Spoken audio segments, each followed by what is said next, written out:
好冷，好饿，水。大牛，二牛，三牛，四牛，我的儿，三牛。大师说的果然没错呀，他们娘命硬得很，克夫克子又克孙。老人命硬，惜的就是他们年轻人的福气。老话不是都说吗？老而不死，是为贼。都快60岁的人了啊，活那么大岁数还不够吗？啊，都已经摔得不能动了，为啥还不肯下去见祖宗？非要他们亲自动手？哥，老三，娘哥。娘啊，你那里还藏着私房不？告诉我，我带你去看大夫。我没有钱，银子和地都给你们了。没银子是吧？您老就在这好好安享晚年吧。你个不孝子！娘，敢问现在有一个儿子来伺候你吗？他们就孝顺？你不是最疼大哥，对他们一家子最好吗？他咋不接你去县城住，咋不给你养老呢？为啥这些年你是跟我住呢？咋样？死了没？还活着呢，还跟我说他饿，要吃的。咋还不断气啊？大哥还等着馅儿回来奔丧呢。他不死我有啥办法？还能把他掐死啊？要不我把老娘……哎，二哥，你可别犯傻！你忘了大师说啥了？他克我们所有人，你不怕死，我们怕。老头子，你走的时候咋不带上我？他生了4个儿子，膝下孙儿满堂，却没一个能为他养老的。老头子，我来找你来了。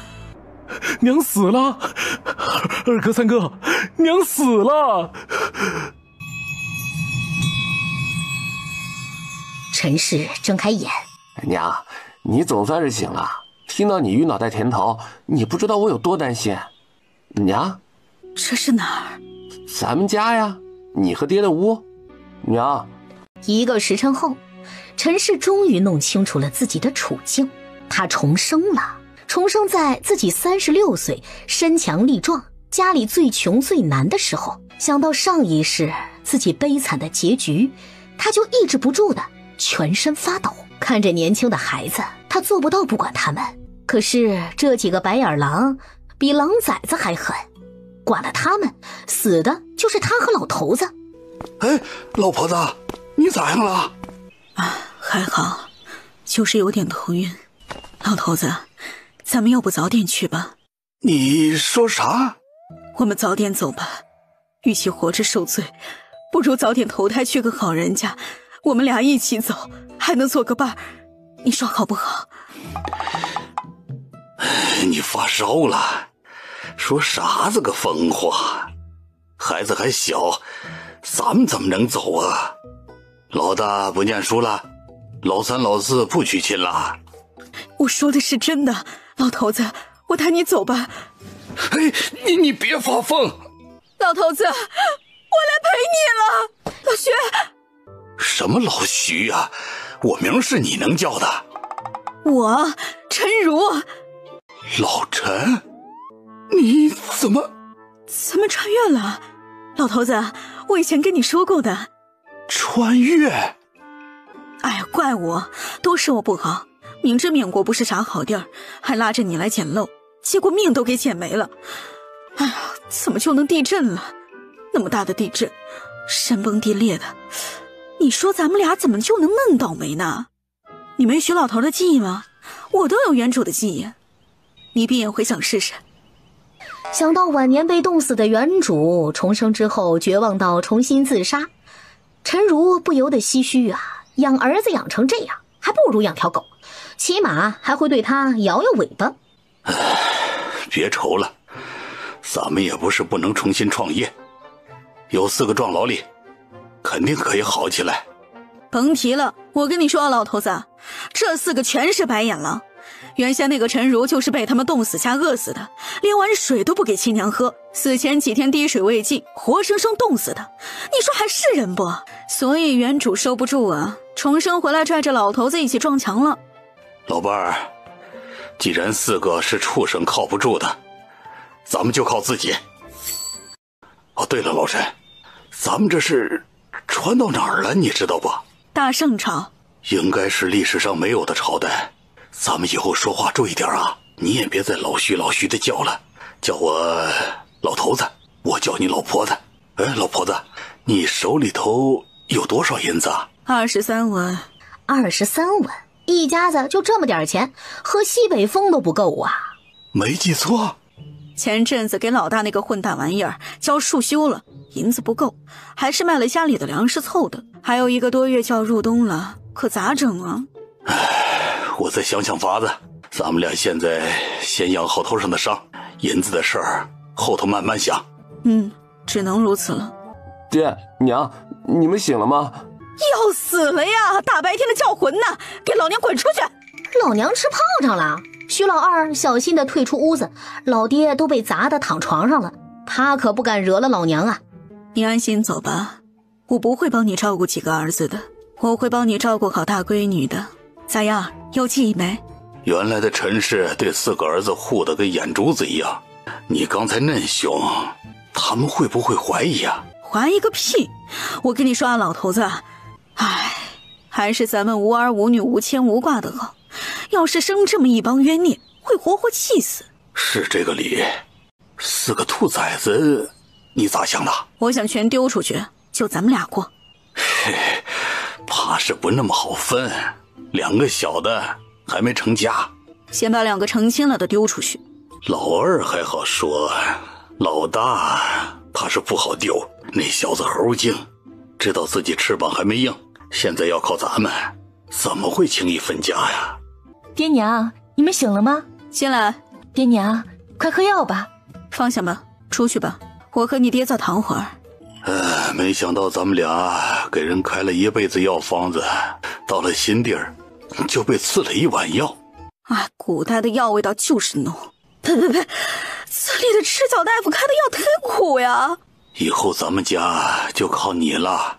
咱们养好了身体，去后山转转吧。咱们俩的身子都是操劳过度，严重营养不良，气血两亏。若是不好好养着，怕是会影响寿命。你咋确定床上躺的是我？我都来了，咱俩差不多时间死，你还能不跟来吗？不过我也不是完全确定。如果不是我，你打算咋整？跟他过下去？我说啥？我都想好了，不是你就和离，到处找找看你是不是也来了。要是真找不着，就找个地方隐居。爹娘，吃饭了。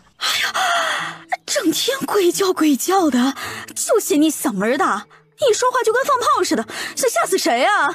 对不住娘，我不是故意的，就是嗓门大习惯了，我以后小声点。以后在家不许咋咋呼呼，进屋敲门，允许了才能进来，知道吧？是，我都记下了。娘，今儿个怎么这么少啊？就是啊，娘，你看看就这么点儿，我也吃不饱啊。这小娃子哪里需要半个窝头？来，分三叔一半。咋的？不满意？一天天光会吃，干活蔫儿吧唧的，净想着偷懒，要你有啥用啊？爱吃不吃，不吃滚蛋，别在老娘面前碍眼。嗓子难受不？这年头的粗粮真难吃啊。老徐，老头子，咱们还是得想办法挣钱才行啊。这世道咱们也没混过，咱们也不能去给人治病，也没本钱做生意，只能跑后山空手套白狼了。老婆子，就是几个兔崽子，咱们都不好摆脱呀。娶了媳妇儿的全部分掉，这样咱们就能摆脱掉3个，还有一个过2年也能甩掉。老三的亲事你定好了？没有，过阵子找个媒婆，随便找个进门就好了。你说咱们吃嫩差，啥时候才能养好身子呀？家里不是还有鸡每天下蛋吗？是哦，老二家里的。娘，炖2个鸡蛋，我和你爹一人1碗，其他人不许偷吃。咋的呀？我们2个老不死的吃个鸡蛋都不成吗？不是，我马上就去。二嫂，你在做啥呢？嫩香。二嫂，你偷吃鸡蛋，我这就告诉娘去。二嫂，你蒸鸡蛋，爹娘知道吗？就是娘让我蒸的。二嫂，撒谎麻烦也撒个像样的，行吗？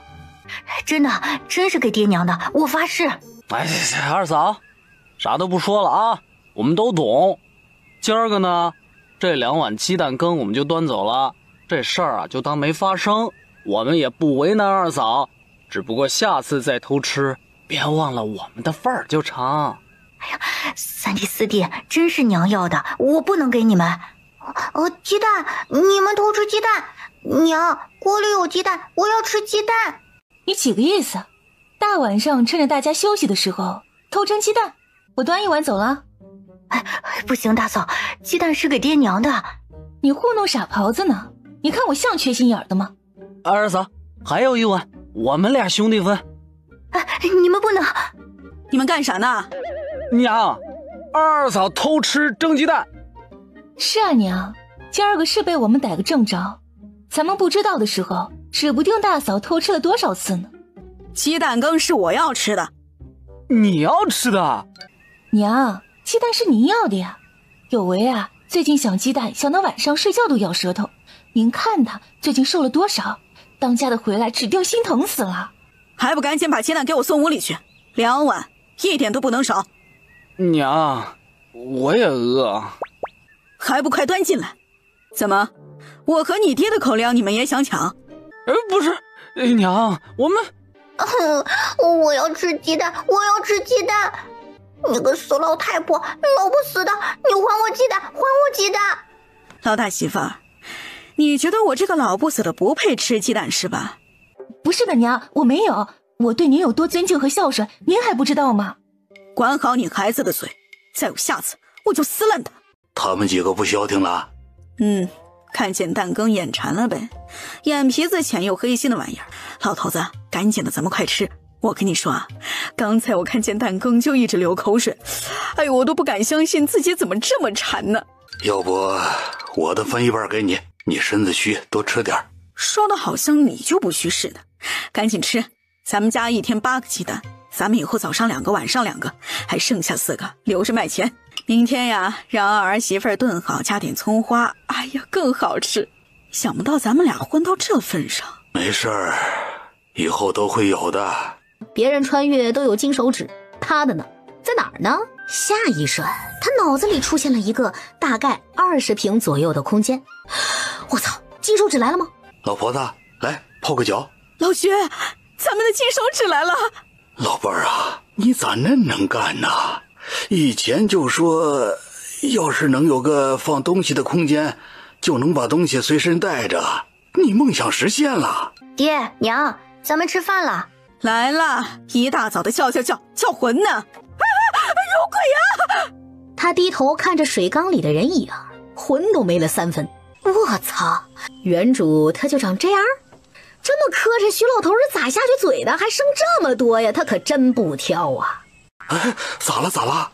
不舒服啊？哎，我来舀水，你过去等着。咋了？他怎么会这么老，这么丑啊？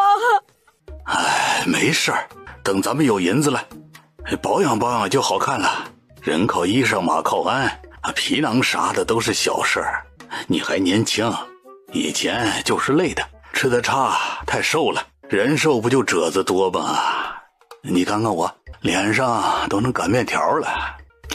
别愁啊，等以后我给你做几个中药面膜，天天敷脸。老大家里的每天收的鸡蛋都拿我屋里，还有每天早上蒸2个水煮蛋，晚上蒸2碗蛋羹。我和你们爹伤得严重，不补不成呢。我也要吃鸡蛋，我也要。娘，你和爹一天要吃4个蛋，怎么不能吃？你们都觉得我和你爹没资格吃鸡蛋，活该病死是吗？不是娘，我们是觉得大家都该吃。咱们家一天8个鸡蛋呢，你儿子我和老四还在长身体，大哥二哥家的孩子也在长身体。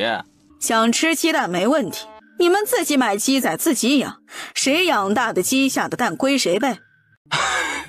娘，你逗我们呢？现在哪里有什么鸡仔卖？就是逗你们又咋样？老大家的，把鸡蛋给你二弟妹2个，剩下的拿屋里去。昨晚我跟你咋说的，你忘了？我想吃鸡蛋。一会儿他们吃的时候，你凑上去找你爷，就说你也想吃，让他分一半给你。1天4个鸡蛋，吃了也不怕噎死。2个老东西还真会糟践东西，能行吗？你奶这几天啊，脑子撞坏了，你别招惹他，等你爹回来就好了。爹啥时候回来？等他学堂休沐。爷爷，我想吃鸡蛋，你给我分半个成不？徐老头扒掉了鸡蛋壳，在一家子的注视之下，一口把鸡蛋全部塞进了嘴里。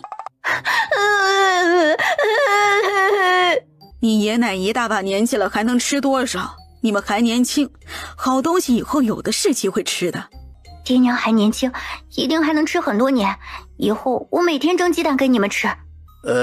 老二、老三、老四，你们几个一会儿就去地里干活，浇水、除草，马上就要秋收了，马虎不得。老大家里的，一会儿你去打除草，以后家里的鸡和猪啊就由你来喂了。老二家的在家带娃子、做饭、洗衣。娘，我打不了，2个孩子放不下手。我不是说了，孩子老二家里的带，打不了。家里的猪每年卖的银子都谁花了？卖鸡蛋的银子都谁花了？都喂狗了吗？你跟我说你打不了，你在娘家没打过，咋就进了我们老徐家就金贵起来了？娘，你不干啊，就带着你孩子进县城招老大吧。我们家呀不养闲人。一大把年纪和一个小娃子计较，心眼儿比针鼻还小，不要脸。是，我去打就是了。老头子，我怕我熬不到晚上就饿了怎么办？没事，饿了让老二媳妇儿给你做吃的。后院好像还有几个黄瓜，我摘2个来。成。奶，你吃的啥？好吃吗？这孩子呀，已经被他爹娘教坏了。长大了可以说是六亲不认啊。这大儿子呢不学无术，因为有当秀才的爹给他撑腰，在县城倒也找了一门好亲事。他们闺女也是啊，这2个孙子孙女对他，哼，长大之后奶都不叫一句，嫌他丢人，成亲都没有叫他。除了眼前的俩货，韩氏之后还生了2个。都说狗生狗，自己是狗东西呢，生的4个孩子就没有一个有人样。娘，起来，我们饿，快给我们做吃的。娘，我要吃鸡蛋。你走的时候，爷奶都吃黄瓜了。你不是说黄瓜还小不能摘，为啥能吃，还吃得喷香？娘，你快点起，我快饿死了。妹子，走，我知道咋能叫醒娘。大宝，你疯了！大宝，你带妹妹出去，娘换衣裳。娘，我们饿，一会儿吃饭了再忍忍。你现在就去给我们做吃的，要不去摘黄瓜给我们吃。大的不都摘完了，剩下的再长长。你骗人！奶上午还摘了吃了，跟爷爷一起吃的，他们为啥能吃？大嫂，你鬼叫啥呢？还不是大宝早上没吃饱，给饿得睡不着。我割猪草又累得不行，这滚犊子玩意儿竟然一瓢水浇我头上了。咋咋呼呼的闹腾啥？老大家里的还坐着干啥？没瞅见盆里全是你家脏衣服啊？娘，衣裳不是二弟妹洗的吗？一天天懒丁不挪窝，啥活都指着别人干。老二家的欠你了，还是你给人家银子了？你们以后所有人的衣裳都自己洗，谁再让你们二嫂洗啊，谁甭吃饭了。二娘，我们又没媳妇儿，谁给我们洗衣裳？要不你给我们洗？老娘该你们的！哎呀，娘，你干嘛打我们？我们哪句话说错了？你们俩懒驴上磨屎尿多的玩意儿，自己没长手啊！老二家里的以后不许再帮他们洗衣裳，除了我和老头子的，其他人的全部自己洗。哎，好。婆婆这是心疼她多干活了是吗？哎呀，婆婆咋对她能好呢？那以前不都是二嫂洗的吗？为啥现在就不行了？娘，我们不会洗。吃你们咋就会呢？不洗就一直穿自己的脏衣裳好了。大嫂家的衣裳不也是二嫂洗的吗？哼，我不管以前咋样，以后都给我自己活自己干，自己屋自己扫，自己衣裳自己洗。娘，大宝饿了，饿了你自己不会想办法，我又没奶找我能干啥？走进屋。娘，我们饿，饿，就知道吃，饿死鬼投胎的你们！我不要，我饿。饿了不？啊，有点儿。三哥，爹娘咋回事儿？兴许是大宝骂他们的话往心里去了。难道是生病的时候气咱俩没管他们，还拦着二哥叫他别去请大夫？他们都昏了，怎么可能听得到？老四啊，咱们不能继续让爹娘做下去了。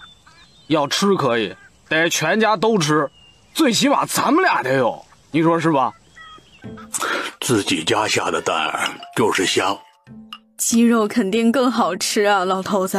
有2只不咋下蛋的，要不咱们杀一只炖汤喝？你想吃就杀。明天上午杀，咱们俩中午吃鸡。当家的，爹娘叫你干啥就干啥吧，其他的咱们不过问。后日地里的活差不多就忙完了，别去山上转转，看能不能打只鸟，给咱们二宝打打牙祭。打到了还不都是一家子的，一只鸟一人1口都不够。我在山上烤熟了带回来，咱们二宝躲屋里吃。听你的，咱们把门插上偷偷吃。第二天，老头子也不知道大姑娘得咱们操多少心。反正现在不用管，等他死了男人再去接人就是了。我觉得身子好多了，咱们啥时候上山呢？再养几天吧。老二家里的接他们的衣裳了吗？没接。老二家里的一会儿去把那只不太下蛋的鸡杀了。杀鸡？啊，杀鸡。你去抓来烧锅水，我来杀。好。这么肥，一定很多肉，屁股这么翘，咋就不下蛋呢？估计是懒的，不是个省心的。和这瞎子人一样。爹，鸡腿能给我吃吗？没有，腿是你奶的。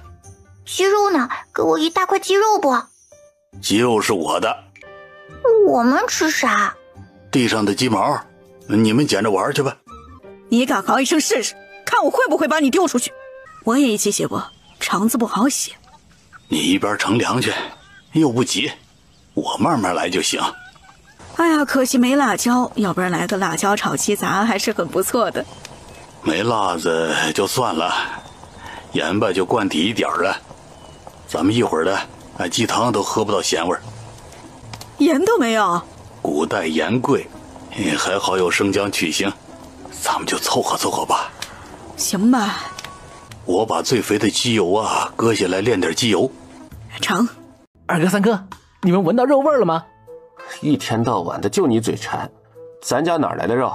要不你自己割一块给咱们解解馋。我真没闻错，你们闻闻。哎，好像真有肉味啊。哎，不是啊，你们看咱们家的烟囱，这个时候咋冒烟了？炖肉了？啥时候买的？爹娘，你们煮啥呢？嫩香。炖鸡。今天吃鸡？正好，我也好久没吃鸡了。娘，给我一个鸡腿吧。没你们的份儿，都是我和你爹的。娘，这么大一只鸡你和爹全干了？我和你爹大病一场，想吃点好的补身子，怎么不行吗？补身子也不用一整只鸡啊。娘，咱们一家子分着吃成不？滚出去，别碍着我干活。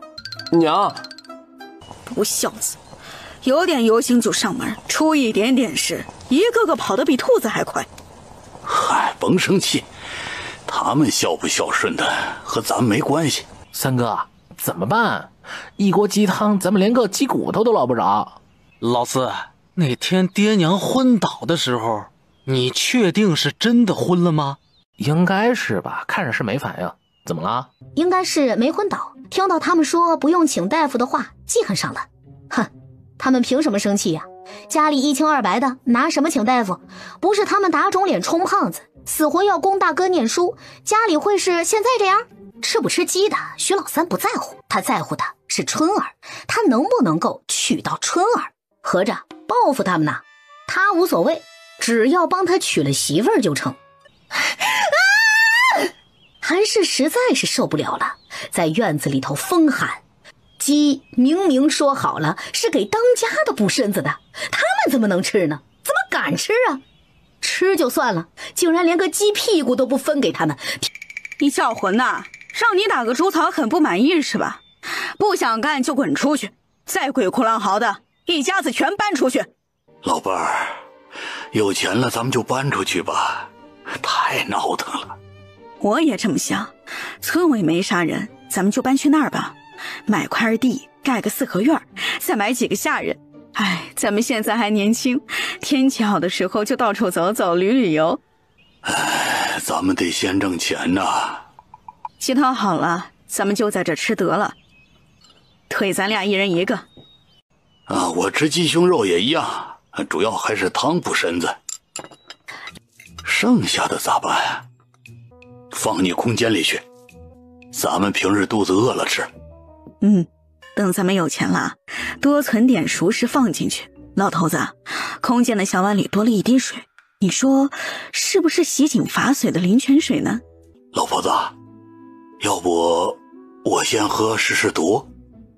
不要，今天咱们好不容易吃了顿好的，万一喝拉肚子了咋整？明天吧，消化完了咱们一人半滴。走吧，咱们回屋。睡吧，折腾大半天还怪累的。鸡呢？爹娘吃完了。老头子，我去趟茅坑。小心点啊。老头子，我真是受不了了，咱们必须把那个茅坑给换了。等咱们有钱啊，就直接搬走。这鬼地方谁爱住谁住。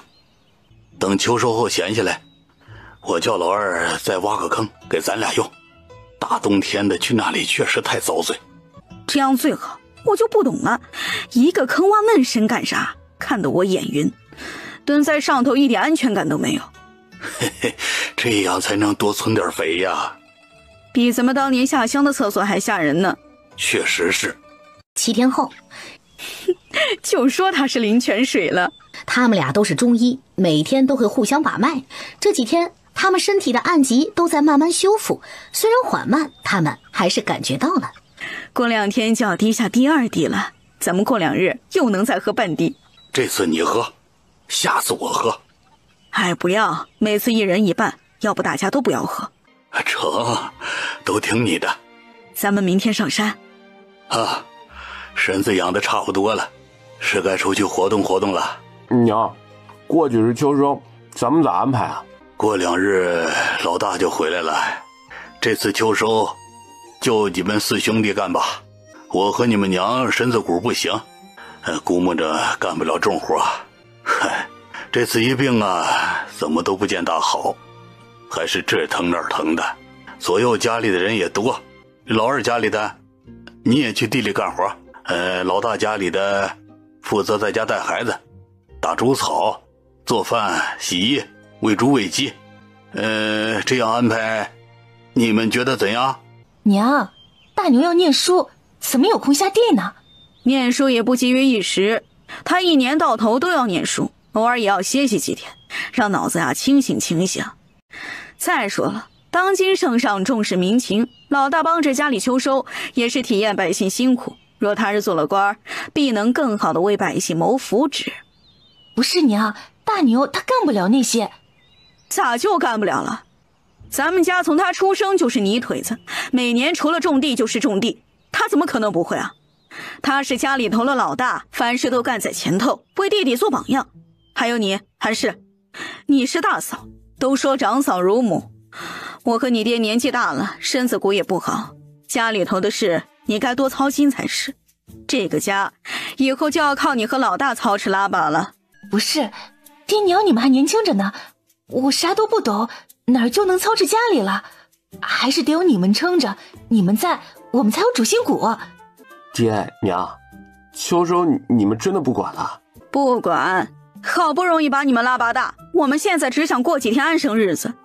这次呢，就当是给你们一个考验，看我们不在，你们干的咋样？爹娘相信你们都是能干的。先说好啊，我不管你们平时咋样，秋收时候不许多揽，谁多揽呢，谁就给我滚出徐家。爹，你觉得呢？大牛一个念书的，真能下地啊！听你娘的，老大是该好好干干农活了。不是爹，当家的学业真的很重，他平日不敢休息一天，知道家里不容易，就想早日考上，让大家好过一点。我就是看老大念书辛苦，才好心让他歇歇。行了，这事儿啊就这么定了。听你们娘的。老二家里的，你多做几个窝头，鸡蛋都煮上。我和你们爹一会儿要上山，我们可能到日头下山才回来。哎，娘，你和爹的身子骨不是不好吗？上山干啥呀？我们乐意出去走走，需要你管。一会儿吃完饭赶紧出去打猪草，家里柴火也没多少了，你再去砍几捆柴回来。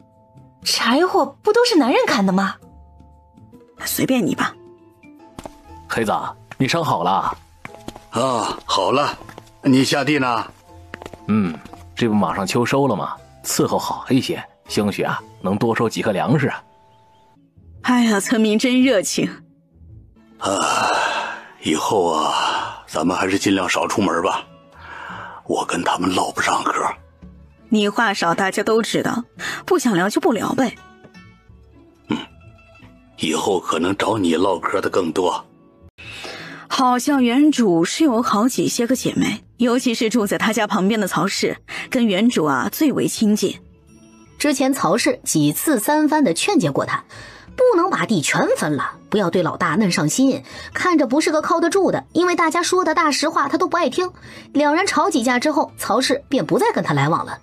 可是等他分家住茅草屋之后，他没少来接济他。只可惜曹氏走在了他前头呀，他死后，原主就成了真正的孤家寡人了。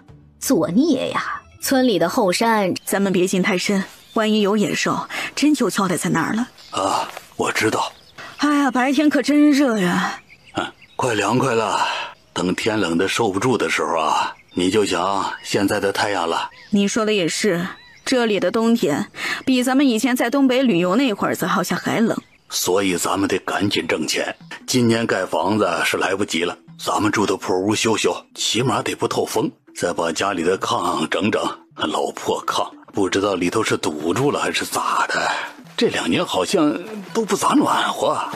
老婆子，松茸。哎呦，真是松茸啊，也不知道这里人吃不吃。老头子，天麻。哎，我来。老头子，咱们以后卖个农庄种药材，你觉得怎么样？你笑啥呀？没啥，你挖你的，甭管我。老婆子，你看，嫩的。我的个乖乖，老头子，这天麻一个就不止1斤吧？起码1斤半。有了第一个收获，后面再找好像就没有那么难了。车前草、苍竹。老婆子，咱们该下山了。哎，走吧。老头子，咱们明天还上山。这几天都上山，他们忙秋收的时候，咱们就去县城一趟，看看能卖多少银子。卖的时候打听打听哪家厚道。您说的没错。爹娘，你们可算是回来了。咋那么晚不下山啊？我都快急死了。你们再不回来，我都打算上山去找人了。哎，山上许久没去，一时间忘了时间。爹娘，你们怎么现在才回来？我们都快饿死了。就是啊，娘，大宝都饿哭了。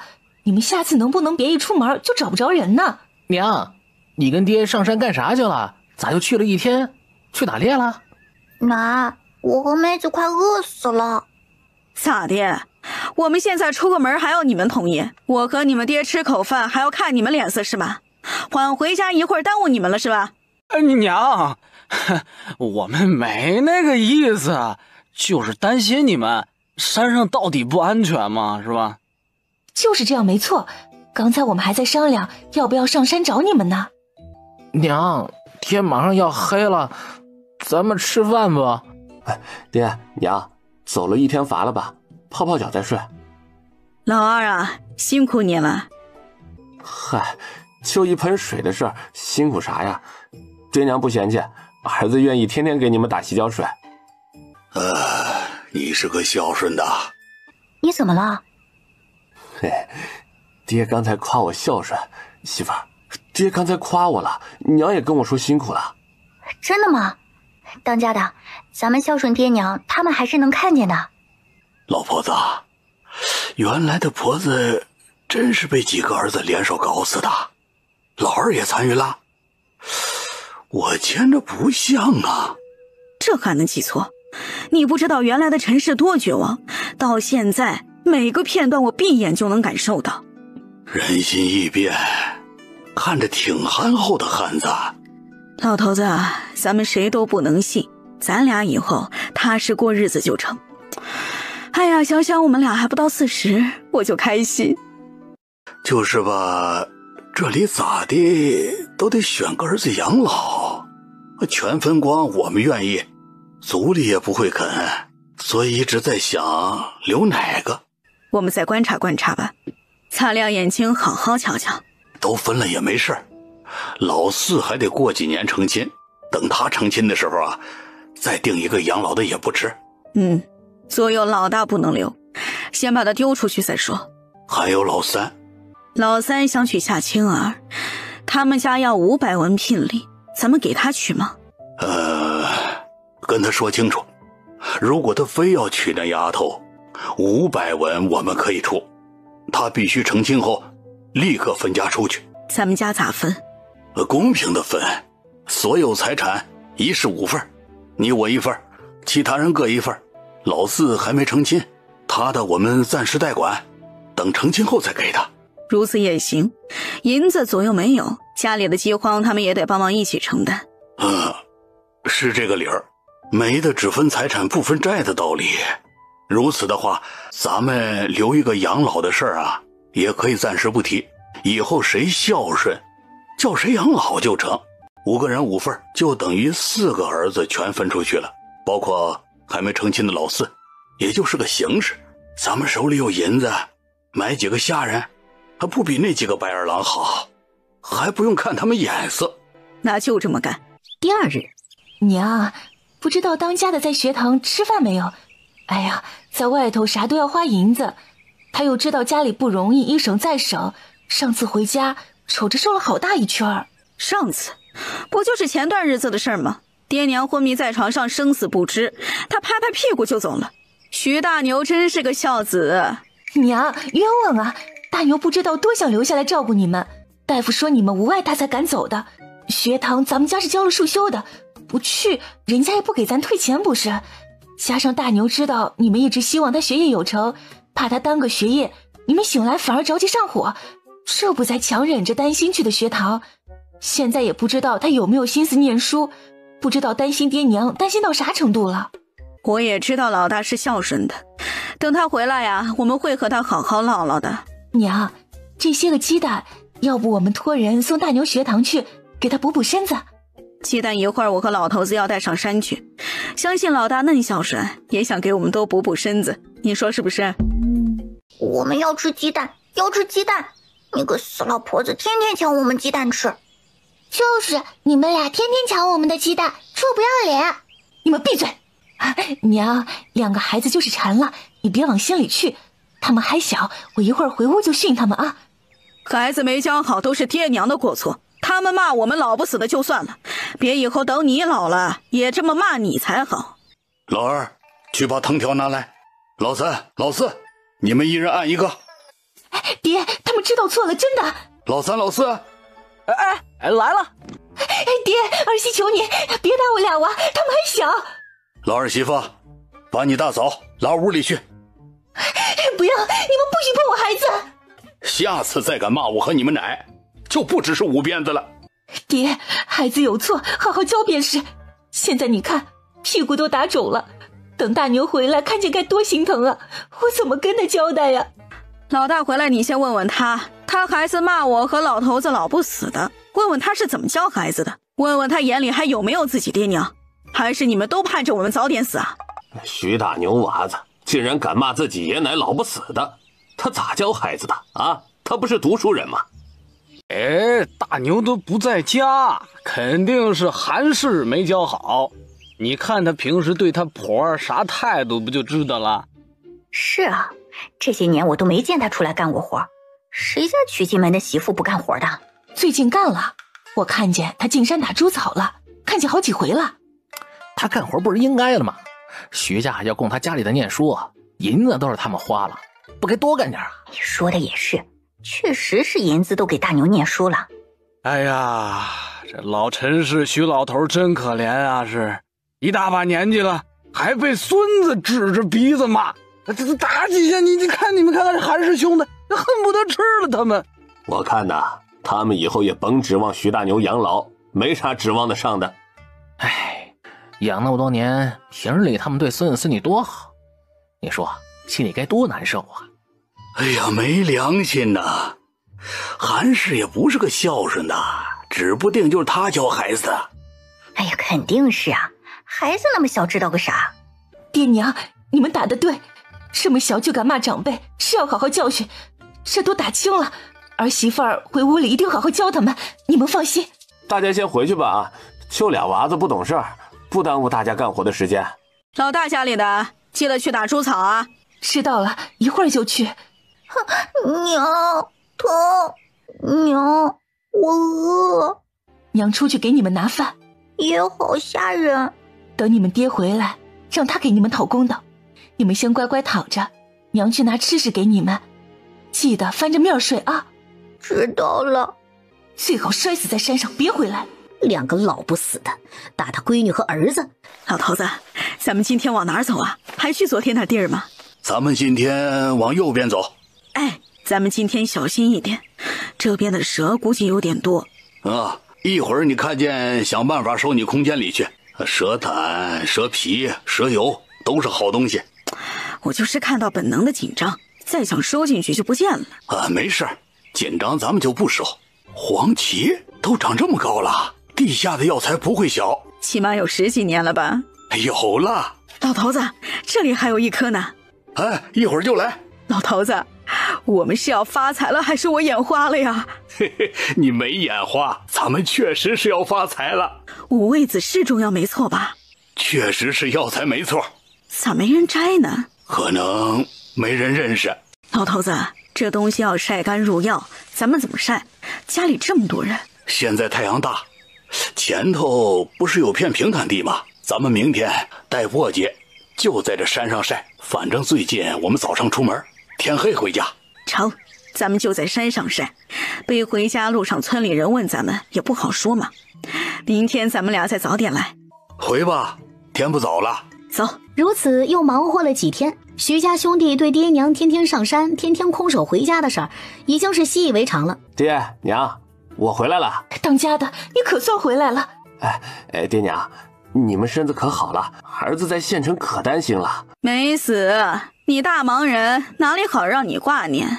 那学业再忙也没有爹娘重要啊。儿子用功念书也是为了让爹娘早日过上好日子，报答爹娘对儿子的养育之恩。行了，别逼逼了，赶紧吃饭。要说啥呀，一会儿你们两口子关上门慢慢说。娘啥娘啊？你娘我现在要吃饭，你要是不吃就回屋去。当家的，你快坐下。二弟妹，麻烦你再给拿一副碗筷来。咋回事？爹娘对我咋那冷淡？当家的，咱们当时说不给他们找大夫的话，他们好像听到了。听到了？不是昏迷着吗？你确定？估计是人醒不过来，脑子清醒的。不光是你，还有老三老四，爹娘现在也不管了，他们只管自己，天天吃鸡蛋，一天吃6个鸡蛋，咱家一天一共才几个鸡蛋呢？剩下的也被他们全收屋里去了，不知道是不是也偷吃了。爹娘吃鸡蛋？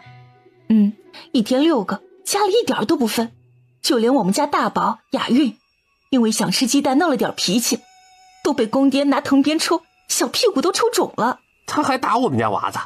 对了，当家的，爹娘还吃了一只鸡，说是身子需要补身子。他们杀鸡了，还不给我们吃。你儿子去问他们要鸡腿，结果连个鸡屁股都没给。你看，就给了几根鸡毛，他们就躲厨房吃。本以为那么一大锅他们吃不完，结果我和老三老四去厨房，锅里一滴汤都没有了。爹，鸡可香可香了，爷爷屁股都舍不得给我和妹妹吃。对了，当家的，你跟娘好好说说，别再让我去打猪草了。你看看我的脸是不是黑了很多？你再看看我的手，你看粗糙了这么多。以后你做官了，我这爪子一伸出去，还不被其他夫人笑死。他们还让你出去打猪草，你打猪草，二弟妹干啥？爹娘干啥？二弟妹干其他活。我瞅着爹娘这阵子对老二家态度比对我们几个都好，他们肯定还在意咱们几个不让叫大夫的事儿。反正爹娘现在一点活也不干，他们每天上山，也不知道山上有啥宝藏捡，每天背着背篓上山，又背着背篓下山，走的时候还带着窝头和鸡蛋，每天带6个。我知道了，今晚我累了，明天我会去找娘的。那你起早点，他们一大早就进山，天黑才回。当家的，娘说今年秋收，你也要一起下地。我下个屁的地呀，我能干得动吗？不用念书了。我也这么说，估计是气话，反正到时候叫你去的话，你再说吧。我去找爹娘去。哎，现在过去说也不过就是场争吵，打都打了，难道咱们还能打回来？就这么算了？你别去了，明天如果娘让我打猪草，你替我说几句话。老头子，你看徐家老大啥样，不是个好东西吧？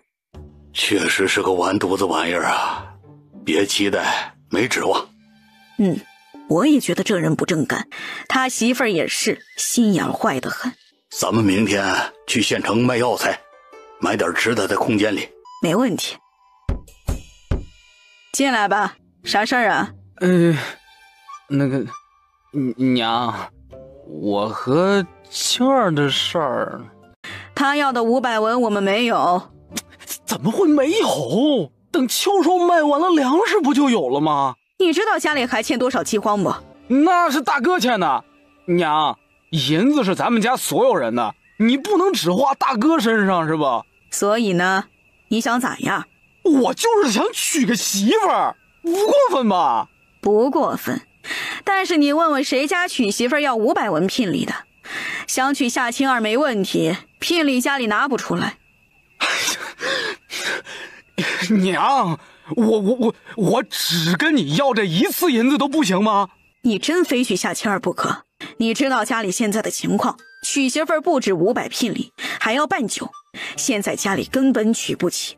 秋收粮食卖了银子就够，卖了我们全家喝风，就为了给你娶媳妇儿。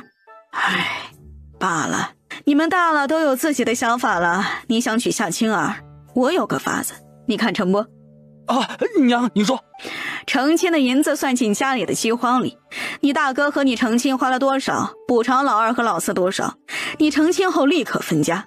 家里的欠债，你们兄弟4个承担了去，欠的银子分家的时候就必须还清，没银子就卖1亩地还债。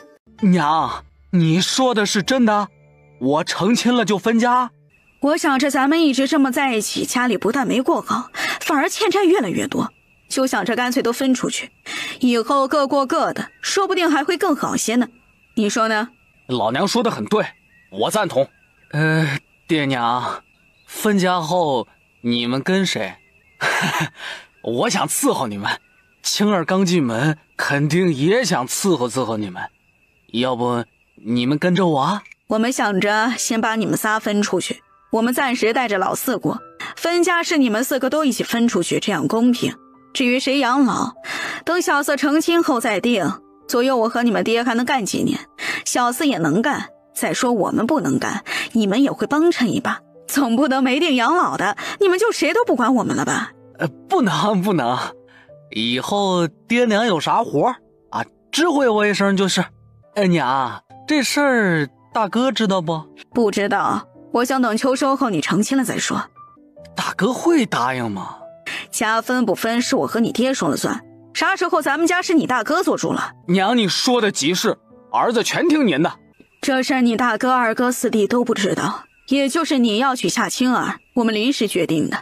你先闭着点嘴。儿子都听爹娘的。徐老三比徐老大瞅着精明，算盘珠子打得噼啪响。你也发现了是吧？这个家里最会算计的就是他。老大晚上瞧着就是个极其自负自傲的，估计念书念多了，脑子出现了水肿，架子摆得挺大。这年头念书人少，个个都是文盲，大家对读书人敬重，自然老大的优越感就来了。第2天，你们晚上做贼去了，还是被山精吸了精气神啊？娘，我昨晚就是在想秋收的事儿，没事的。秋收村里定在后天，今天你们在家把镰刀磨了，我和你娘今儿个要出去一趟。成，我们今天在家磨镰刀。爹娘，天热，你们也别进山了吧？我们今天要去趟县城。哎，爹娘，你们要去县城啊？我陪你们去行吧？去啥去？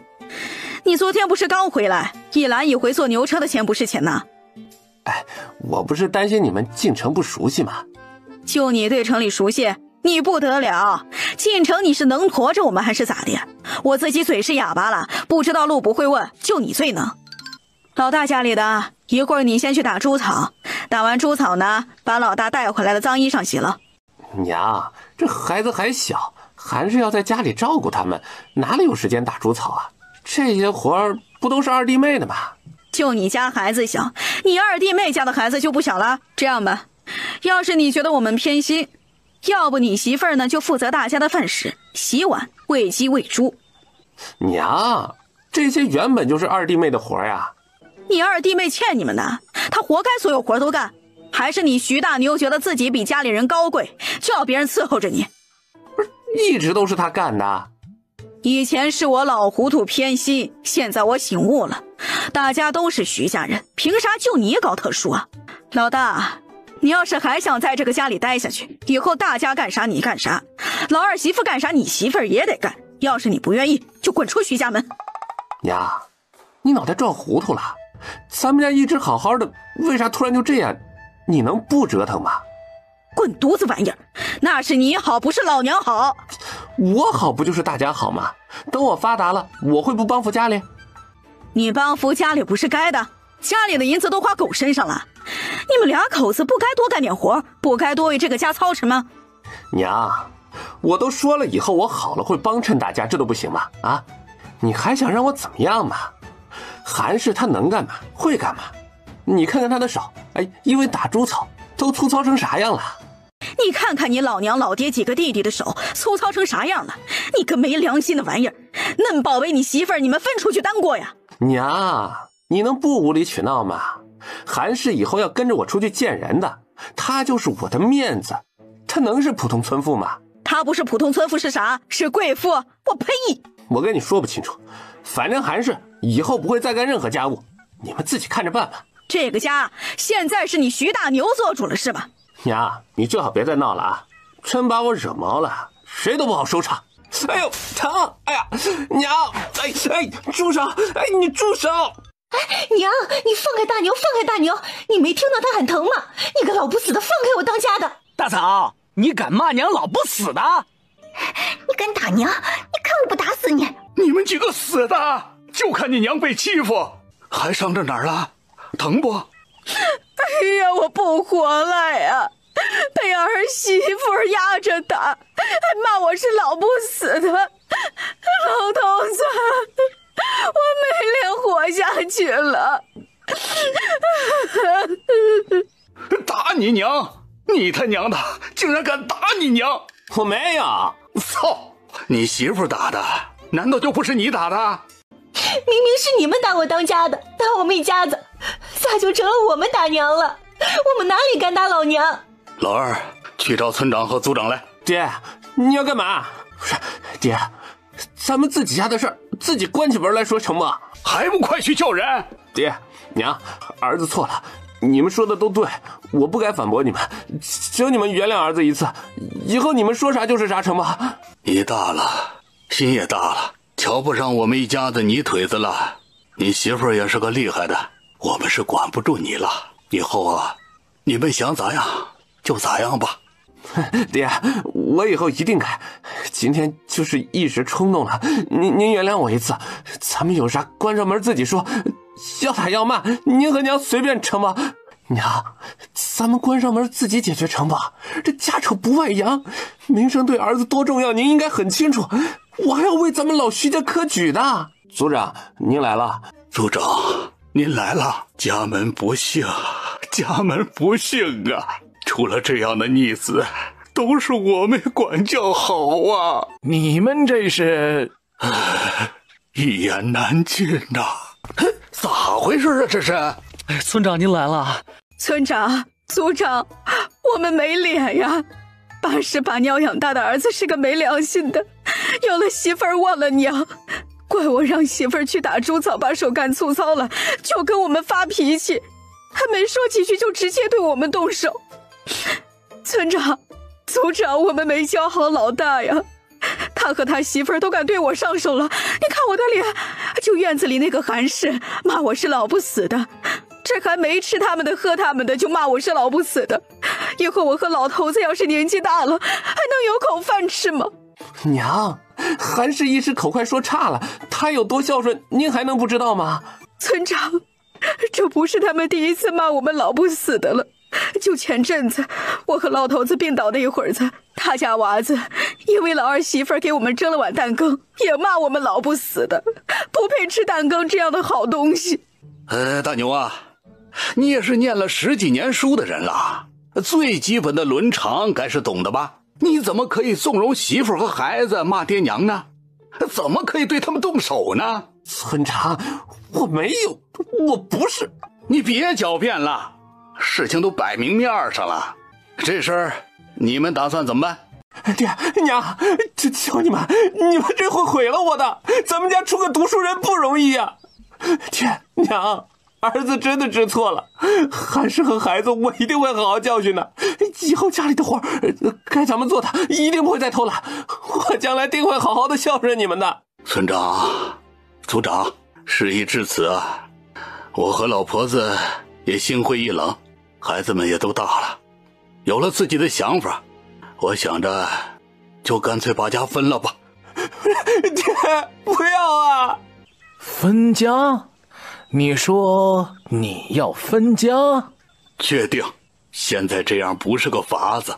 为了老大，整个家都掏空了，眼瞅着老三也到了说亲的年纪，老四过2年也要娶媳妇，我们不能把全部家当都给老大给霍霍了，不顾其他几个孩子的死活。老大说他媳妇不能干活，老二难道没有媳妇吗？老三、老四呢？手心手背都是肉啊！村长、组长，我们难呐。可是分家，老三和老四还没成亲啊，老三也到了相看的年纪，我想着先把家都分了，属于他们的一份给他们留着，等他们成亲了便给他们。你们如果决定了，我们也没啥好说的。爹，自古都是爹娘在家不分家，如今你把我们分出去，让儿子以后如何自处啊？如果分家，你们呢要跟哪个孩子养老？谁养老这事先不急，左右我和老头子都还不算太老，还能干得动，现在就先给他们自己个过吧，有天咱们老胳膊老腿的抡不动了，看看他们谁愿意照顾，再选一个吧。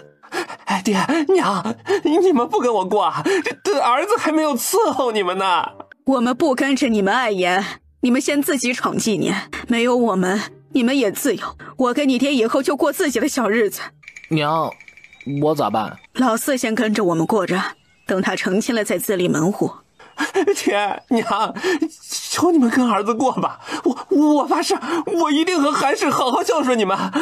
跟着你天天被你们骂老不死的，还天天挨打，你啥都不用说了，我们绝对不会跟你过。再逼逼，你那份家业也甭想分到手，不孝子，给你净身出户，你能说啥？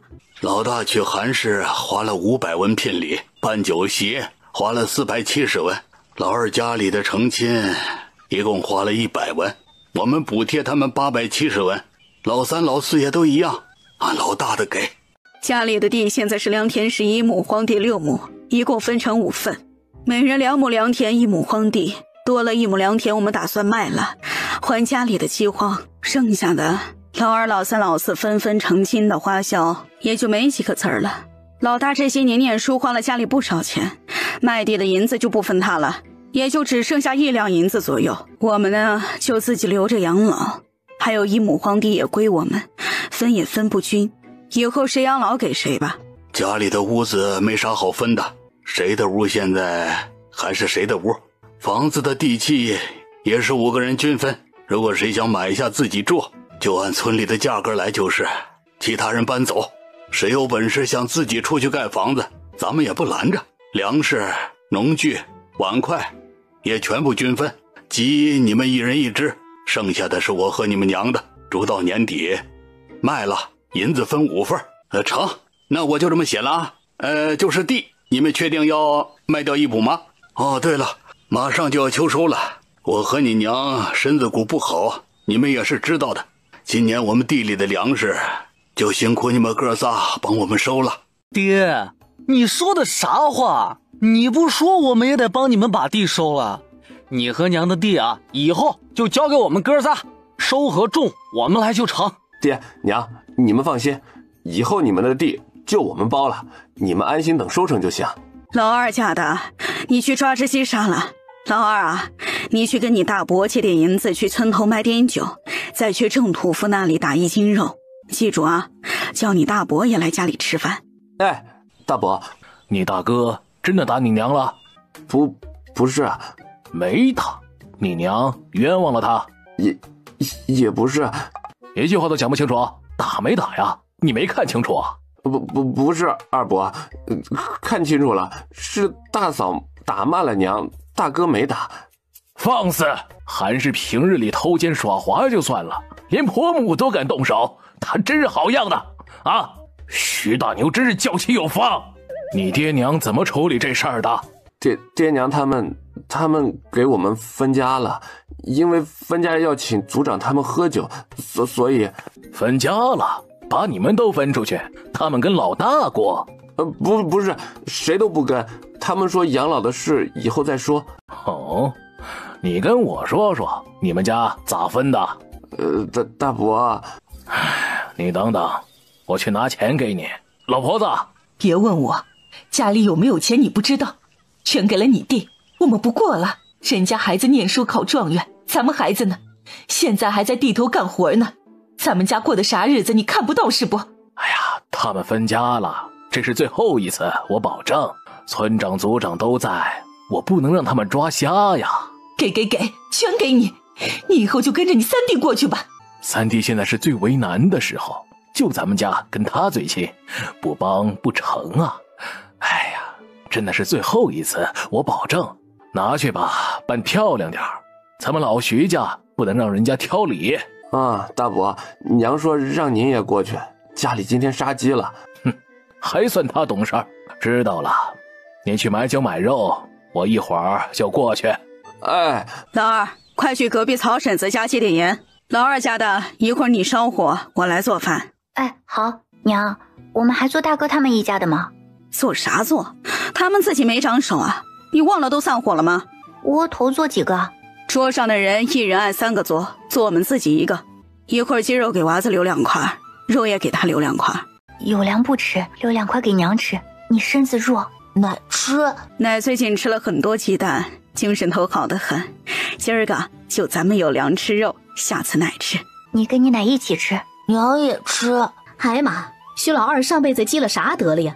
生了这么一个乖巧懂事的。这娃子以后咋样来着？他竟然死了。天冷发热，家里没银子，没去看大夫，结果就没有撑过去。去的时候啊，只有8岁。也不是没银子，而是银子都给了徐大牛，一个子儿都没有留。难道是因为这样，老二夫妻2个才会怨恨原主的吗？娘，哦，我来炒菜，有粮啊，你过来。奶，香不？还有2块，拿去吃。奶和娘吃。还有1块，能给爹吗？拿去给你娘吧，给你就吃，嚷啥？娘，好吃不？好吃。还有1块给爹，奶，爷还没吃。你爷和你爹，你要给谁呢？给爹。为啥？爷一会儿有一盆肉吃。娘，你手艺真好，做的菜好香。是吧？我也觉得自己饭做的不赖。咱们把饭菜端过去，他们爷们儿可以喝酒了。娘，我们的饭呢？你们的都在灶头，一人1碗糙米汤和1个窝头。锅里有肉，娘，给我1块吧。这几块肉呢，是我和有粮的，侄子和老娘的口粮你也要抢，脸呢？娘，那么大一只肥鸡，你咋就不多留2块？留多少够你吃？里头的爷们儿不用吃了。行了啊，拿走你们的窝头糙米汤，滚蛋！再逼逼，这些都没得吃。反正分家了，口粮给你们自己做去。奶，我饿。去，你肚子饿找你娘去，咱们分家了。村长、族长，我三弟今日分家，辛苦你们了。哪里的话都是一个村的，不过是举手的事儿。不过自立啊，你以后真不管你们家老大了吗？不管了，管不动了，再继续管下去啊，我和老婆子骨头渣子都要被他给吃了。唉，你们心里有数就行，孩子再出息也不能忘本。是这个理儿。今儿个这菜真不赖呀。是老二家做的吧？吃着像是老婆子做的。哎，三弟妹啥时候嫩会做菜了？老大挑嘴，他就学着做他喜欢的，慢慢手艺就好起来了。可怜天下爹娘心呐，家里的娃子呀，就是被你们宠坏的。不只是老大，其他人我瞅着也都不像样，就老二还算是个人。大哥教训的及时，以前是我和老婆子想差了。村长，不知道村里可有人想买良田？我打算卖掉1亩。老三，你真要卖地啊？真要卖。如果你真要卖的话，要不卖我吧。如果是村长要的话更好，一会儿啊我就把地契拿给您。好。娘，奶说咱们分家了，我肚子饿，别去找他。娘，你去做饭吧，我真的好饿。当家的，这个家咱们待不下去了，婆婆是真怨恨上我们了。为啥会分家？你心里没数吗？啊，你为啥要打我娘？为啥要骂她？她招你惹你了啊？我亲娘当着所有的面，你骂她是老不死的，你是疯了还是傻了？我为啥会打她骂她？你不知道，要不是她打你，我拉不开，你又疼得嗷嗷叫。我不是因为担心你会这么冲动这么急吗？这些日子她百般为难我，要我打猪草啥的，我没忍吗？老娘打她的时候确实是下了狠手，她到现在身上还是疼的，也确实是她喊韩氏来帮她的，但是也没叫她骂人呐。就算要动手打老太婆，她不会挑人家看不见的地方吗？傻子吗？打人打脸呐，没伤着老娘啥不说，她现在还被爹娘分了家，在村里头更是名誉扫地，她觉得自己都没法出去见人了，指定得被人指指点点，以后他们怎么办？当家的，要不咱们搬到县城住吧，你念书也能照顾你。你知道县城花销有多大吗？啥都要买，柴米油盐和房租，咱们根本住不起。咱们不是一直在抄书挣私房吗？你以为抄书很挣钱呀？我大部分时候都要念书，只能每天抽空抄点书，一个月能抄多少啊？这些银子都不够我买书买笔墨纸砚的。你以为家给的银子够花销啊？就不说别的，我桌上的书没几百文你都买不到一本，有些甚至要1两一本。你们在家吃家里用家里的，我这也能省心不少。原来打算明年就下场试试的，若是幸运考上童生，考秀才的开销更大，学堂要换好的，束修就要涨价，书又要买新的。听说那些书啊，少说都要2两银子一本。就问这些银子咱们哪里来？全靠我抄书啊？那我每天就窝在家里抄书好了，啥都不用考好了。当家的，没用的书咱们卖掉不？等我童生考过再说吧。咱们现在不管咋样不能搬，再熬几年，等我考上秀才就接你们进城。三哥，书嫩值钱呐。可不，要不人咋就识字人金贵呢？大哥那么有钱，咱们要不要巴结巴结他呀？哼，巴结啥？这事儿你谁都不许说啊！等村长走了，我就去找老娘，跟他说这个事儿。分家就是家里啥都平分，哼，大哥的书自然也要有我们的一份。三哥说的对，碗盘都要分，没道理大哥的书不分。今儿个我们也是忘记了，估计爹娘都不记得书这个事儿了。你嘴巴捂紧了啊！爹娘没去找大哥之前，一定不能漏一点风声。要是他提前知道藏几本书，咱们就亏大发了。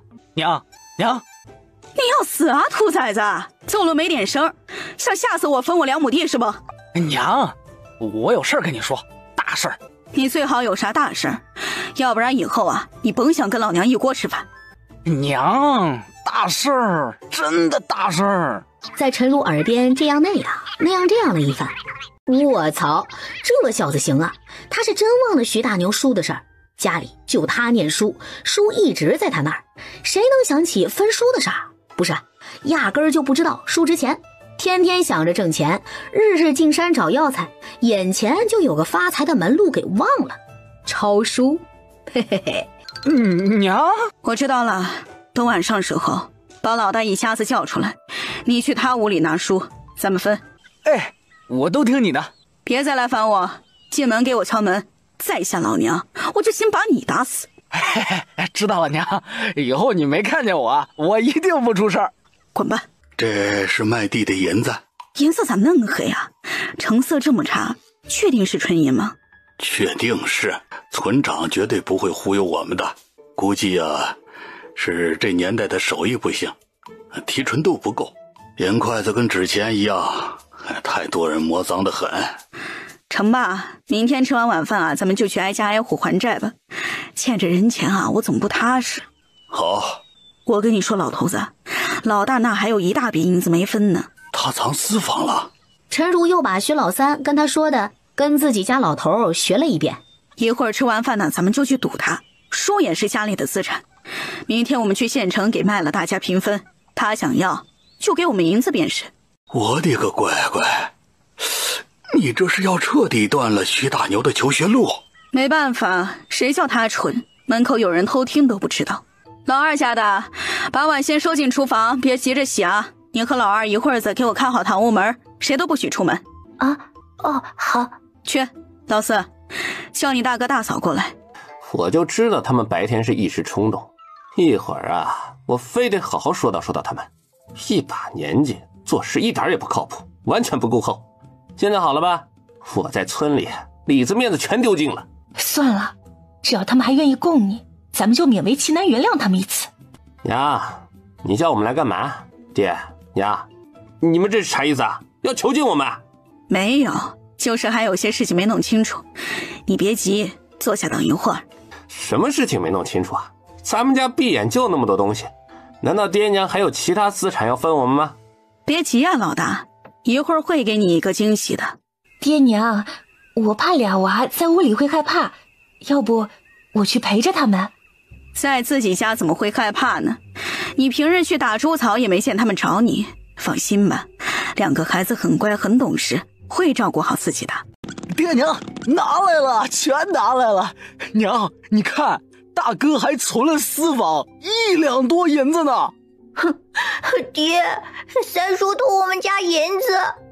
爹娘，这是我自己的银子，不是家里的。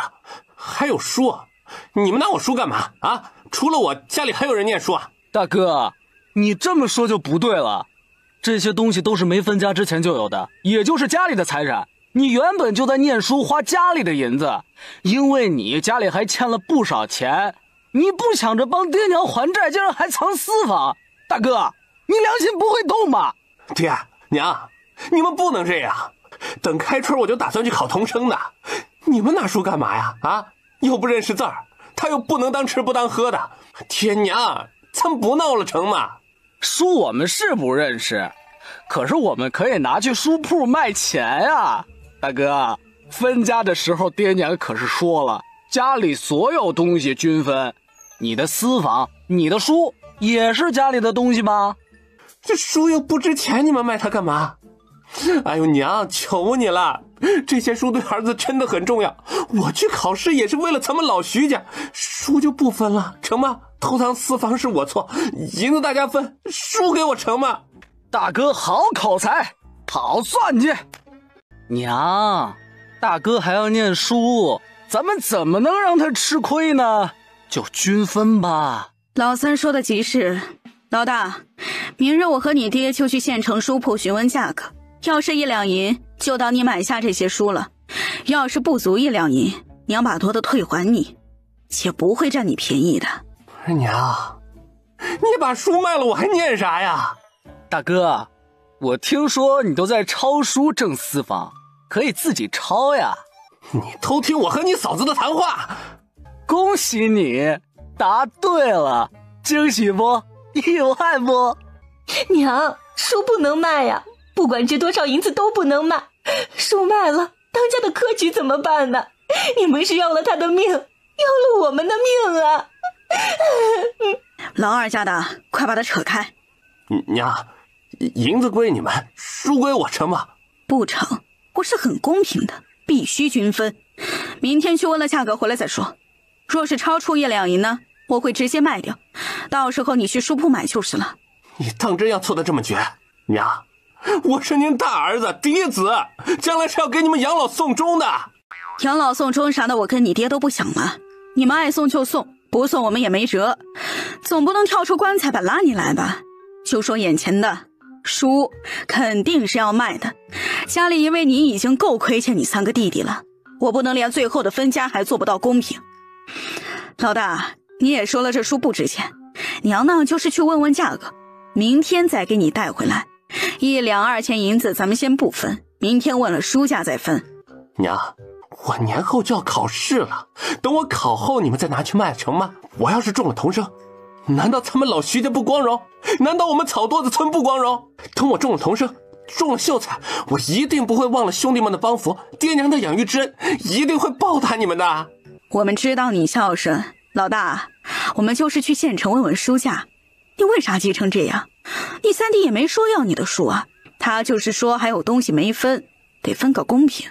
大哥，就让我们去问问吧，我们兄弟不占你一点便宜。娘，我每天不看书睡不着。看啥子个书？难得回家一趟，好好养身子啊！等过2天你家里还有3亩地要你们2口子收呢。不是娘，这农活能不能辛苦二哥他们帮我干啊？我多少年没有下过地了，韩氏也是干不了活啊。对不住大哥，我要帮爹娘和自家收粮食，可能帮不了你了。大哥，我也不能帮你，你就自己干吧。老大，我和你娘累了，你回去吧。你们都回去吧。爹娘，我去给你们打洗脚水。就你孝顺。第2日，老头子，书我们留下最值钱的2本，买上笔墨纸砚，冬天在家没事儿，咱们就在屋里抄书。看看咱们能卖多少银子，钱多的话，多买些吃食放进去。分家后吃的我们也就不用太偷偷摸摸了。说的是，不过人太多，咱们有多少够他们吃的？老3老4还没分出去，老2一家子帮我们做饭，除了老大，其实都还混一起啊。可不是，是我糊涂了，还是买点熟食咱们开小灶，秋收过后呢，立马给老3成亲。我也觉得，送走一个是一个，等我们盖了房子，买了下人，就只有老4一个拖油瓶了。那小子要是能塞给老2就好了。哎，徐婆子，你们家真的分家了？哎呦喂，你咋嫩傻？你家老大眼瞅着就要出息了，现在分出去，几个儿子不是吃了大亏？儿子儿媳不孝顺，好好教训一顿就是了。哎，孩子都大了，管不住了，他们愿意分就分吧。你儿子真打你了呀？哎，你背篓里是啥呀？去县城干嘛呀？掌柜的你好，我们来卖书。拿来我瞧瞧，还都挺新呢，用的人还是挺爱惜的。你们家有读书人？是啊，大儿子一直在念书，可是家里现在急需用钱，也供不起了，只能忍痛把书卖了。我算算，你们等等，这些书一共是21两3钱。掌柜的，请问你一下，这里哪2本最值钱呢？这2本最后。那这2本我们不卖了，辛苦您算算其他的要多少银子。17两6钱。我们还想买点笔墨纸砚回去抄书，麻烦掌柜的帮我们拿一些。走，咱们去药铺。你好，我们是来卖药材。拿来看看。这么多，你们稍等。是这样的，2位的药材呢比较杂，我一点一点算给你成吗？成，都听掌柜的。黄芪呢58文1斤，天麻年份不小，170文1斤。掌柜的，我们还有1筐半5味子，你要吗？在村里的牛车上，你要我们现在就去搬。哪儿摘这么多呀？哎呀，你们运道真好，都拿来吧。哎，您稍等啊。零零总总一共卖了37两4。老头子，买啥？鸡蛋买点，天冷了鸡不咋下蛋，咱们存点自己慢慢吃。包子啥的熟食买点。哎，听你的。老板，包子咋卖的呀？肉的3文钱一个，素的1文钱。给我2个素的2个肉的尝尝。老头子，味儿不错。我也觉得不赖，不过还是没我包的好吃。肯定的呀。现在就吃吧，比窝头好。这俩人怕是人来疯吧？自己包的好，你咋不在自己家包啊？你这儿的一共多少个啊？我全要了。全要？都要。哎呀，好，来，您稍等，肉包子173个，菜包子202个，一共721文，收您720文。鸡蛋咋卖啊？1文钱一个。一共多少个？给我包起来吧。一共32个，您全要啊？全要。这个甜瓜、山梨咋卖的呀？韭菜多少钱一斤？先就这样吧，过2天再来一次。最起码冬天他们不会饿肚子了。尤其是空间里还买了20个烧鸡和10个肘子，好几斤的卤猪头肉。下次过来，我们买点布料和棉花，咱俩的被子棉花可不保暖。最好买点粮食囤着，还有新鲜的肉啥的也能买点。今天咱们花了7两半银子，古代的物价是真的不高，购买力杠杠的。就是，明天咱们继续上山，后天继续来囤货。回去就跟他们分钱，不知道徐大牛会不会气死？他气啥呀？本来就是老两口给他买的书，又没花他银子，真以为自己用就是自己的东西了？王八犊子没良心的货，家里揭不开锅了都，他还在外面挣私房。可不是，没见过这么心黑不要脸的。爹娘咋样？娘咋样啊？书值钱吗？值钱，老值钱了。老大，你昨天不是说1两银子吗？娘今天卖了21两，你在哪儿买的便宜书啊？咱们也去买了卖书铺，发财了。你卖了你不是说就是问问价格吗？你书都卖了，我以后还念什么书啊？卖了，我想着你有门道买便宜书，就赶紧给卖了。银子挣到手再说。一会儿咱们就一起分银子，加上你昨天的1两2钱呢，今天卖了21两3钱，一共呢是22两5钱，咱们一人能分4两5钱。老大，你说娘算的对不对？当家的，老二老三，快把你大哥抬炕上去。娘，当家的昏倒了，快去叫大夫。叫啥大夫？一会儿就行了。当初我和你们老爹啊，满身满头都是血，你们不也说自己抱一下就好了，死不了。娘，求你叫个大夫吧。没事的，放心吧，一会儿就能醒。老二媳妇儿，带韩氏过来。娘，大牛还昏着，你还想干嘛？非要逼死我们一家子才满意是吗？我来给你送银子，4两5钱，你收好啊。有了银子，你想给老大叫大夫便叫吧，反正咱们分了。你们家的事啊，不归我管。娘，你把当家的书给卖了，以后就不指望他念书了吗？他不是说买了就1两多银子，再去买回来还净赚了3两，咋还不满意啊？娘，爹醒了，爹醒了。当家的，你咋样了？喂，娘找你啥事儿？分了我4两5钱。他好想再昏倒一次，赔了夫人又折兵，书都被他们给卖了，亏大发了。都怪老三，如果不是他在我们门口偷听去找婆婆，就不会有这事儿。老三一向无理不起早，猴精的，他肯定是想偷听咱们有没有藏私房，没想到让他听去了最大头。当家的，你说咱们以后怎么办呢？没书，你咋继续科举啊？你容我想想。大哥大嫂，东西我给你们放门口了哈。你去看看，他没有折腾啥。大嫂，这是属于你们的粮食啊，还有鸡，我给你们挑了只肥的，每天都会下蛋的。还有这些碗啊盘啊也是你们家的。哎呀，这下好了，咱们家就算是彻底的分干净了。老二，这是你们的银子，老三的等他成亲后给你，老四的也一样。娘，我们以后就跟你一起伺候你，给你养老，银子还是你收着，给我怕睡不着。成，我帮你先收起来，以后你们要用啊找我拿。行了，该分的都分完了，老二家的，你赶紧去做饭吧。徐老大现在恨我们到骨子里了，老婆子，以后离他远点啊！刚才韩氏看你的眼神，我瞅着都心慌。我也瞧见了，等咱们有银子了就盖自己的屋，就算没有这事儿，也甭指望他们能对咱们好。得罪了再狠又怎样？咱们还是他们的娘，明面上还是得对咱们低头，又不指望养老，怎么舒坦怎么来。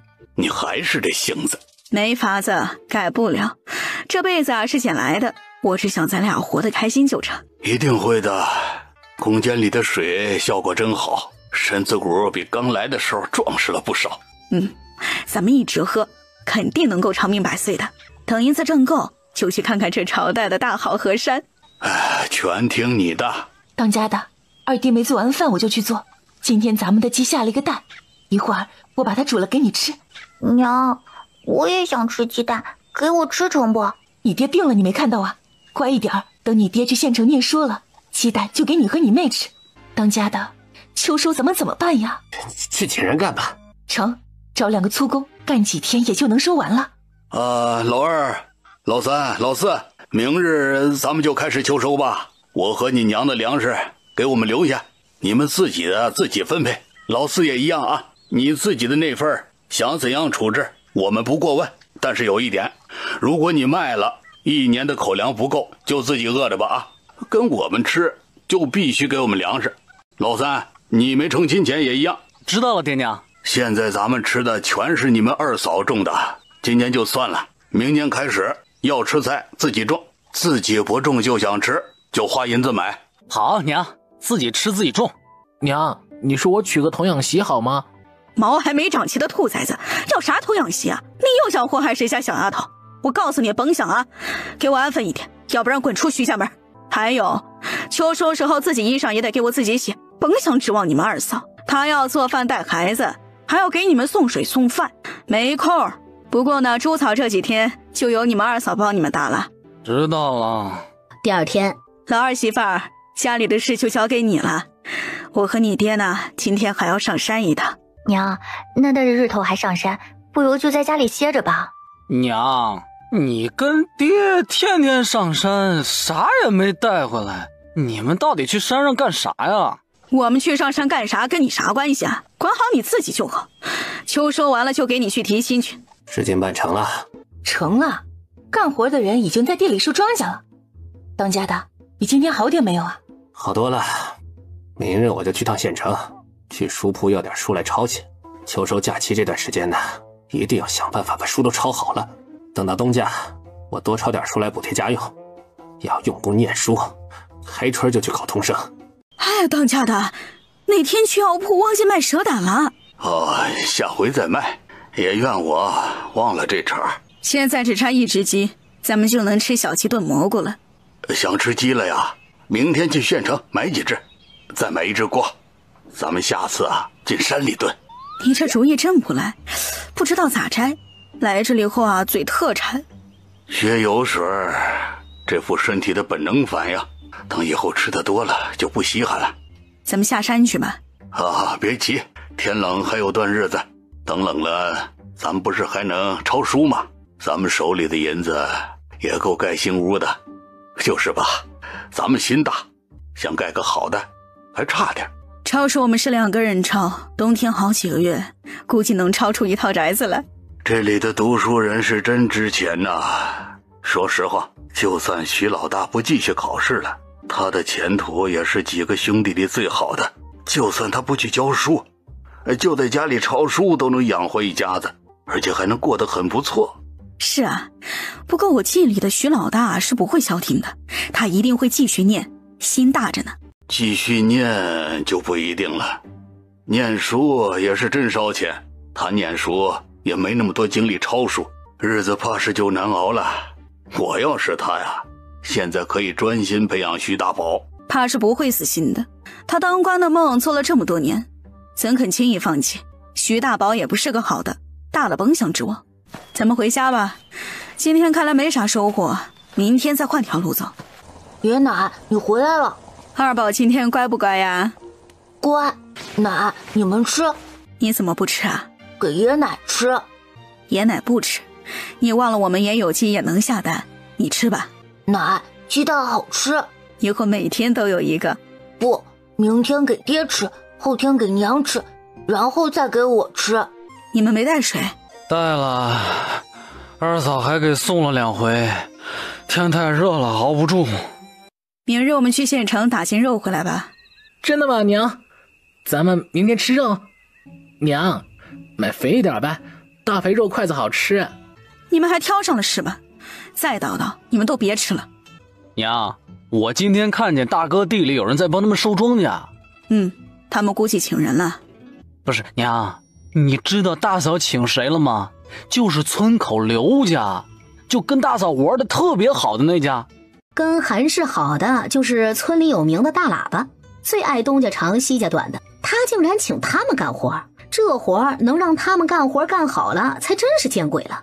老大本就缺银子，这秋收眼看着又要没掉一笔，来自亲媳妇儿的雪上加霜啊！不知道他到时候会怎样的暴跳如雷。你说我们要不要去提醒提醒大嫂？这家子到时候啊，指定会坑他们粮食。你现在跟他说，人家会信你吗？说不定还要骂你看不得他们好，嫉妒他们不用自己干活。晚上干活这几天啊，每天早上煮个鸡蛋给他们吃。好，谢谢娘。多煮一个，你也吃一个。娘，老头子，这家人我瞧着不是疯就是傻。是以前太苦了，给点甜头就不知道该咋整。过几天家里肯定闹腾，要闹滚出去闹，自己的地自己一点不上心能怪谁啊？你也看到了韩氏今儿个多嚣张，哼，有他哭的时候。明天咱们去县城啊，去买点粮食，新鲜的猪肉鸡啥的，熟食啊再囤一点。啊，成，没吃饱吧？吃了再睡。明日啊，咱们买点洗牙粉，牙齿得护好了，这里没补牙的。当家的，娘说让我明日也吃鸡蛋。真的吗？娘咋说的？她说全家都有，不差我一个，让我多煮一个。老三打鸡血了，以前他最会偷懒。是思春了，没看到盯着鸡蛋半天，没准舍不得吃，想给夏青儿。他就那么想卖帽子啊？可能是女人不坏，男人不爱吧。你也爱坏的？我就爱你这样的。老婆子，别扯上我成吧？少贫嘴！我现在这样你不嫌弃？我嫌弃啥呀？自己更客栈好不好？老婆子，你说咱俩的年纪再生一个咋样？还去你的，老不正经的！你想全村笑掉大牙呀？哎呀，今天咱们花的真不少。是花了不少，不过咱们的收获也不少。只要是有需要的，就不算浪费。咱们花了才有斗志去挣，明日就继续上山。咱们去歇歇脚，吃个饭吧。就去前面的面摊吧。老板，2碗肉丝面。趁热吃吧。肉都给我了，你吃啥？哎呀，就这几根肉丝，吃了还能上天呐！赶紧吃，有啥好让来让去的？咱们俩胃口啊是真好。能吃是福。咱们回吧，回去收拾下水。咋吃啊？那么多？放咱们屋里。娘，这是买肉的时候啊，看到下水和棒骨，也买了些回来。二宝，奶给你带了零嘴，给我买的。拿去吃吧。老二家里的，你在家里带孩子，我们去河边啊洗下水。娘，我去吧。不用，你洗不干净。婆婆竟然给徐老二的孩子买了糖葫芦，却没有他们家大宝的份儿。这死老太婆偏心的这么明显的吗？我要糖葫芦，是我的。自己的儿子就是厉害，就买一份儿又怎样？还不是他儿子的。家里的好东西都该是他儿子的。要吃啊，找你爹娘买去。我买给二宝的，有你份吗？啊，小年纪不学好，还会讲人吃屎了。娘，都是孙子，你不能这样偏心啊！为啥糖葫芦二宝有，大宝没有啊？我乐意宠谁宠谁，乐意给谁花钱花钱，吃你家大米了，要你管。娘，大宝也是你孙子。甭给我废话啊！管好你的娃，再给我抢东西，下次别怪我不客气。那个死老太婆，都是你拿走了我家的银子，害了我爹的树，你个坏人！哎，老婆子，娘，徐大牛，你给老娘死出来！你以为在里头撞死就行了？再不出来，老娘立马找族长！你儿子啊，不但骂我，还要打我！徐大牛，你们俩口子在我头上拉屎不够，现在他也可以了是吧？娘，这个孩子还小，不过就是无心的，还不是因为你偏心，糖葫芦只买一份。我的错了是吧？你给我银子了，我凭啥给他买？欠他的呀！老二家的你不也买了？老二一家给我养老银子了，你们给了吗？一文钱都舍不得出，还天天盯着我兜里的仨瓜俩枣。徐大牛，你能要点脸吗？娘，要不糖葫芦仨孩子一人一半？不行，甭想，糖葫芦啊，别惦记了。现在是你儿子骂我还撞我一把老骨头经得起他撞啊！哎呀，这小孩子就是冲动，都是馋的，撞一下能有多大力气啊？我要糖葫芦，我要糖葫芦！一边吃去，我看谁还敢抢。你奶买给他二孙子吃的，咱不要。等明天你爹进城，让他给你买。啊，就是爹明天给你们兄妹买就是了。徐大牛，现在你娘问你，你儿子骂他打他，你怎么处理？甭跟我扯别的。大宝，给我过来，跟奶赔不是。我不要，我要吃糖葫芦。都给我闭嘴！徐大牛啊，你再说一次，你儿子骂我怎么办？不是说了叫他赔不是吗？我打死你个不孝子！爹，你别打大牛，他的手不能打呀！你他妈的给老子滚出这个家！我和你娘养你这么大，就养出你这么个不是人的玩意儿！爹，我错了，真不是对娘不尊敬，是孩子太小了不懂事，我们要慢慢教，您说是不？行了，老头子，为这么点事生气不值得。老大，管好你的娃，我们有啥给谁跟你们没关系。你们呢，我也没指望你孝顺我们，各过各的就好。你们是我爹娘，孝顺你们我们必须的呀。还是啊，你也一样，管好你的娃。想说我的不是回屋里啊，别让我听到。娘，我没有。徐大宝，以后再抢二宝吃的，我知道一次揍你一次，别怪奶没提醒你。还有你儿子被人压着抢东西，你是死的，不知道还手啊？我知道了，娘，以后谁欺负我家二宝，我便直接上手。哎呀，这年头啊，孙子都敢打自己奶了，老婆子今天是真开了眼了，这读书人啊，真会教孩子。你们都给我进屋，没出息的东西，就一根糖葫芦，知道你们抢成这样，以后徐二宝不管有啥东西都不许抢他的，听到没？我们想吃糖葫芦，想吃让你娘去买，或者爹回来了买给你们，不许人家有点什么就眼巴巴着盯着看，丢人，知道不？好，爷，我们以后不抢他的，让娘给咱们买。还好今天咱们回来的早，要不然得洗到天黑。还不是老大他们，要不然肉都上锅了。哎呀，别说了，赶紧回家做饭吧，整口吃的是真难。一会儿我来炒。成，我给你烧火加点辣子。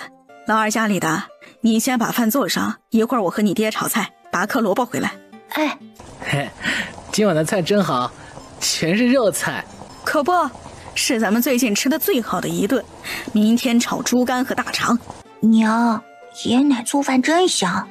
是啊，爷奶很厉害。娘，好香的肉味啊，我也想吃肉。香啥呀，都是猪下水。你不是没看见一筐子臭烘烘血淋淋的，有啥好吃的呀？爷奶真恶心，啥玩意儿都下嘴。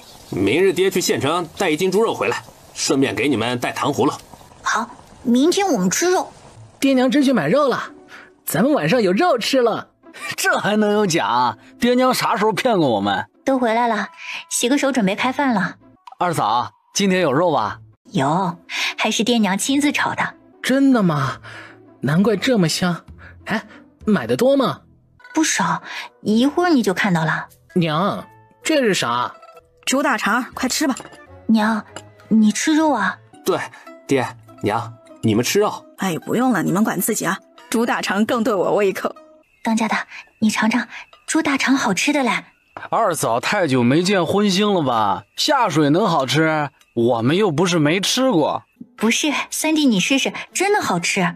娘，你啥时候嫩会做下水了？这骨髓好吃，醇香醇香的。再来一根。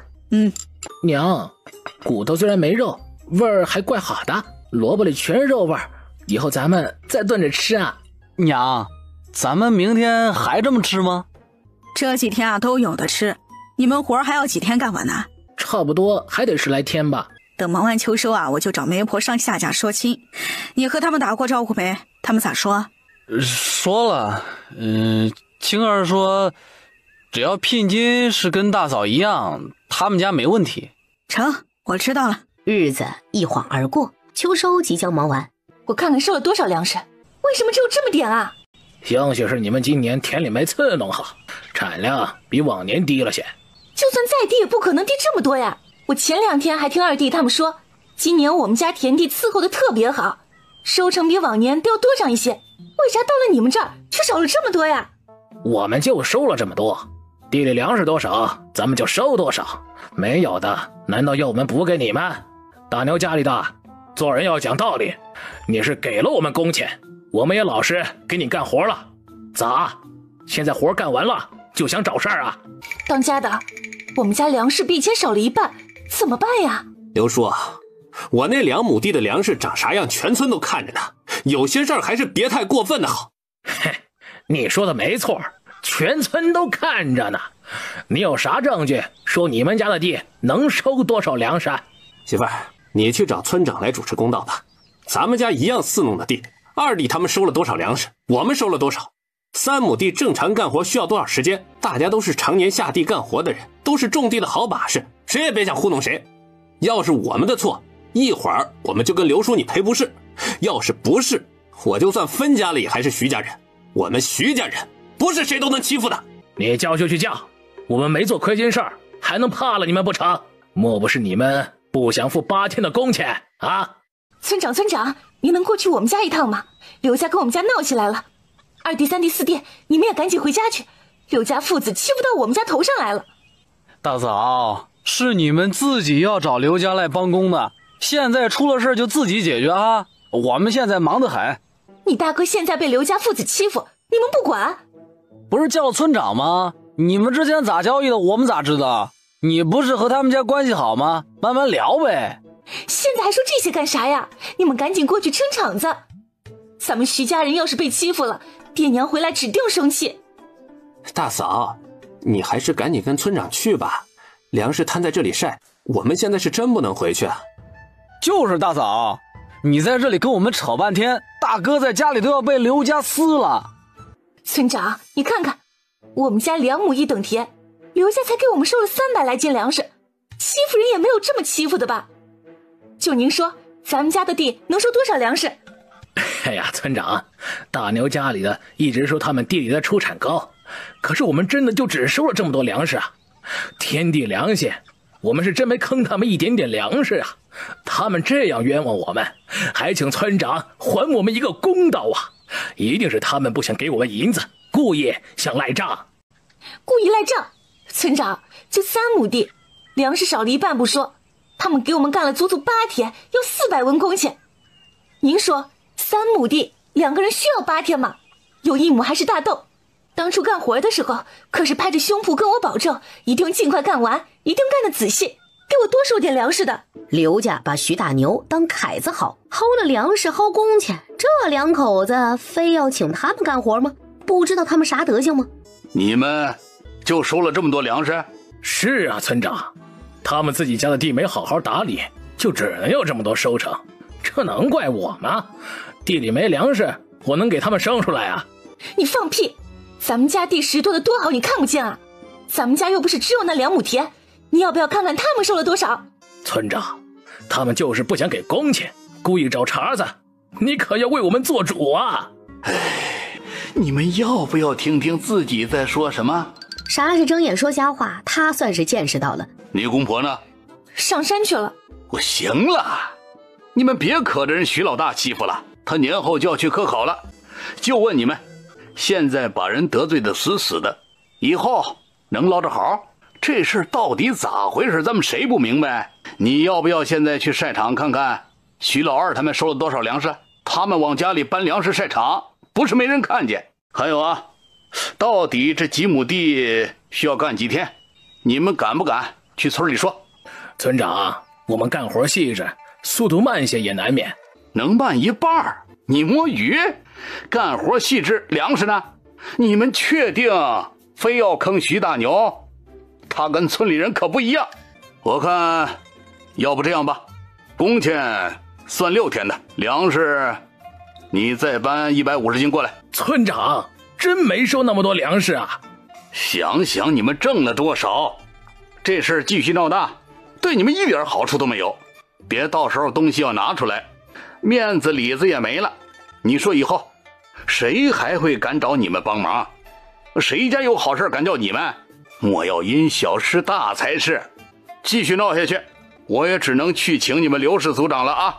哎，村长，看在你的面子上，这亏我们认下了。他们认下，还是不想认，就这还亏了好大一部分粮食和工钱呢。村长挥手打断韩氏继续的纠缠。这事儿你们要我处理，就是这么个处理法。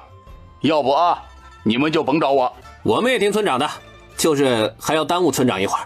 刘家现在必须立刻当着您的面把粮食送过来，我们当场称了才能给他们工钱。行，你们赶紧回家拿粮食，送了粮食拿工钱。算你狠！以后找人擦亮眼睛，要是对村里的人不熟悉，可以多问问你婆婆或者二牛。再出现今日这样的事儿，我不会再管。我们知道了，今日有劳村长。这事儿就这么完了啊！以后你们都注意点，请人干活啊，还是自己在旁边看着的比较好。当家的，这次是我信错人了，以后我一定打听清楚了再找人，一定在地头看着他们干活。我天天在屋内抄书挣钱，还要念书，有多辛苦你眼下看不到吗？要你管家，你就是这样管家的啊！信错人，刘家是啥样的你不知道？你是第一天嫁给我呀啊！这么多天收粮食，你可曾去过地里一次，看过一眼？你是觉得我打错了？你没有错是不是？我错了，不该找刘家，我是自己眼瞎信错人，我认。事情已经发生了，咱们继续纠结也没用。当家的，我先把粮食扛进屋里成不？一会儿爹娘也回来了。赶紧把院子里的东西收拾好，以后家里的事你再办砸了，你就给我滚回韩家去。当家的，粮食都搬好了，我去做晚饭。爹娘，我们回来了。爹娘，我们回来了。今天活干完了？干完了，娘。今年是个丰收年，咱们家得了不少粮食。明日把粮食都拉回家里去，咱们家今年的秋收就算完成了。娘，我们今年的粮食要换成粗粮吗？不知道，你们自己看着办啊。我们的你们放在仓库别动就好。老四的换粗粮吧，他胃口大，这些粮食肯定不够他吃的。娘，你们吃细粮，我吃粗粮啊？怎么，我们吃啥要经过你同意啊？你想吃细粮也可以，后天呢就去县城找活干，自己养活自己。娘，我还没长大。再吵我一句，信不信我立马把你也分出去。老二，秋收忙完了，你们哥几个呢把家里的屋子好好修修，还有家里的炕通通，冬天都不暖和了。哎，好。娘，我明天要去青儿家帮忙，让二哥和四弟修呗。成。老二老四老大和老三屋不用修，他们自己干。知道了，娘。不是，娘，为啥不给我修屋子啊？青儿怕冷，屋子不暖和，你让他咋过冬？你不是要去老夏家干活吗？叫他们来帮你修房子呀。他们怎么会来帮我修房子？我又不是上门女婿。你还知道自己不是上门的？我以为你下夏家去了。二哥，我听娘的。行，等夏家忙活完，我自己修。看嘛，白眼狼就是白眼狼，不管对他多好，只要一点不满意，立马就能跟你翻脸。都说姚姐儿无情，家里的几个比姚姐儿有过之而无不及。娘，今天刘家来过了，和大哥吵了一架，然后大嫂找来了村长解决了这事儿。他们倒是聪明，知道找村长主持公道。是啊，本来要拉我们一起回来，三弟没答应。他今天赶工，明天好去给夏家干活。他对夏家倒是巴结得很。老头子，咱们以后只能往深处找，现在山上人太多了啊。到猫冬之前，山上人都不会少，靠山吃山，野菜那些不说，就是柴火就要不少。可不，回去跟老三说一声，他如果不捡柴，天天在夏家忙活，他和夏青儿冬天就烧自己吧。老大家也知会一声，咱们在后院搭个棚子放柴火，三家合用，他们的就自己解决吧。成。爹，为啥二哥他们家捡的柴我们不能用？你们能不能消停点，不闹了行吗？老三过阵子成亲了就要分出去，你已经分出去了，老二老四为什么还要捡柴给你们用？他们欠你的。不是，娘，大哥要忙着念书，我要忙着娶媳妇儿，就今年辛苦二哥四弟一次，明年我们自己捡成吗？不成，你忙啥娶媳妇儿？你忙着去夏家献殷勤吧。这么喜欢夏家，哎，要不这样，你去问问他们家要不要上门女婿，也是给他们500文，你去夏家吧。娘，你叫我去做上门女婿？对，夏家如果要你，你就去吧，我贴500文送你出去。爹，你管管娘啊，他说的啥疯话？我觉得你娘的主意挺好，你也挺喜欢夏家，去上门很合适。我不做上门，就是他们家最近活多，我帮帮忙。他们家是腿断了还是男人死光了呀？一家子6个壮汉不能干活要你干，我咋不知道你徐三牛嫩能干呢？娘，我也是啊，我要抄书转束修，还要念书考试，真的没有时间捡柴。家里的还要照看2个娃子，还要洗衣做饭，真没有时间。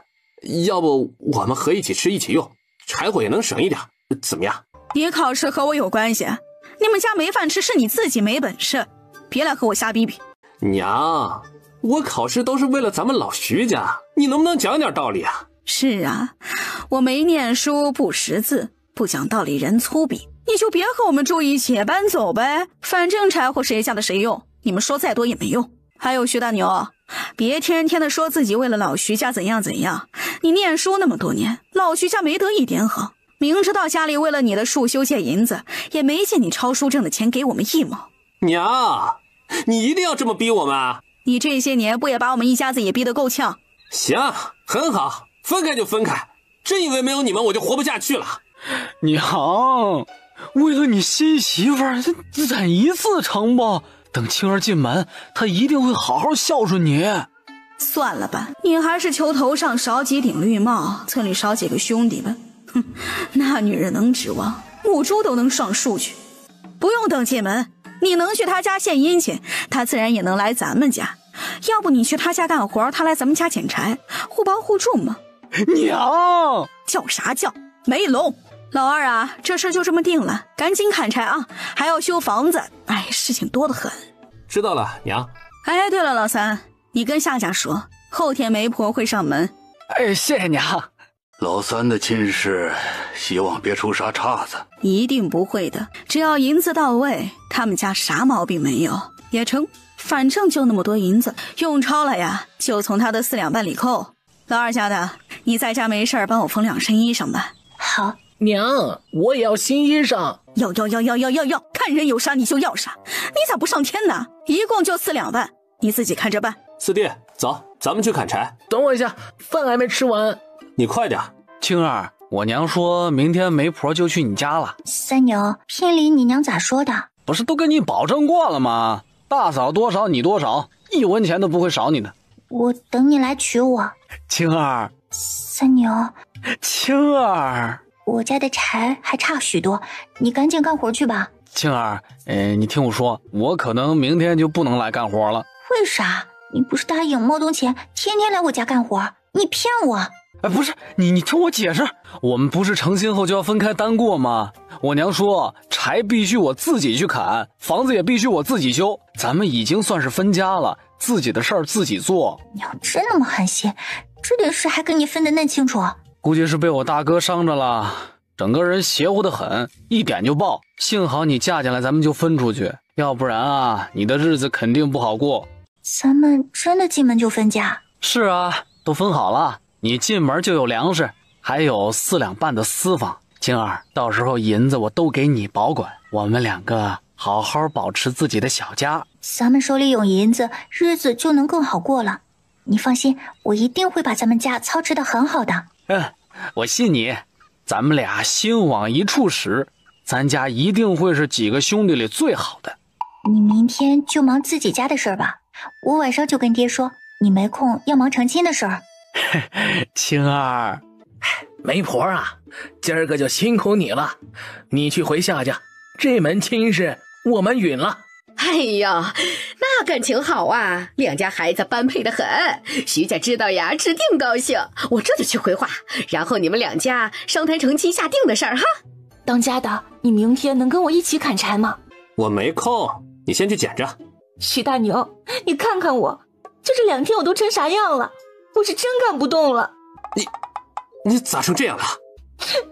我真的累得不行了，家里的活要干，孩子要带，还要去山上砍柴。你去咱们五角看看，就那么点柴是咱们的，你再不帮忙干，我一个人就是干到下雪也不够咱们冬天烧的，一家子等着累死吧。哎呀，咱们村一捆柴火卖多少钱？柴火还要钱？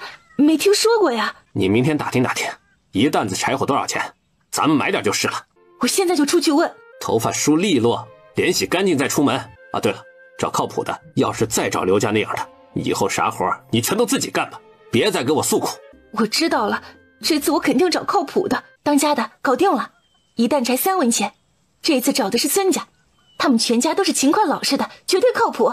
跟他们说我们要多少了吗？说了，会给咱们送够一整个冬天的柴火。哎，秋收假期已过，我后日呢就要回学堂，家里啊就你，多照看着点啊。放心吧，当家的，我会把咱们小家顾好的。老三成亲，你会回来吗？看吧，他们去叫我就回来一下，不叫就算了。晚上，徐老头听到徐老三的告状，有钱就可劲儿造，等造完了，他们就安淡了。你大哥能抄书正银子，你能吗？不能就老是上山砍柴去。老三，你娶亲的新衣裳自己准备啊，还有到时候你媳妇儿的嫁妆也直接搬进你们屋就行，我们不过问。娘，我成亲你连件新衣裳都不给我做吗？你和爹不是都做了新衣裳？你大哥二哥成亲也都没有做新衣裳，我给你脸了得寸进尺。哥根本就不需要新衣裳，他的衣裳全都没补丁。我就这么大本事，你要是不满意呢，要么自己办，要么就别成亲了。娘，现在全村都知道我要娶青儿，怎么能不娶？哼，全村都在笑话你是个傻子，自己还不知道。我没说不让你娶，就是说你自己成亲的衣裳啊，你自己准备，以后成亲了记得有事别来找我们，帮不了。我真是你们亲生的？你也可以当自己石缝里蹦出来的。娘，不给我准备新衣裳，青儿的嫁衣能准备一套给她吗？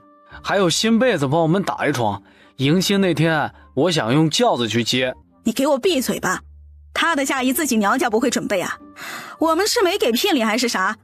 还想要棉被，告诉她没门儿。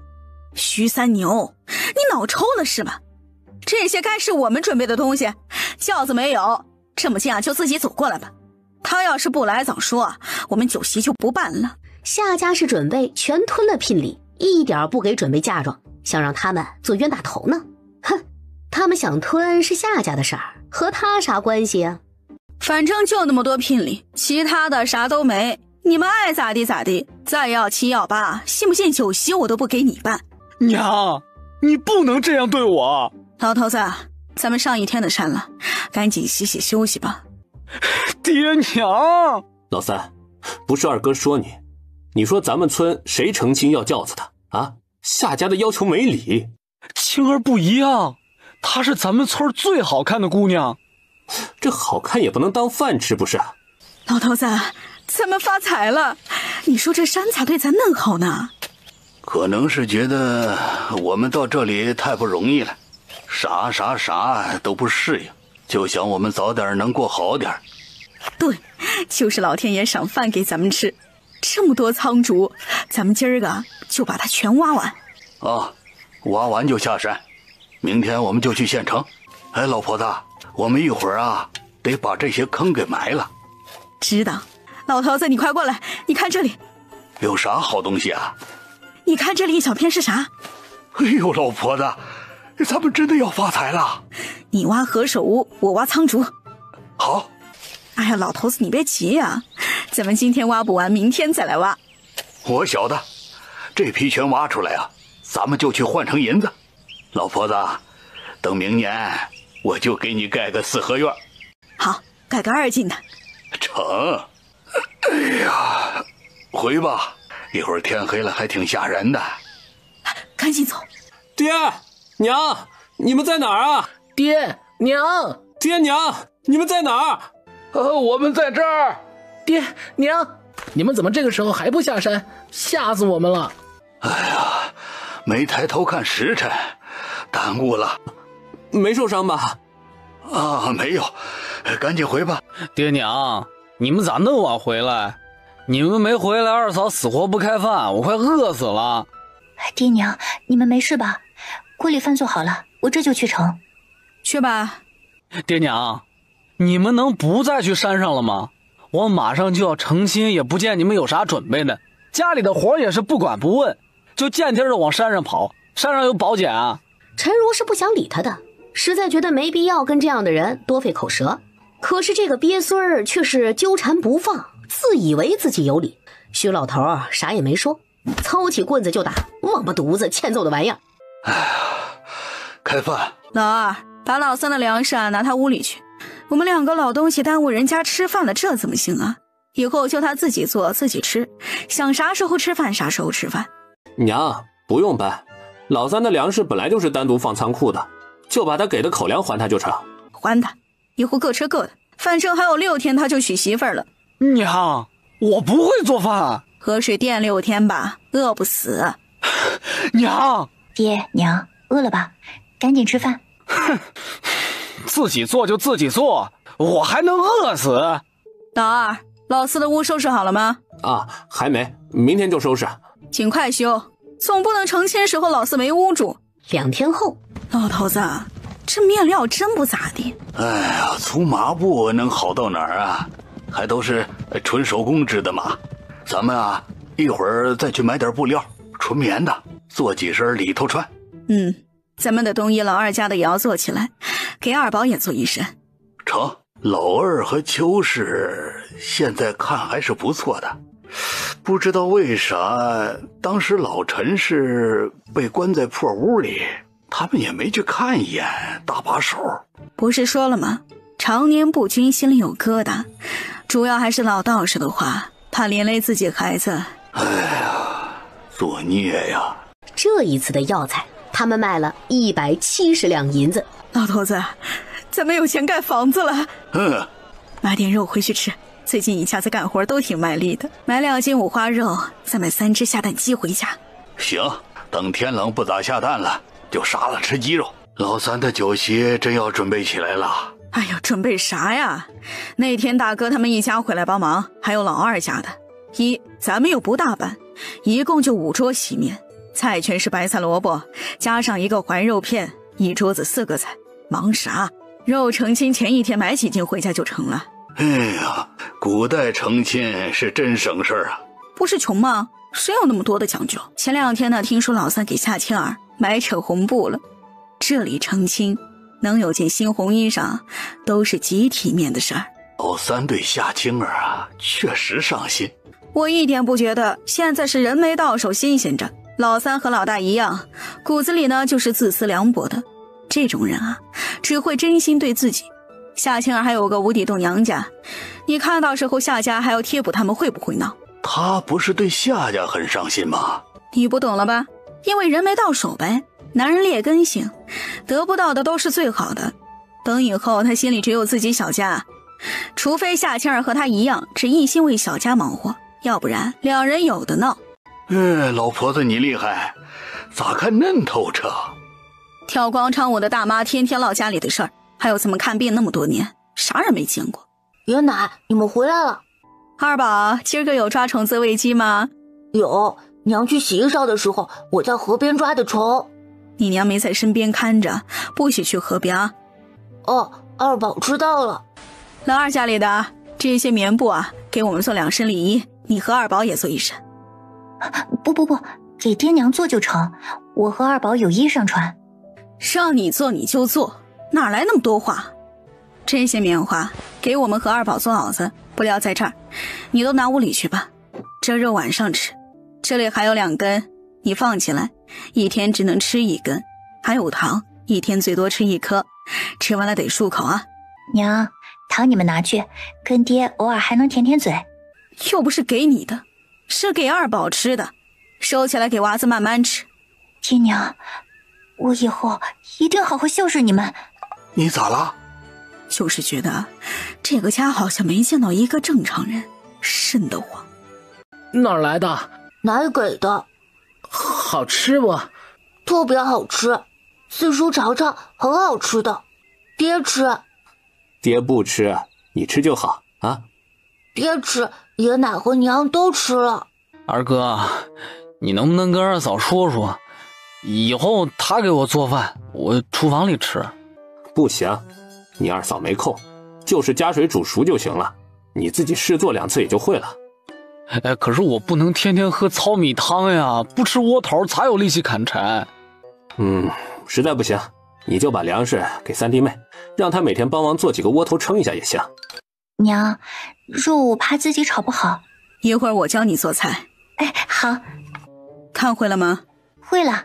娘，加那么多料浪费不？省得下料做菜才好吃，你就放心大胆的用，没了再买就是啊。我和你爹啊都不喜欢天天吃炖菜。好，我多放。几只鸡做好窝了吗？做好了，和咱们都住一个鸡窝。以后下了蛋就别留着卖，每天一个，你和二牛也吃。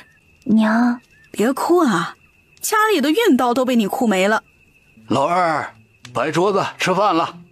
娘，奶为啥不给我们吃肉？他都给二宝吃。甭理他们，咱们跟他们泥腿子不一样。等爹考上，咱们一家就进城享福，以后都不回这个破村。进城天天买肉吃。老四，你吃慢点，爹娘还没吃几块，半碗肉都进你肚子了。娘炒的肉太好吃了，根本停不下来。爹娘，你们吃，你们吃。三弟呀，这个家是没咱们待的地儿了。爹娘现在满心满眼只有二弟和他家娃子。大嫂说的是，好在现在已经分家了，爹娘就是再偏心二哥也得不了多少好。不是还有3亩吗？怎么说也值20几两。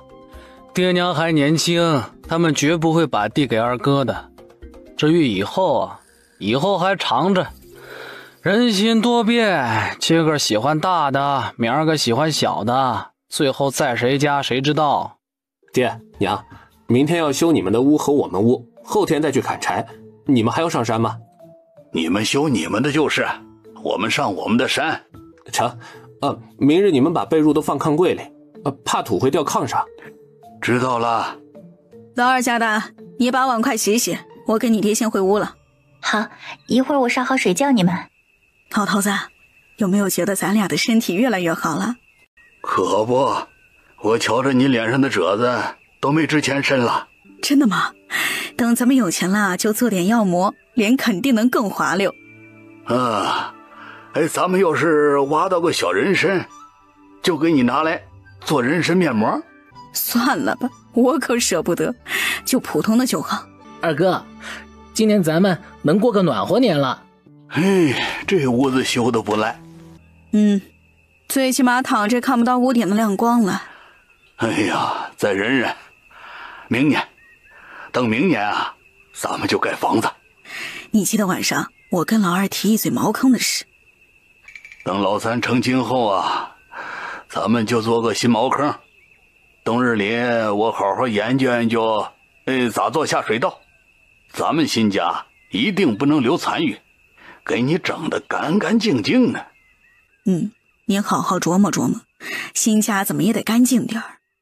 到了徐老三成亲的日子，明天接亲的事儿都安排好了吗？都好了，爹。那就成了，大家明天都早点起啊。二宝，明日你不可乱闹，你娘要忙厨房的事。知道了，爷。大哥二哥他们明天也都会来咱们这儿帮忙，老大家里的要是忙没空，你们也别去吵着他。老三啊，一会儿到我屋里，明天接亲的糖果瓜子给你。谢谢娘。都散了吧，回去洗洗早点睡啊。晴儿啊，你进了老徐家的门，一定不能忘了你这几个弟弟，知道不？娘，我知道。三牛手里的银子一定要你管着。放心吧，我跟他说好了，以后银子都归我管。大弟明年说亲骗金肯定有着落的。你进了徐家门，一定要好好跟韩氏处。他们家的徐大娘将来肯定不得了，她只要愿意随便搭把手，以后你们两口子日子都不会难过。我知道爹，家里最不能得罪的就是大嫂。虽说是分家了，好像徐老头现在对老大的态度也变了，都是暂时的。他们在老大身上花了那么多银子，绝对不会死心的。你进门后一定要想办法，在银子被徐老大花完前，尽可能的哭穷，多要补贴。你婆婆和你公爹就是俩傻子，在家里除了干活就是干活。徐老二一家子也是，以后你和老三的地尽可能的让他们给干了，你们俩回家来干我们家。放心吧娘，我知道该咋做，你们就等好吧。嗨，徐家也是个抠搜的，让租个轿子也舍不得。想到你明日要走过去，我这心里啊就不是滋味。以后老了有他受的，现在让我走进门，以后我就能让他们走到死。你心里明白就好，等银子田地到手了再翻脸。我晓得，当家的以后三弟妹进门，咱们家一共就一个厨房，3家人用好像有点挤了，要都在饭点，谁先做谁后做呢？有啥好愁的？谁吃饭都没有爹娘吃饭大，他们随便啥时候都成啊。爹娘必须饭点能吃上饭啊，我晓得了。爹娘现在对咱们真好，对二宝也好，我瞅着大哥三弟啊都不像是孝顺的。爹娘以后还是跟咱们过得好，咱们呀要好好听他们话啊，让干啥干啥。我晓得，当家的你放心，我肯定好好伺候咱爹娘。老婆子，老大没回来。哼，我就知道，等着咱们去请他，以为自己是天王老子呀，没他徐大牛的酒席就办不成了。哎呀，甭理他，新郎官在就行了。哎呀，这2天，老大媳妇脸拉的跟驴脸似的，尤其是今天，真把自己当盘菜了，以为咱们还得供着他，摆谱呢。哎，没事，总有让他认清现实的时候。老大家的跳不起来，老婆子，我是真开心呐！嘿嘿，咱们又甩出去一个。可不是，一想到老三也丢出去了，就忍不住想笑。哎呦喂，日子是越过越好了。咱们也没过来多久，23个大子就不知道翻了多少倍。在这里发家更容易。等明年呢，就给你买个玉镯子，买个好的。你别跟我说这个，想起来心尖儿抖。抖啥呀？多好的事儿，咱们又能多活几十年。那多少人想求都求不来，也就是一开始遭了点罪。你说的好像很有道理啊。天微微亮，三弟妹啊，大嫂二嫂，这就开始了，我们来晚了。哪里晚了？我们也才刚把菜端出来。大嫂二嫂今天辛苦你们了。都是一家子，说啥客套话呀。三弟妹，你家老大呢？他在县城念书太忙，没时间回来。亲弟弟成亲做大哥，忙到回家吃顿席的时间都没有。说出去能听啊？徐大牛还真是脸都不要了。哎呦，念书是顶顶重要的，他不回来就不回来了，左右都分家了。我也是这么想的，都分家了，以后他们几个兄弟想怎么处啊就怎么处。老三成了亲，明日就自己当过，他是个有主见的，以后日子定不会差了。老三也当过了。之前不是说好了吗？成亲就把他那份分家的东西给他们。老三的围巾给他了，他和夏青儿日子好孬啊，都自己过就成。我和老头子年纪也不小了，管不动了。这些年真的太累太苦，我想着还是放开手的好。老大你真不管了？他以后的束修啥的不管了。大嫂你可能不知道，老大呀能干着呢，他一直在县城帮书铺抄书，挣了不少银子，能养活他自己。老大自己挣钱了？分家后我才知道的。大嫂二嫂，你们也知道咱们家啥情况，老大这么做，我这心里头，罢了，以后就自己管自己吧。我和老头子也不要他们养，我们自己还能干。这家分得对，以后啊，你和三弟就过好自己的小日子就行。老三你也别多管，他就是个糊涂蛋，把他们分出去是对的。老夏家的闺女不是啥好鸟，进门肯定要作妖。二嫂，我明白，反正人是老三自己看上要娶的，我为他做的只有那么多，以后的日子啊，就他们自己过吧。夏青儿没嫁着吗？是啊，听说席家给了500文聘金，他咋啥都没带啊？夏家真没给他准备一点嫁妆。500文全吃了。哎呀，可不就是嘛，谁娶他们家姑娘都清楚，500文聘金不给嫁妆算啥呀？就夏青儿家里的5个弟弟，将来成亲都够徐老三喝一壶的。徐老三图啥呀？还能图啥呀？图夏青儿的脸呗。你没看见他眼珠子粘在他身上都不会转了。娘啊，徐家老三想不到还是个情种。嘿，等夏青儿5个弟弟成亲的时候，他别翻脸，我就敬他是条汉子。他是娶媳妇儿又不是入赘，等成亲之后，他就要和媳妇儿好好说说，以后老夏家的事儿少管。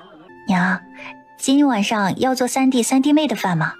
不过一顿饭而已，前3天他们如果愿意跟我们一起吃，就一起吃，粮食也甭跟老三要。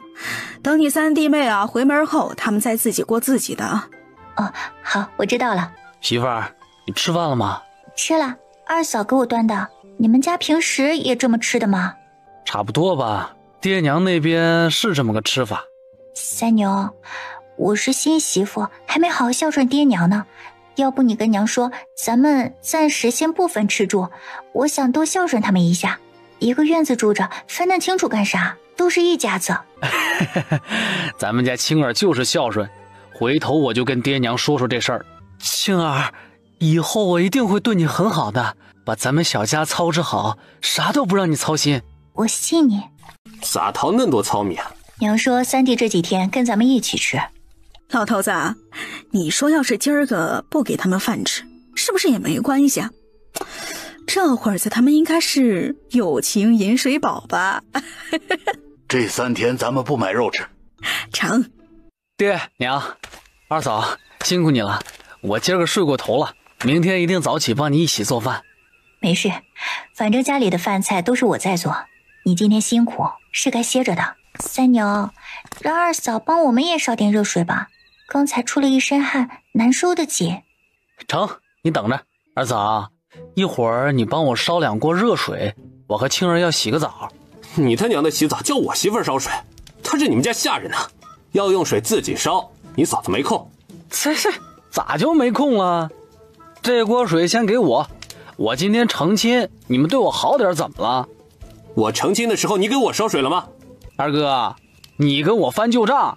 我没和你翻的意思啊，就是咱们已经分家了，自己的事儿自己干，我媳妇儿不欠你啥的，柴火就在屋里，你自己没手不会烧，叫我媳妇儿帮你们烧水洗澡。你媳妇儿呢？坐屋里做夫人呢。我就是叫二嫂帮忙烧个水，也不费啥力。这你们不干就不干，至于说话这么难听吗？不费力你自己不能烧啊？你是没长手还是你媳妇儿没长手啊？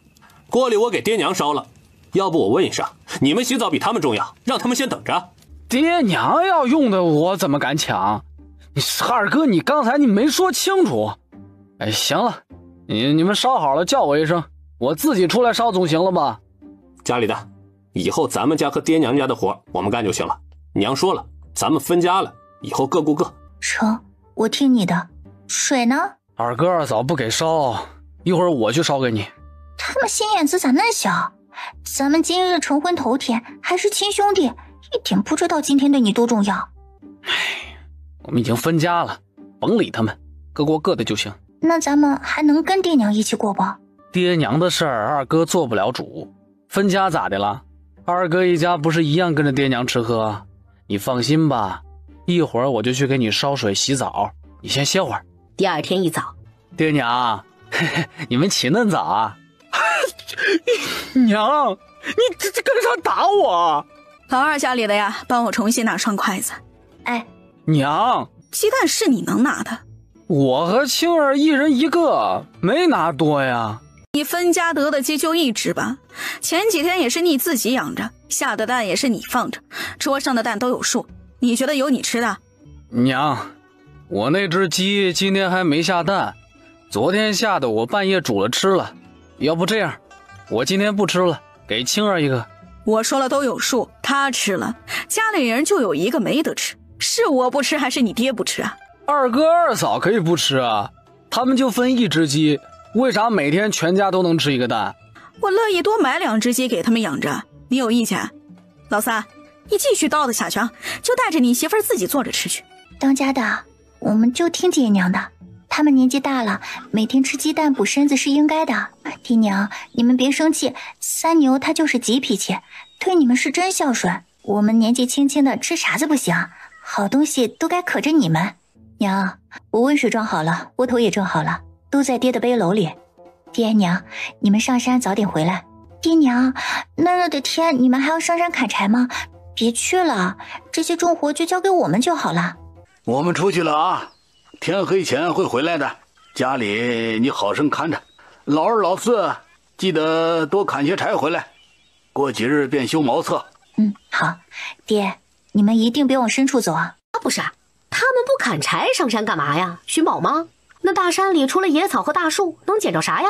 当家的，你爹娘上山去干啥？不知道，每天都去，每天又背着空筐子下山，不让去还不肯，家里一摊子事儿，啥都不干，也不知道他们是要啥。每天都是空筐子？偶尔的时候会有点野菜，很少就是了。当家的，你说公婆是不是背着我们？你啥意思啊？他们是不是找到啥宝贝了，或者有啥挣钱的法子？会不会是每天出去挣钱了，骗我们说上山了？不是，就是上山了。有次天黑了还没回家，我们去山上找过他们。真上山了？真的。当家的，明日我们不是没事干吗？要不我们跟着爹娘，看看他们上山到底干啥？你忘了明日咱们回门吗？咱们带啥回家？就带5斤黑面吧。会不会少了点啊？第一次回门礼后点，咱们也有面不是？那就6斤。成，都听你的。嘿，下午咱们家的鸡也就下蛋了，晚上煮给你吃，以后每天的鸡蛋都给你吃。还是你对我好。爹娘，今日我和青儿要回门。去吧，老三家里的也几天没见亲家了，估摸着也想他们了，就多留一会儿，好好唠嗑唠嗑。娘，我们空着手去？想带啥呢？你们2口子商量着来呗。分家的时候，那只鸡我看着就很合适。娘，我们就那1只鸡。刚好可以带去孝顺你岳家。我准备好了。那你问我干啥？闲得慌。老婆子，你看这是啥呀？是以前咱们去东北吃过的扒针不？我瞅瞅，老头子，真是吗？我不确定啊。我瞅着是。摘不摘？摘，回家喂鸡。鸡要是没事，就让老三先尝一口。成，老三活蹦乱跳，身子好，就算有毒啊，怎么给他扎几针也死不了。拿啥扎啊？缝衣服的针，随便扎扎就行了。祸害活千年，鸡不死，他能死？夏家，三儿、青儿来了呀！进来进来，咱们爷们儿唠2句。爹，这2天和青儿过得咋样啊？很好，青儿也很好。哎呀，好就好，你俩过得好，我也就放心了。现在你们家咋过的呀？这几天咋吃的呀？咋就带了6斤黑面呢？徐三牛就给了这么多，本来他只给5斤，我好说歹说才多了1斤。他咋那小气呀？人都给了他，就值6斤黑面。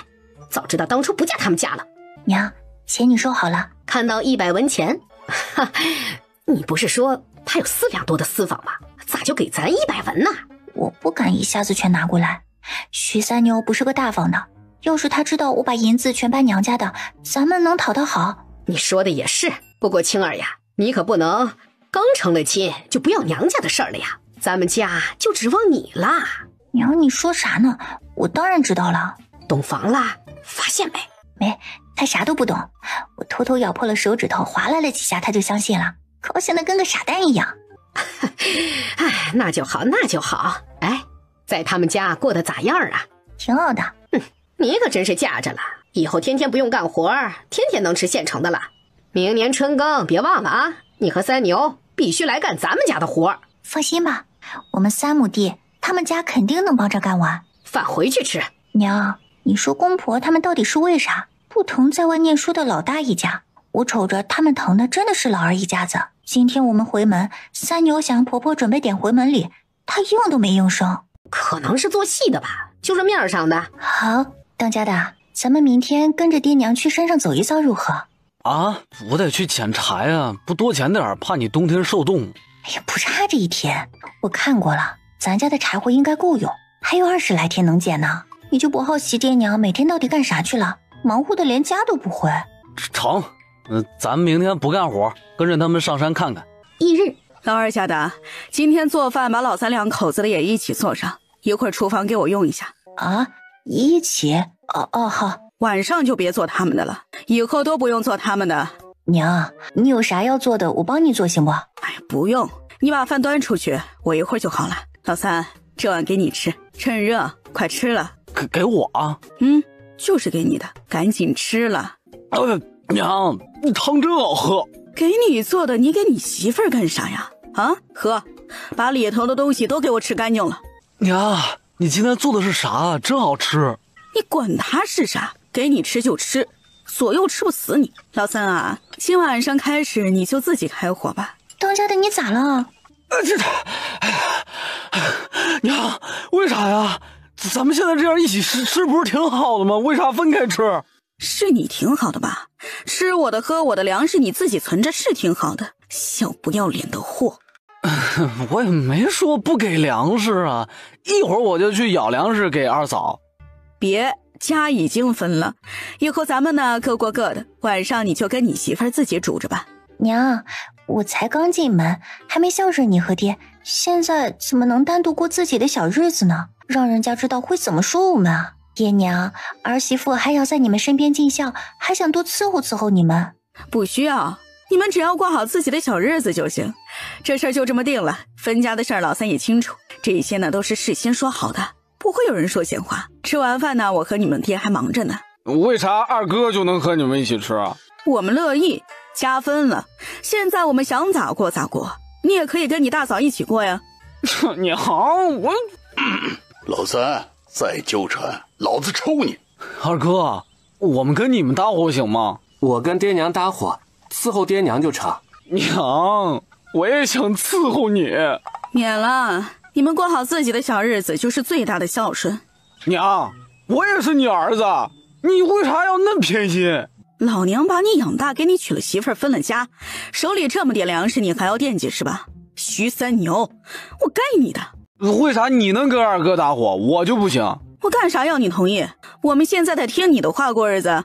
娘，就一个灶，那3家人吃个饭得做多久啊？谁先抢到算谁的。你可以叫你媳妇儿天天坐在门口的。老头子，咱们冬天怎么吃饭呢？天天跟他们抢锅子用。冬天这里人一天就吃1顿饭，还是吃下午2点左右，跟咱们搅和不到一块儿。哎呦，瞧我个老糊涂，真给忘了。哎呀，不过咱们还是得买2个大水缸。现在家里的水全是老二老四挑的，你没发现吗？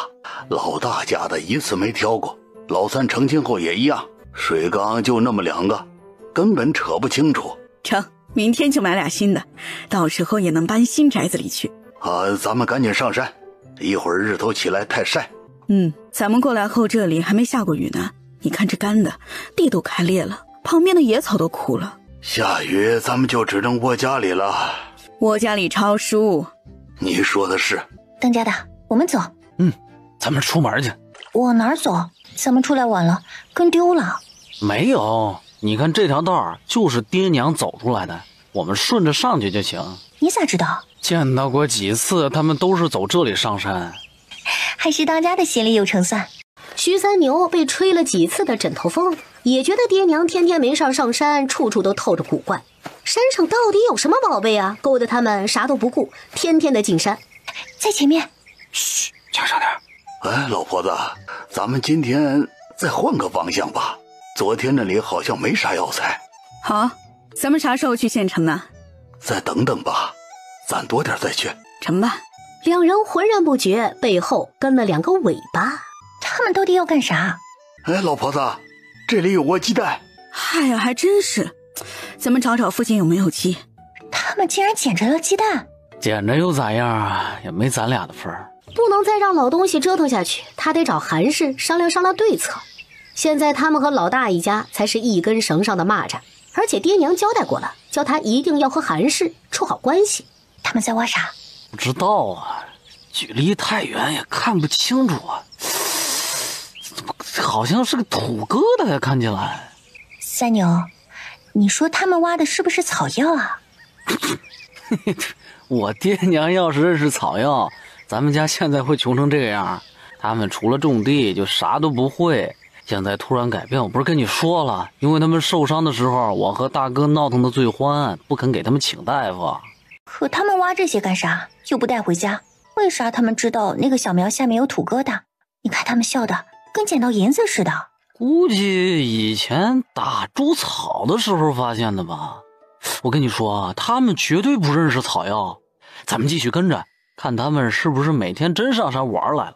老婆子，后边有人。人呢？刚才不是还在呢吗？人死哪里去了？当家的，我怕。怕啥呀？山里又没野兽。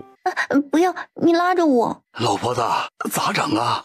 哼，老三这瘪犊子确实脑子好使啊，可惜没用正道。老头子，捡根粗棍子，咱们出去打狗。老头子，你左边我右边，先敲腿再打腚，让他们好好长长记性啊！哪里疼打哪里。爹娘到底藏哪里去了？他们两个肯定上山没干好事儿。我藏你姥姥个腿儿！哎呦！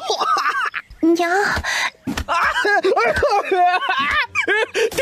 你们干嘛打我呀？你们快住手！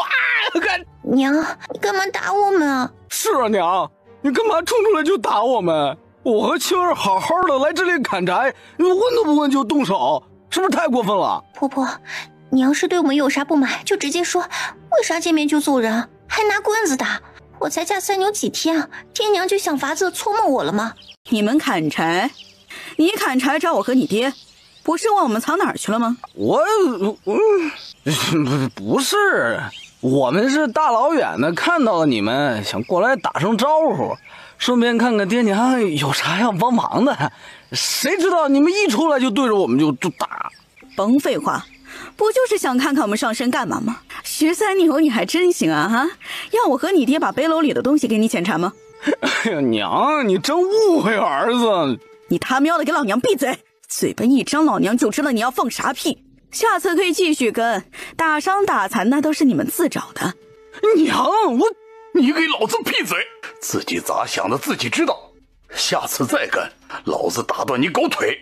爹，带着你媳妇儿给我滚回去！徐三牛，这次只是警告，下次我绝不会恁客气，滚！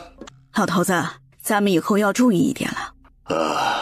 也是我们最近上山太频繁，又啥都没带回家，确实很容易让人起疑心啊。咋不说是他们自己心术不正，就想不劳而获呢？夏青儿不是个好的，咱们以后提防他一点。哼，随他怀疑，也想不出咱们诈尸了，他们还会跟着咱们不？暂时肯定不敢，等明年咱们盖房子，肯定要惹幺蛾子。难怪上辈子老三在夏青儿手里，这女人确实厉害。嘿，就是没用正道上。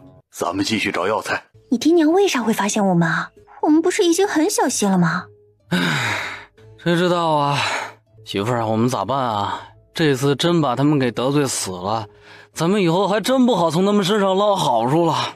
我都快没命了，你还想着好处？你个没良心的，我都不想活了。进门的心腹被婆婆追着打，这事要是传出去，我还有啥脸见人啊？放心，绝对不会的。当家的，他们这样谨慎，身上肯定有大秘密。有又怎样？咱们啥都捞不着。爹不是说了吗？下次发现打断腿。你扶我回家，我得躺那。晚饭你做，我躺下去没2天肯定起不来。二嫂，麻烦你帮我拿瓢水吗？真以为他是他的老妈子？三牛，你能帮我把尿桶拎起来吗？我这样子上茅厕，怕是会掉下去。你等着。老二家的，晚上炒盘子鸡蛋，我今天山里捡到的。呀，娘咋那厉害，捡着这么多鸡蛋啊？三牛，醒醒！怎么了？我肚子好饿，身上好疼。哎，我也是。三牛，醒醒！怎么了？我肚子好饿，身上好疼。哎，我也是。你躺会儿，我去看看有啥吃的没。夏青儿看到水汪汪的糙米汤，有点绝望。没别的了？没了，将就吃一下吧。我不会做窝头，现在做不动。当家的辛苦你了，都是我没用，没法伺候你。说啥呢？你也不是想，要怪就怪爹娘，要不是他们揍我们，我们能成现在这样？怎么办？爹娘挣钱的法子咱们没找出来，现在他们又不肯跟咱们一起吃喝，我们的粮食这么多，冬天怎么熬啊？怎么存银子盖房子啊？等我身子好一点，跟大嫂聊聊。大哥也快回来了，他读书人，主意多。咱们一定得想法子多挣点钱。挣钱的事交给我，大哥绝对不会任由爹娘继续胡闹下去的，你放心。你有分寸就好。就是当家的，爹娘现在不跟我们一起吃饭了，我又受伤了，咱们最近咋办啊？明早我去找大嫂，让她做，多给她点粮食就是。割猪草呢？我们是后天，休息一天兴许就好了。就算你没好，不是还有我呢吗？当家的，你真好。二嫂，二嫂，怎么了？哎呀，二嫂，我想让你帮我们做饭，3天6顿饭，我给你1斤糙米的工钱，咋样？3天1斤糙米？我们吃的粮食也给你，不白吃。糙米他想挣，没人会嫌粮食多，可是万一传到外头去，好说不好听啊，嫂子给做个饭还要收工钱，到时候不止下他男人的脸，公婆一样会被人说的。这米不能挣。不，我不做。你们才多少粮食啊，能省就省。你叫你媳妇做吧，哪有人用粮食请人做饭呢？不是，你明明心动了，为啥关键时候又反悔？做人不带这样一会儿一变的。二嫂，我和青儿去山上受伤了，你就不能看在一家人的份上帮帮我们吗？不能，婆婆说了，让她别烂好心，别没事找事儿。哎呀，我真没空，老三，要不你问问大嫂，她毕竟空。二嫂，就3天也不行吗？不肯就不肯，她还有大嫂吗？可是韩氏已经不是之前的韩氏了，她现在学会了坐地起价，1天就要1斤糙米。大嫂，你这样就没意思了，我也是你亲小叔子，涨价这么多，你咋好意思呢？没啥不好意思的，家里现在就属你粮食最多，而且你能让我做几天？别以为你刚才和秋氏的聊天我没听见，他不答应你才想到我，当我是啥？反正你说破了嘴，价格也不会低，你要做就做，不做拉倒。当家的，大嫂做饭咋那难吃啊？唉，将就吃吧，等好了咱们就自己做。他发誓一定要弄清楚俩老的在山上干嘛，花了那么大的代价，啥都不知道。他夏青儿不是吃亏的人，实在不行回家跟爹娘说，让兄弟去跟踪他们，反正他们闲得很。2天后，二哥，哎呀，这爹娘好像把我给打坏了，这总也不见好，你能不能辛苦你一天，明天帮我们打打猪草？你被娘打了，你媳妇儿也是，他们为啥打你啊？我在山上看到他们想打个招呼，结果爹娘抄起棍子就打人，打我不算，连青儿他们都不放过。二哥，求你帮我干2天。不行啊，三弟，家里忙得不行，我柴还没捡够，娘要的茅坑也还没做，真不能帮你。二嫂不是没事儿？他哪里没事啊？他每天干多少活你看不见啊？四弟，好，真是我的好兄弟，我记住你们了。三弟呀，你知道打猪草比做饭可辛苦多了，1斤糙米怕是不够。你想要多少？我也不跟你多要，3斤糙米可以，我就帮你打猪草，不行拉倒。明日有劳大嫂了。哪里话，咱们都是一家人，明天就能挣4斤糙米。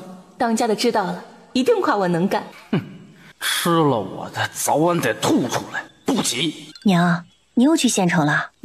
买了点棉花，上次棉袄做的挺好的，再做2床厚点的被子。这个肉和骨头晚上吃。哎，好。奶，县城啥样的？好玩吗？很多好房子，还有2层小楼房，吃的玩的也多。以后宝长大能去县城看看吗？能，让你爹带你去。奶今天啊没给你买零嘴，奶没钱了。二宝不要零嘴，奶上次买的糖还有，你要吃不？不吃了，你去给我搞个黄瓜妞子。听到老陈氏说自己没钱了，彼此都特痛快又憋闷，终于糟蹋完了是吧？让你显摆，让你进城，以后去吃屎吧。同时也很心疼，4两半银子呀，这才分家多久，就被他们霍霍完了。老头子，要来一口不？最后一个了。哎，你吃吧。现在的黄瓜味真好啊，黄瓜味真浓。没有科技狠活的东西，吃的健康，味儿也好。你看咱们吃的鸡呀、肉的、鸡蛋啥的，哪个味儿不好？你说的是，这些都是好东西，正宗。当家的，我想吃肉。等我身子好利索了，就去打一斤肉，给你补补身子。成，买肥一点的。三牛，忍忍啊，咱们过2天就吃。老二，你和老四明天别去砍柴了。怎么了，爹？还有间屋子的粮食，一会儿谁家的搬谁屋里去，你们的就全放我屋里。那间屋你和老四垒个灶台，咱们用来做饭。爹，你们分开过就要有分开过的样子。咱们的东西啊，咱们自己藏好。明天我和你娘去县城买东西，顺便买点东西菜回来，重新做个灶台啊，重新做一个。锅碗瓢盆那些呢？我这几日会和你娘买，家里有什么缺的，你们再想想，一起买了。啊，好，明日我就做灶台，下午挖茅厕。爹，那么多东西可能要加车费，包车过去就行。他都想好了，明天包了村里的牛车，多买点东西，以后另起炉灶，还要买几把锁。他屋里、厨房和地窖有家贼，不知道的时候全搬走了，他们都不知道。锁头一上，东西放老婆子的空间，想偷下辈子吧。大嫂，这是你们家的粮食，为啥搬屋里来啊？娘让搬的，以后谁的粮食放谁的屋。婆婆又发啥子个疯啊？那屋空着干啥？我也不知道，兴许娘有其他用处。你帮我把粮食搬地窖吧。娘，大嫂说把粮食搬地窖，就放他屋里。咱们家连耗子都不赖，咋就不能放屋里了？地窖我还有用，一天天的就他事儿多。娘，我们搬你屋里去。搬地窖去吧。好嘞。次日，老孙头，今天不是集市，村里没有啥人坐牛车，我们包了你的车成不？你们要包车？家里想买的东西有点多了。成，来回18万。哎，有了老孙头了。老徐头，咱好好的就要包车了，你们去县城找老大，急事儿？啊，不是，老大嫌我们2口子寒酸，不许我们去学堂找他。平日啊，若是家里有东西，都是找人搭过去，或者老大媳妇送去。那你们今天进城是？老大分了家，老三成了亲，家里就一个厨房，大家抢，每日为了谁先做饭，谁多用了柴火啊，谁多干了点活，吵闹到不行。我就想着呀，干脆就重新搭个灶算了。今天出来就是买点我们跟老四日常要用的东西。他们还跟你们抢厨房，没有做了饭跟你们一起吃，就算是换厨房也是他们走啊，怎么能让你们重新搭灶啊？哎，哪里有这福气？一个两个的看不老骨头，还剩点渣子，都还想再咬一口，都想我们做饭给你们吃，白吃白喝吃现成，自己的粮食还能拿去卖了当私房，不重新搭灶，我和老头子的粮食啊，熬不了几个月。哎，说出来不怕老哥笑话，就为了这事儿，前2天老三还和我们大吵，说我们留着银子能干啥，说我们小气。哎呀，老徐头啊，你也别怪我多话，有些事啊是你们俩糊涂了，一碗水没端平，这大牛又是个自私的，其他人心里不舒服是难免的，你们该为自己好好想想。现在分家了，银子拽手里，谁孝顺你就给谁漏几个，慢慢漏，别一次给完了就吊着他们。咱们年纪大了，还能干几年呢？等不能干的时候嫌弃了，不给养老了咋整啊？老板，铁锅还有不？你们又要买？还想再买2个。哎有，等会儿我去拿。老板，我们要买2个水缸，你们给送上门不？送哪儿啊？草垛子村。哎，给送。你是哪户？徐老三家。好嘞，今天就能送到。客官2口大水缸，一共是500文。老婆子，我们先把这些送牛车上去，一会儿拿2个麻布袋出来，随便装点啥，到家后换成细粮。行，老二、老四出来搬东西。娘，买这么多啊？快搬！老孙头，今天辛苦你了。老二，新灶台做好了没啊？搭好了，娘，我还找村长借了几十块砖头。一会儿你去把银子给他。爹娘，你们这是干啥？爹，你们这都买了啥？你眼瞎了没看见？爹啊，好端端的为啥要分开吃？你知道2口大铁锅要多少银子吗？你也知道贵是吧？你和老大家的都在，赶紧的拿银子出来。1口铁锅1两3钱，咱们家旧的呢，就算你们1两2钱，2口2两4，5人1人480文。我和老二老四呢，一共是1两4钱4，你们1人给我720文，2口铁锅以后就是你们的。碗啊盆的呢，我就全送你们，不算了，也算是我做娘的对你们的心意。不是娘，我们又没说要分，为啥给你银子？这个家还轮不到你们说了算，要不给钱，要不明天我带着锅啊去县城卖了，咱们5个分钱，你们自己看着办。娘，我手里就这么点银子。那就卖了吧。老大家的你也想卖了是吧？娘，我真不是不给你，而是真没钱，家里银子当家的去县城的时候全拿走了。成，我明天就卖了。厨房呢还有陶罐，以后你们用那个做饭也不是不成。娘，这是搬地窖墙，放进去后锁起来，一会儿钥匙拿给我，以后地窖就归我管。你们2家呢可以放冬菜进去，想拿什么跟我说就行。娘，你不能这样。不能哪样？家里轮到你做主了。老二，这把锁头给你，咱们的灶台好了后，以后不做饭，门就锁起来。娘，你啥意思啊？要防着谁啊？觉得家里有贼？我自己的厨房，想锁着还是要砸了，跟你们有关系啊？老三，你说我为啥要防着？难不成老三偷爹娘钱了？家里有贼，还是老三？这娘，我都说了是误会，我和倩儿那天我们……你甭跟我解释了啊！你们咋样想干啥，我心里门清。锅钱不给，明天就卖。娘，好好的为啥要分开做饭？咱们可是一直紧着你们先用的。若是有儿媳做的不好的，您说。老二家里的做饭。好，娘，你们想吃啥？蒸个米饭，再炒个萝卜肉片，焖茄子，再来个菜汤。这么多？估计可能还不够吃，再做3个窝头吧。菜分量做大一点，老四就跟饿死鬼投胎一样，少了不够吃。娘，我们也吃。你不想吃？不，谢谢娘。娘，咱们都吃。不然呢？以后家里都吃3顿。我们也吃细粮。娘，要不就做你们2个的，我们吃糙米就行。就按我说的做吧。老二家里的以后就这么吃，你们要是吃不够呢，就1人再来个窝头。我和你们爹还有二宝吃细粮。娘，我们吃粗粮吧，就这么2袋子细粮，不经我们这么造。吃完再买就是了。老二，记得去把砖头钱给村长送过去啊。三牛，你爹娘背着你们藏私房了。按理说不能啊，我们家之前还欠着饥荒呢，他们受伤的时候的药钱都是赊的。你不是不知道，咱们家对饥荒是分家了之后卖了地还清的呢。如果没有私房，他们的银子哪来的？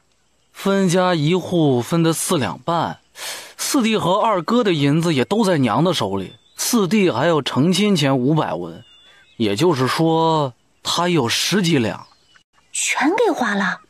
我不知道啊，不过按娘现在的买法，不花完也没剩多少了。你二哥和四弟也愿意，那是他们的银子，都给糟践没了，他们以后怎么办？你四弟不娶媳妇了？二哥现在惯会讨好卖乖，至于四弟你也看见了，他就是个缺心眼子的，最是贪吃，只要有吃的，不要银子不要媳妇也行。我总觉得他们肯定有私房，你想想你爹娘是啥样的，做事不像是那么没谱的。而且你没发现吗？买这么多东西他们一点不心疼，那么多白米眼睛都没眨的给了二嫂。老三，他们为啥那偏心啊？明知道你身子骨被他们打坏了，买肉吃白米一点不想到你，家里最需要补身子的是你才对。现在说啥都没用，他们不给我们也不能抢啊，是不是？我就是替你不值，啥好的都想着他们，啥活都抢着干，临了了家里啥好处都没你的份儿。青儿，你说锅子的事儿咋办？我们真的要给银子啊？一会儿你问问大嫂咋想的。好，我要是大宝我也哭，零嘴没他的份儿，肉没得吃，白米也没得吃。你娘真偏心。也是二哥二嫂会教，你看二宝的小嘴多能说，多可人疼，再看看大宝，狗嘴里吐不出象牙。要我啊，我也疼二宝多点儿。大嫂确实不会教孩子，蠢妇一个，不是个有脑子的。哎呀，今天总算是吃了一顿舒坦饭。之前就该这么干，白白让你吃了这么多天的粗粮，真难为你了。就当体验生活了。明个要是卖锅，再拎几袋子粮食出来，等天冷后就能多拿点东西出来了，包子肉啥的。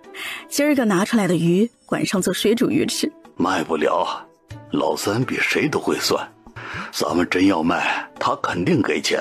他确实不会买新锅。鱼你手把手的教秋实，天冷了就别自己动手了。成。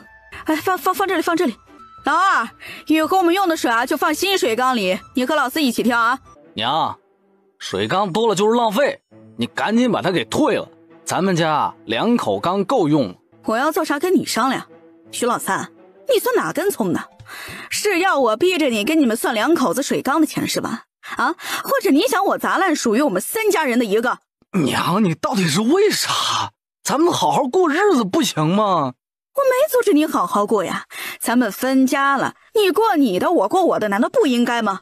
娘，我一个妇道人家，要做家务、带孩子，要打猪草，现在还要挑水，我真的干不了。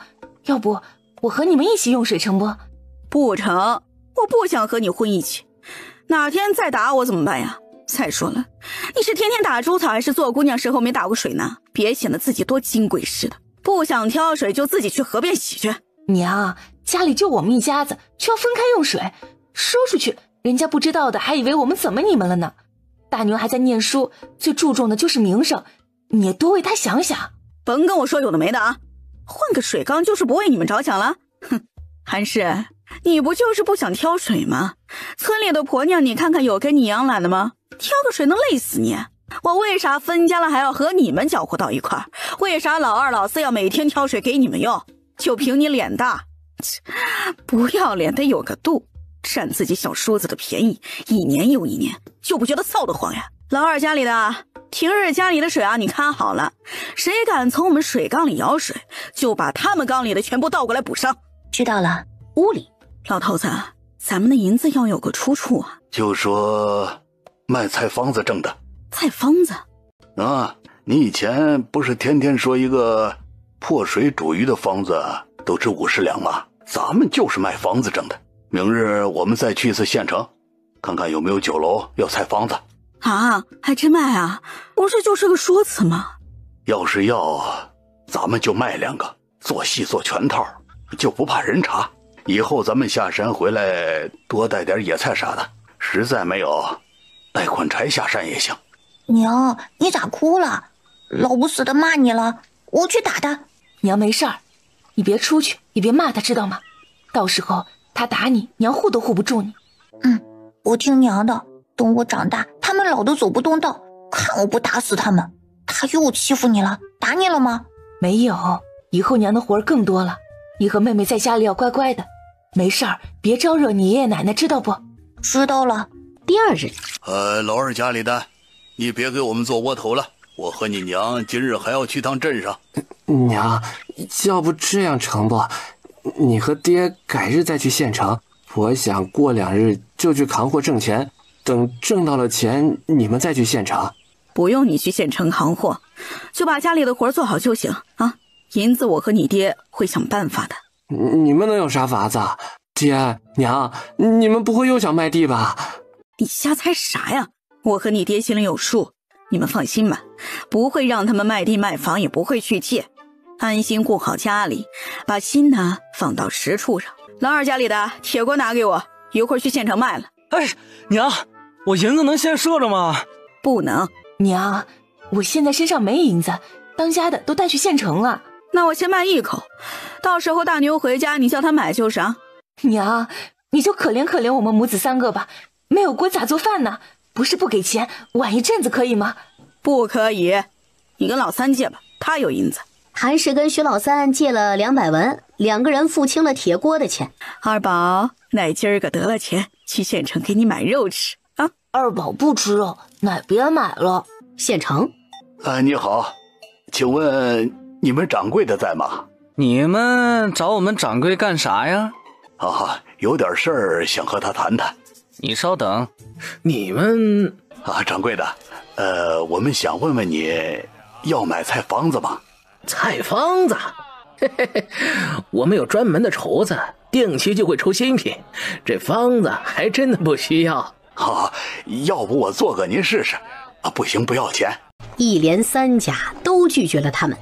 老头子，卖个菜方子这么难吗？我刚瞅着他们上桌的菜好像也不咋地啊。先入为主，不相信咱们罢了。没事，再多跑几家就是，反正回村时间还早。哎，老头子，你看那是谁呀？晦气！老婆子，咱们走。哎，赶紧走，赶紧走！再看下去，回家得洗眼睛。掌柜的，我们是来卖菜方子的。我家里的对做菜甚有心得，平日没事也喜欢自己琢磨菜样，所以能否做2个给您过目不？若您不喜欢，菜钱我们自己出，菜我们自己吃。行，你试试吧。老头子，咱们做啥呀？看看厨房有啥食材。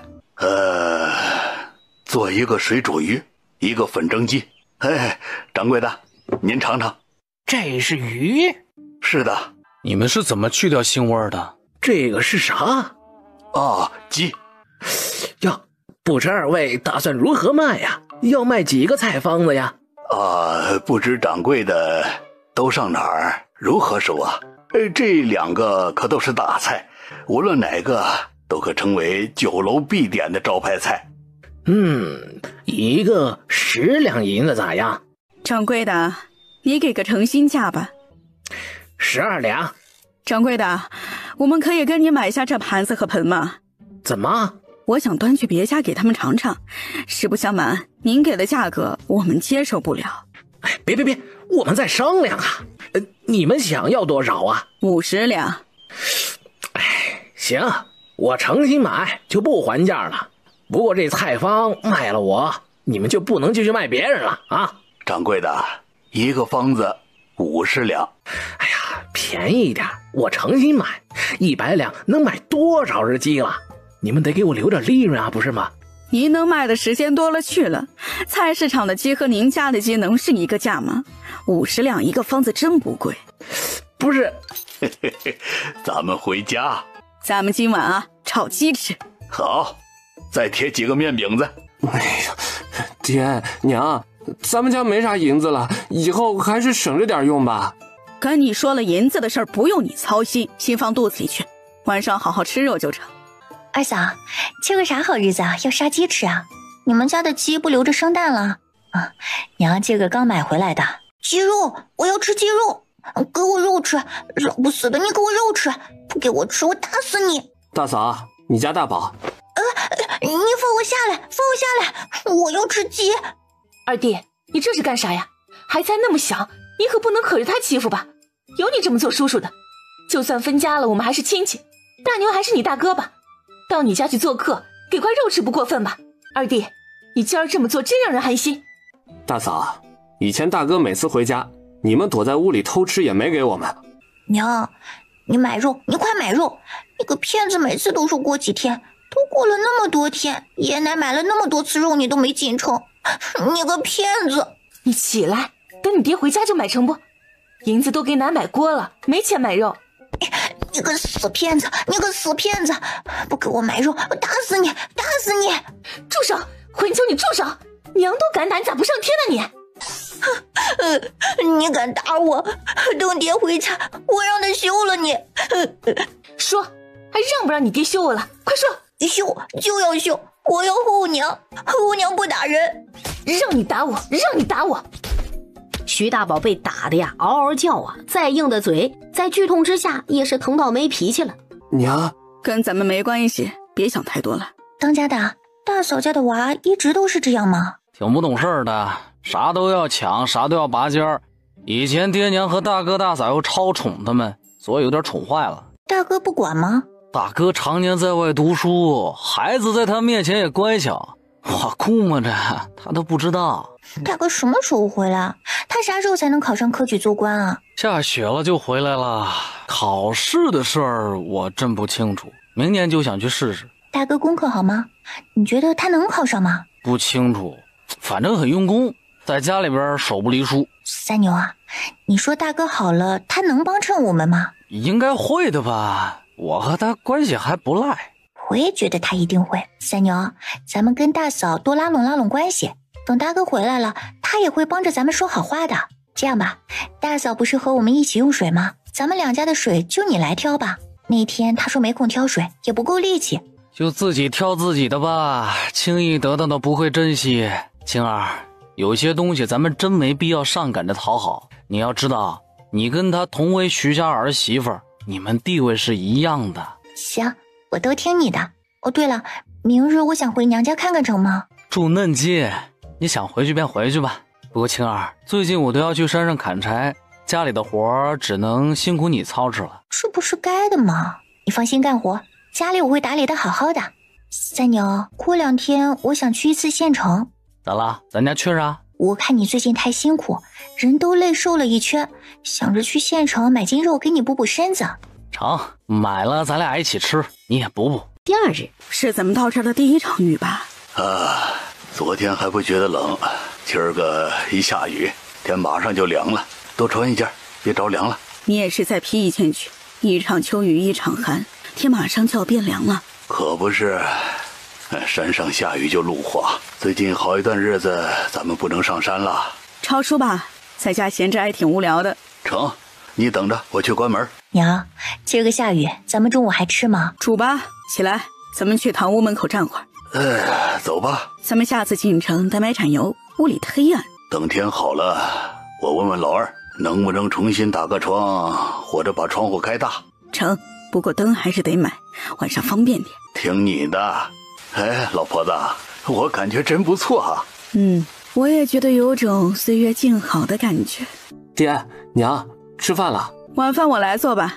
娘，我今儿个做的不好。不是，晚上我想吃疙瘩汤，你不会，晚上在我旁边学着点啊。二宝啊，你能吃辣吗？能，我能吃。娘，他能吃，你忘了家里有时候只剩下辣子一个菜，他练出来了。老头子，你说咱们抄的合格吗？能成，估摸着咱们的可能会价格低点，抄完一本拿去县城问问再说。成。娘，下次你们吃白面就好，我们吃黑面，一袋子白面一家子吃不了几天就糊糊没了。不是说了吗？粮食的事儿你不用操心，家里操持好，过冬的柴火准备好就行。可是娘，你们今天要上山吗？不去了，山上的地还湿的不好走。二宝，来去玩吧。爷，我给你捶背。你还会这个呀？爹累的时候，娘就会帮他按，我看会的。爷，我按的可舒服了，你试试。成，我试试。爹娘今儿个没上山，二宝真是个孝顺孩子，难怪爹娘弄疼他。坐着的人没一个搭腔的，讨了个没趣儿。回门的时候让我送1两银子过去，现在就给了100文，该不会骂我吧？夏家，哎呀，咋就这么点东西呀？娘，公婆就坐在院子里，路上全是村里人，我能背个麻布袋子回来不？信不信转头徐三牛就能把我打死？不至于吧，村子谁会管这档子闲事儿啊？心里觉得闺女说的没错，嘴上却是嘴硬不肯认输。徐老三不是稀罕你稀罕的紧吗？他还能舍得打你？再稀罕跟银子比也就不算啥了。再说了，以前稀罕我是没得到我，现在都睡了那么多次，还能有多稀罕啊？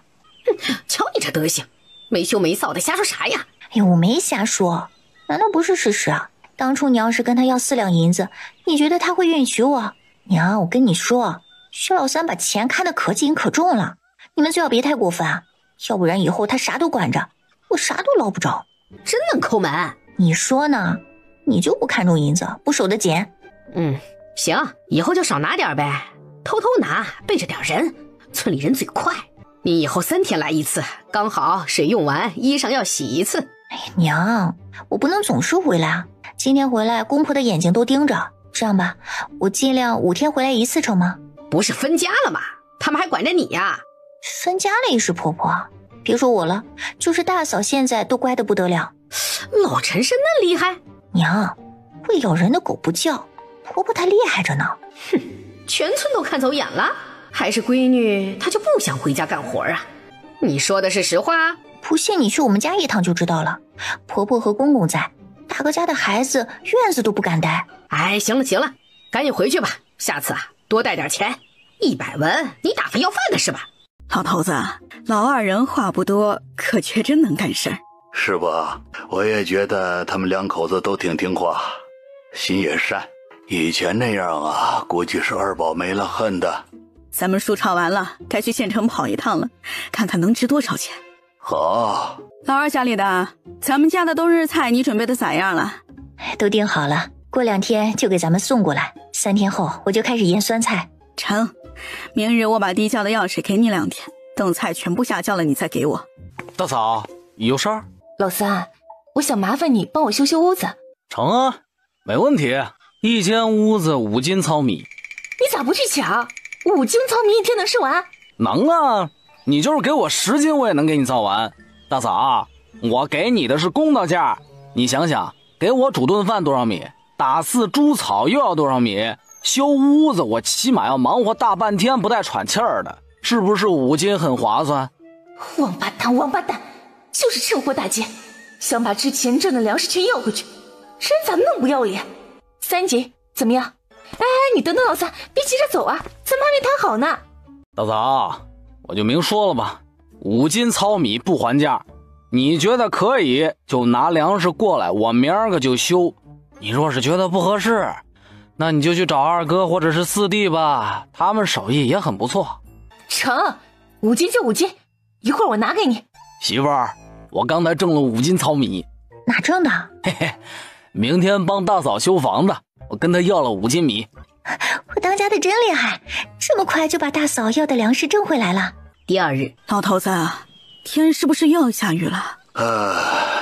过不久可能就要窝家里了。咱们今年就不上山了，上次晒了那么些天，上去一次，鞋子和裤子还是全湿了，又滑。好，等真的冷了，咱们就再去一次县城。天冷了，东西也能放住了，咱们也能多带些东西回来。成，我们进屋抄书去。2人计算了下，2本一共是挣了1两半。抄书是真的挣钱，一个冬天勤快点抄，银子还真是不少挣。徐大牛个没良心的，就算念书1个月挣1两银子也没问题的，他竟然没给过家里1文钱。等天冷了，抄书动手，下次咱们得买2个炉子回来，还有木炭。咱们俩冬天都会长冻疮，我们也要买点治冻疮的药和伤风感冒的必备药。是哦，生姜红糖也要备些。老头子，家里的几个冤家要给做袄子和棉被吗？老二一家子目前来看还是好的，2口子每天跟头牛一样没停过，大冷的天儿，秋实天天都要做饭。以前每年他和老二的手和脸都得冻烂，出门就蜷缩着发抖。给买吧。老四呢？也给买，再买2把锁头，省得他们出门的时候被子被偷。你觉得他们能偷？没脸没皮的，谁知道会做啥事儿？大冬天的谁不冷啊？看到暖乎乎的棉花被，他们能不心动？咱们要再做床厚的不？你知道我这具身子原来寒气重，特别怕冷。再做一床吧，起码能换着盖。老头子，棉被加布匹一家子，咱们要买多少啊？带得回来不？问问掌柜的，能不能给送货？如果可以啊，就让他们晚些送进村，差不多天黑了再送过来。成，不给送呢，咱们自己包辆车回来，反正要买的东西还挺多的。行，老婆子，银子咋恁好花呢？所以冬天你要勤快一点，多抄点书，多挣点银子。不必，多卖几个方子，钱来得更快。菜方子呢，下次跟掌柜的商量商量，1个月卖1个，细水长流，咱们有银子，他也能定时出新品。等过2天我就开始画图，咱们把新家的图纸给弄出来。我不会画，大概的画就成了，又不要多好看。到时候院子里种上你喜欢的花草，再种些果树。第2日，老板，这炭咋卖的？5文钱1斤。烟大不？大，很呛人。有烟小不呛人的不？有，老贵了啊，1斤得30文。买200斤吧。好嘞。红糖咋卖的？45文1斤。给我来20斤。粮食再买点吧，难得能搭个顺风车。成。一会儿回去的时候买2包子带给二宝吃吧。好。老婆子，你看这鱼虾咋样啊？哎，咋卖的呀？您要啊，5文钱，全给你们了。嘿，10文吧，我全买了。你的桶多少钱？桶也给我吧。这木桶2文钱。老陈氏数了12文给他。哎呦，不，给多了，一起7文钱就行。呵，就这个价吧。你这鱼虾还有不？哎，有，您还要吗？要，就是我们不能天天来村里，你能送村里给我们不？哪个村啊？草垛子村，徐老三家。嘿嘿，好，你们要多少啊？有多少要多少。就今天这么多10文钱，可行否？哎，行。鱼虾你打算咋吃啊？炸着吃啊，肚子里缺油，就想吃点油乎香脆的。回去我就去炼油。老徐家，爹娘咋还不回来啊？这天都要黑了，村里的牛车早回来了。就是说，别出啥事了吧？当家的，要不你跑一趟看看？天黑不回来，我就带老四跑一趟。二嫂，能不能给热俩窝头？我怕一会儿没力气走路。好，我一会儿。哎，你们来的真巧啊！快把东西搬下车。娘，里头都是咱们家的。天不是冷了吗？给你们买了棉花布匹做棉袄和被子。娘，你咋弄好呢？我来搬。老二，快搬啊！傻愣着干啥？娘，你们买了这么多棉花和粮食啊！来，我来搬。一路上辛苦了吧？娘，你别动，这个我来拿就行。都给老娘住手！哎呀，娘，你大老远回来累了，我帮你搬进去。搬进去？搬哪儿去啊？还是你给我滚回来！手里东西给老娘放下！一个两个眼皮子浅的玩意儿，你们想干啥呀？浑水摸鱼捞自己屋里头去？娘哪能呢？我们就是看这么多东西，想帮忙搬进屋，你可不能光凭一张嘴就冤枉我们。你一决定我就知道你拉啥屎。东西放下，你们全都滚自己屋里去。没带东西的时候，一个个猫屋里装死，这拎点玩意儿来，全撂出来跟饿狼似的，眼珠子都冒绿光。滚！老娘不稀罕你们帮忙。老二家里的呀，布和棉花全拿你屋里去。老二家的，你一会儿赶紧把鱼收拾了晒了起来，虾子直接晒就好。好，我先做饭。娘啊，咱家又卖地了。没有啊。娘，那啥，你这钱要是没卖地咋来的呀？抢来的。娘，你能不闹吗？分家没分干净吧？这些年你和爹藏了多少私房？娘，你这事儿干得不厚道，分家藏银子，你问问谁家爹娘会这么干呢？大牛还在念书，正是要用钱的时候，你们咋能那么自私啊？咱家啥情况，你们自己心里没点逼数？徐大牛跟个蚂蟥似的，你们不清楚？老三，你他妈属屎壳郎的吧？见着钱就跟见着粪球似的。那你们现在的银子哪儿来的？别说自己挣的，大哥念书花了多少，家里挣了多少，咱们可不清楚，银子都是过你们的手。银子老娘手里确实是有，不过和你们呀没关系，全是我分家后挣的。娘，你咋挣呢？我和你娘干啥了？需要跟你交代？不是，爹，哪有人分家了就能挣银子的？你们也没干啥呀，你总得给我们一个交代吧？都是你娃子，不能那么偏心吧？这些年我活可没少干啊，结果呢，我得到了啥？你可以去找组长找村长，看看我有没有私藏银子。老子钱哪儿来的？不告诉你又能咋样？给我滚自己屋里去！现在看到你我就觉得碍眼。还有韩氏，带着你的娃子也滚进去。爹，你今天不说清楚，我不会进屋的。咱们就继续闹，往大了闹。管好你媳妇儿，徐家还没他说话的份儿。打死人了！打死人了！当家的你咋样？哎呦，陈氏，你家大晚上的杀猪了？咋一直听猪嗷嗷叫啊？真对不住啊，打扰你们休息了。家里的牲口啊，就是拴不住，吃多了就嗷嗷。你们徐家欺人太甚！哎呦，老三啊，这就是你的不是了。人夏丫头虽说名声不咋地吧，可是好歹也进你们门了，才成亲几天呀，你咋就欺负上人家了？还不赶紧的哄哄！小白花一哭，哭得我心都跟着抽抽了。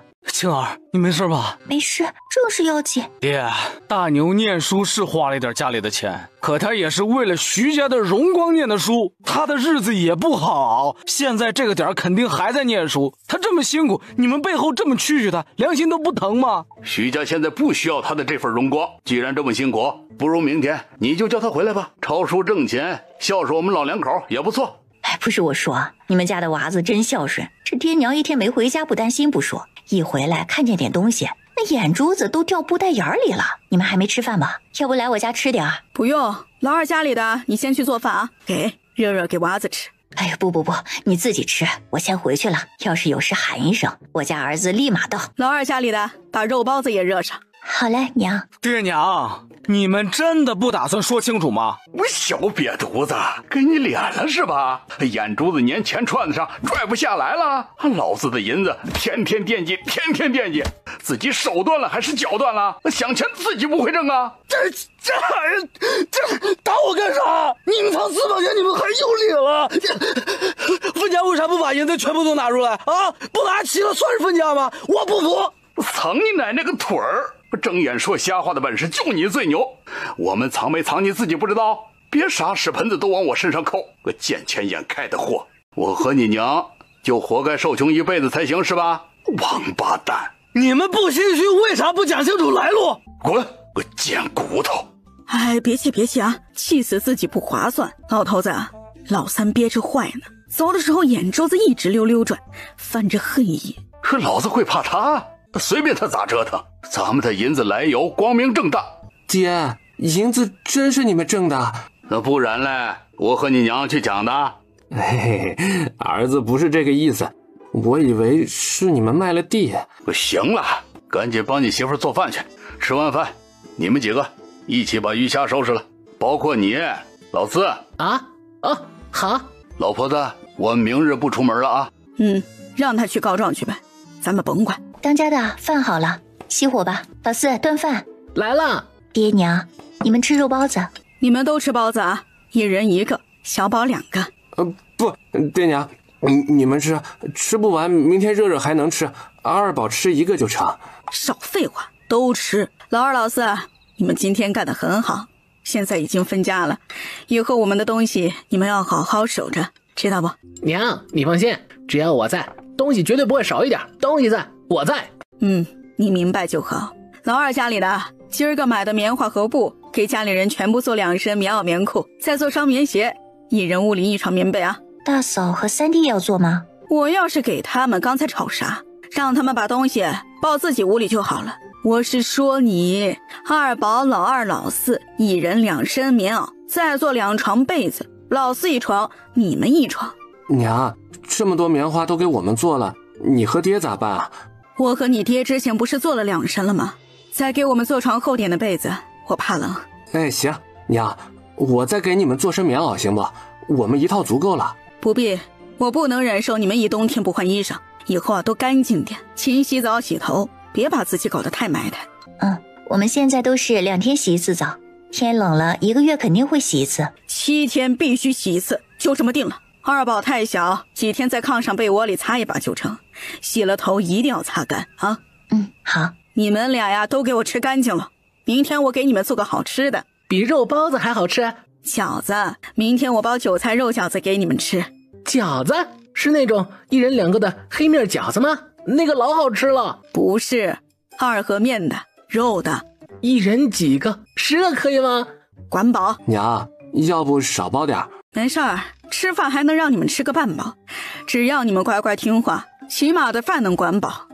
娘，我一定听话。你让我抓狗我不撵鸡，你让我打3哥，我绝不打大哥。当家的，你有啥打算？明日我先去找大伯。好，你去找大伯，把最近爹娘做的事儿好好跟他叨叨。当家的，你说那些东西有法子捞一点吗？除非爹娘给，地窖锁得死死的，厨房也锁得死死的，咋拿？你真是爹娘亲生的吗？为啥他能养2哥4弟，就不能养咱们啊？还有以前也是，大哥能念书，就你不能，一家子他们都宠过，就你啥也没得到。别说了，睡觉吧。爹娘，洗脚，你们好好泡泡，一会儿我来倒洗脚水。当家的，你们杀了多少？没多少了，要不你先去洗漱，我和四弟杀就行。就是二嫂，你歇着去吧，明日还要辛苦包饺子呢。大宝，你们俩别玩了。怎么了娘？以后接到爷奶清香点儿，嘴甜一点，绝对不能对他们甩脸子，也不能发脾气，听到没？为啥？奶有好吃的都不给我们，他还打你，为啥要对他好？对他好才能拿他的好东西。你们不想啥好吃的好玩的，都便宜徐二宝，就去讨好你们爷奶，他们手里有银子，你们让他们开心了，天天有肉吃，有零嘴儿。真的吗？徐二宝吃啥你没看见呢？娘，儿子知道了。第二日，当家的，快醒醒！咋了？你现在去山上砍几捆柴下来，我去做饭，一会儿你还要去找大伯。你先去做饭，吃过饭我就去找大伯。山今天不去了，累。你咋能不去呢？咱们家的柴火还没囤够呢。咋没够啊？我算着差不离儿了。真不够，你再去弄几捆回来。冬天那长，谁知道得用多少柴火啊？大伯，三牛啊，今儿个来是有事儿啊？嘿嘿，是有点事儿，能跟大伯聊聊吗？说吧，啥事儿？大伯，爹娘藏私房了，你看见了？没有？没有。三牛啊，人有时候说话呀得负责任，不能上下两张嘴皮子一翻就冤枉人。何况他们还是你爹娘，你们家啥情况全村人都知道。这饥荒还是卖地后还清的。不是的，大伯，我真没瞎说。爹娘自从分家以后就天天吃香的喝辣的啊，棉花一买就是几十斤的买。前阵子还买了2大袋子的白米白面，昨儿又买了1骡车的东西回来，全是值钱的好玩意儿。你说他们哪来的银呢？哦，不是卖地和分家都留了些银子吗？三牛啊，你爹娘一辈子不容易，为人子女的，不说你们要孝顺他们，起码呢不该冤枉他们吧？被自己儿子说藏私房，你可知你这样做他们该多伤心呐？不是大伯，分家得的那些银子根本就买不起这些东西。或许是你眼花看错了，三牛，不能因为你爹娘过了2天好日子，你们就眼红难受。真要他们把手里的一点养老银子给你们分分，递给你们分分，他们全喝西北风，你就满意了。大伯以前看你是个好的，没成想这成亲后就变化如此之大。古人言呐，娶了媳妇儿忘了娘，好像真没说错。大伯，你不信你去我们家看看，爹娘真的跟以前不一样了。不一样也是你们几个不孝子逼出来的，分家就各过各的吧，别天天瞅着你爹娘兜里的几个铜板不放。男人眼界放大点，放远点。咋了老头子？咋脸都气变色了？三弟到底咋教孩子的？1、2个啥玩意儿不知道啊？又咋了？徐大伯把徐三牛的话跟自己婆子重复了一遍。呸！丧良心的玩意儿！我就说他为啥瞅上了夏青儿，原来是烂锅配烂盖，都不是好东西。幸好分家了，没吃他们的都这样，以后指着他养老，不得西北风都喝不着啊！谁说不是呢？以前看老三也不这样，现在怎么就……咋不是这样？我以前就说他眼珠子滴溜转，不是个好货。你一定要说他踏实能干，看看，这就是你说的踏实能干。改天见着你三弟，好好跟他唠唠，多长点心眼子。银子收好了，宁可自己吃了扔了，也不能便宜这些烂肚肠的货。我知道了。你说1个2个的都这德行，以后他们老了可咋整啊？多留点银子吧，银子在手，不指着他们也饿不死。还有地，实在干不动了就卖了，也能吃好些年。你说的也是，等下次见着了，我跟他唠唠。娘，三哥刚才去大伯家了，我们背柴火回来看见了。甭搭理他。他们在大伯那儿肯定没捞着好，我看见他低着头耷拉着肩膀，肯定被大伯训了。以后你少跟他缠一起，再去捡点柴吧，晚上咱们吃饺子。好嘞。老头子啊，你坐着，我给你做葱油饼吃。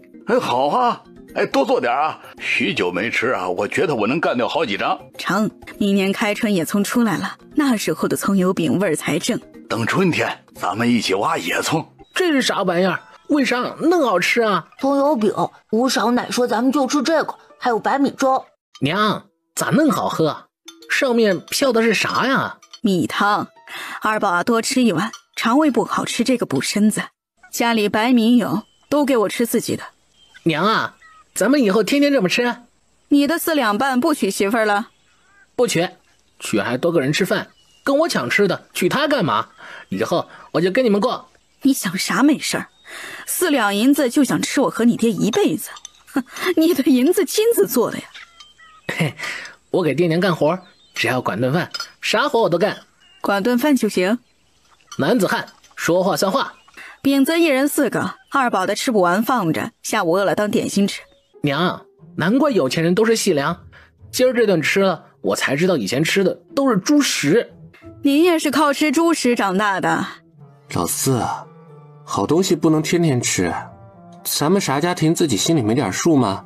爹娘，以后分开煮就好，我们都吃粗粮。成了，安静吃饭，晚上吃饺子。老头子，晚上包饺子，我想给你大哥二哥送点过去，还有隔壁曹氏。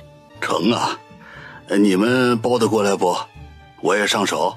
包得过来，你一来，秋氏估计手都不知道放哪儿。我凶他了？是不自在，这里的老头子都不下厨房的。我不是这里的老头，我是你的老头。滚！一把年纪要点脸行不？爷，等我大了我给你剁。那你可要多吃点儿，快点长大。好，我多吃点。咱们家二宝真会心疼人。你这是干啥？家里包了饺子，给你尝尝味儿，看看我包的咋样。今儿的馅儿全是我挑的。哎呀，你可拉倒吧，啥尝尝味要那多？你家自己包几个？全给我了吧？哎，拿走拿走，赶紧的别晃悠。难得吃次饺子，到处献啥？家里还有很多呢，一会儿还要给大哥二哥家送，不信你去我家看去。跟你说，我手艺老好了，你肯定没有吃过那好的饺子。你现在咋脸都不要了？还最好吃的，拿走拿走，不要不要。吃完梁子还我啊！哎，你给我回来！给你就拿着，吓唬孩子干啥？不就几个饺子吗？你家够吃不？要不我留10个。够。老二家的，拿饺子给你曹婶看一眼。我去，这么多啊！还有，你不信跳墙头来看看。要不晚上来我家吃饭不？发财了？哎，有没有发财别跟我说啊，我不瞎打听。只有一点，有银子存好了，别谁要都给，知道不？尤其是你儿子，谁都别给。我知道，记住了。知道了，我煮饺子去。真不来吃饭啊？哎呀，不吃不吃。二哥，老三吃了没？在我家吃。哎，你这是？我家包了饺子，我给你们送点。你带回去给娃子们吃去。二哥，家里真包了不少。你拿着你的先，这份我得给大哥送去。不是，那么多我也不能要啊。不多，分一分，一人也就尝个味儿，尝尝呗。我家里包的，他手艺是这个。哎呀，二哥，看不起我还是咋的？你能给我窝头借我银子，我日子好过了，给你点饺子还不成了？不是，我怕您不够吃啊。够，拿去吧，别再推啊！你再推我生气了。大哥，吃了没呀？你大嫂做饭呢，留下吃点。啊，不了，家里的煮饺子呢，我要回去吃饺子。不过年不过节的，你家还包上饺子了，有啥喜事不成？大哥，饺子啊，给你们尝尝。听说最近你们总去县城，脑子又被门板夹了？没有，我们去县城挣钱去了。去县城挣啥钱啊？卖馅啊？卖菜方子。嘿，卖炒萝卜丝儿还是水煮大白菜？哪个250买的？我媳妇儿陈氏的手艺一绝，卖了几个菜方子给县城的大酒楼。大哥不信，明天我带你去问问。真的？真的。老3个鳖孙不是来告状说我买了很多好东西回家藏私房钱吧？就是卖方子的银子。啥时候卖的方子呀？分家后啊？啊，就是前几天。这事儿随便查，我不做亏心事，不怕鬼敲门。弟妹真那么会做饭？改天大哥二哥去我家吃顿饭尝尝。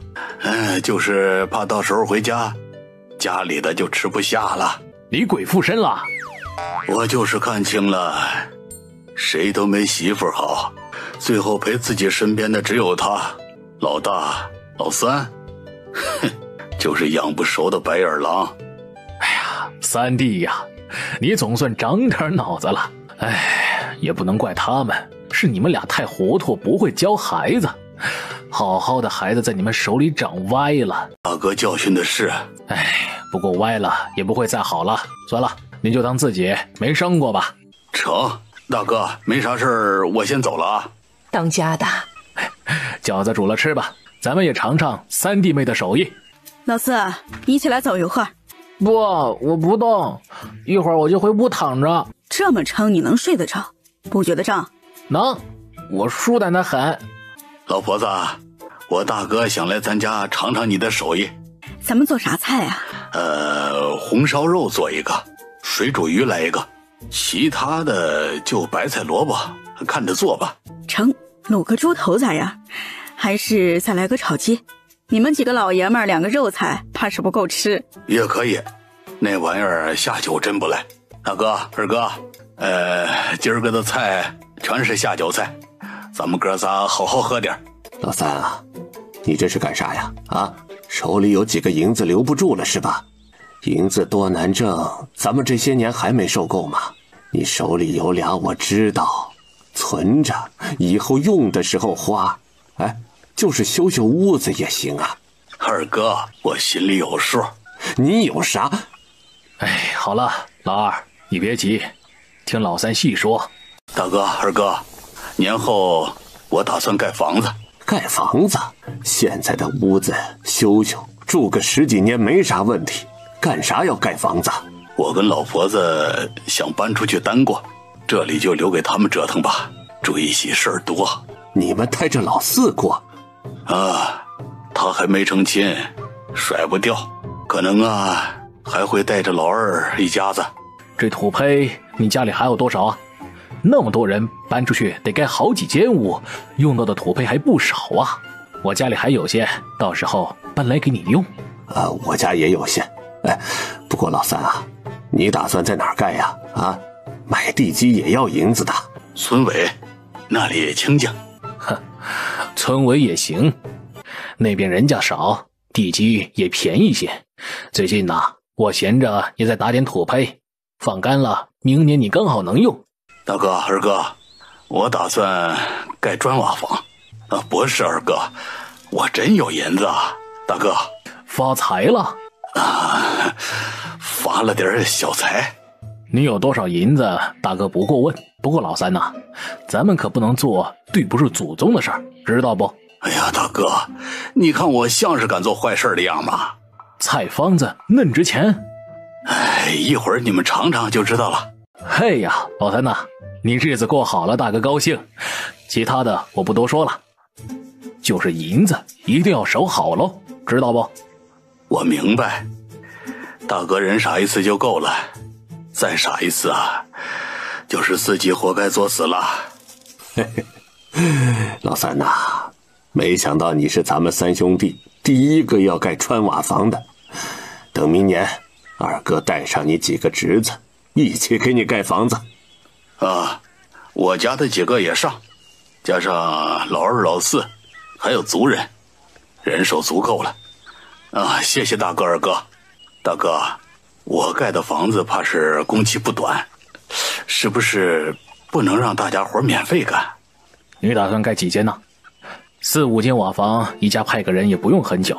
哎，都是亲戚，多干几天，大家伙也不会说啥。大哥，我可能盖的有点多。就你们几个人，4、5间还不够住吗？老三，你飘了啊？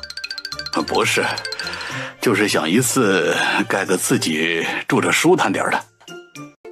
你打算盖多大的？花多少银子？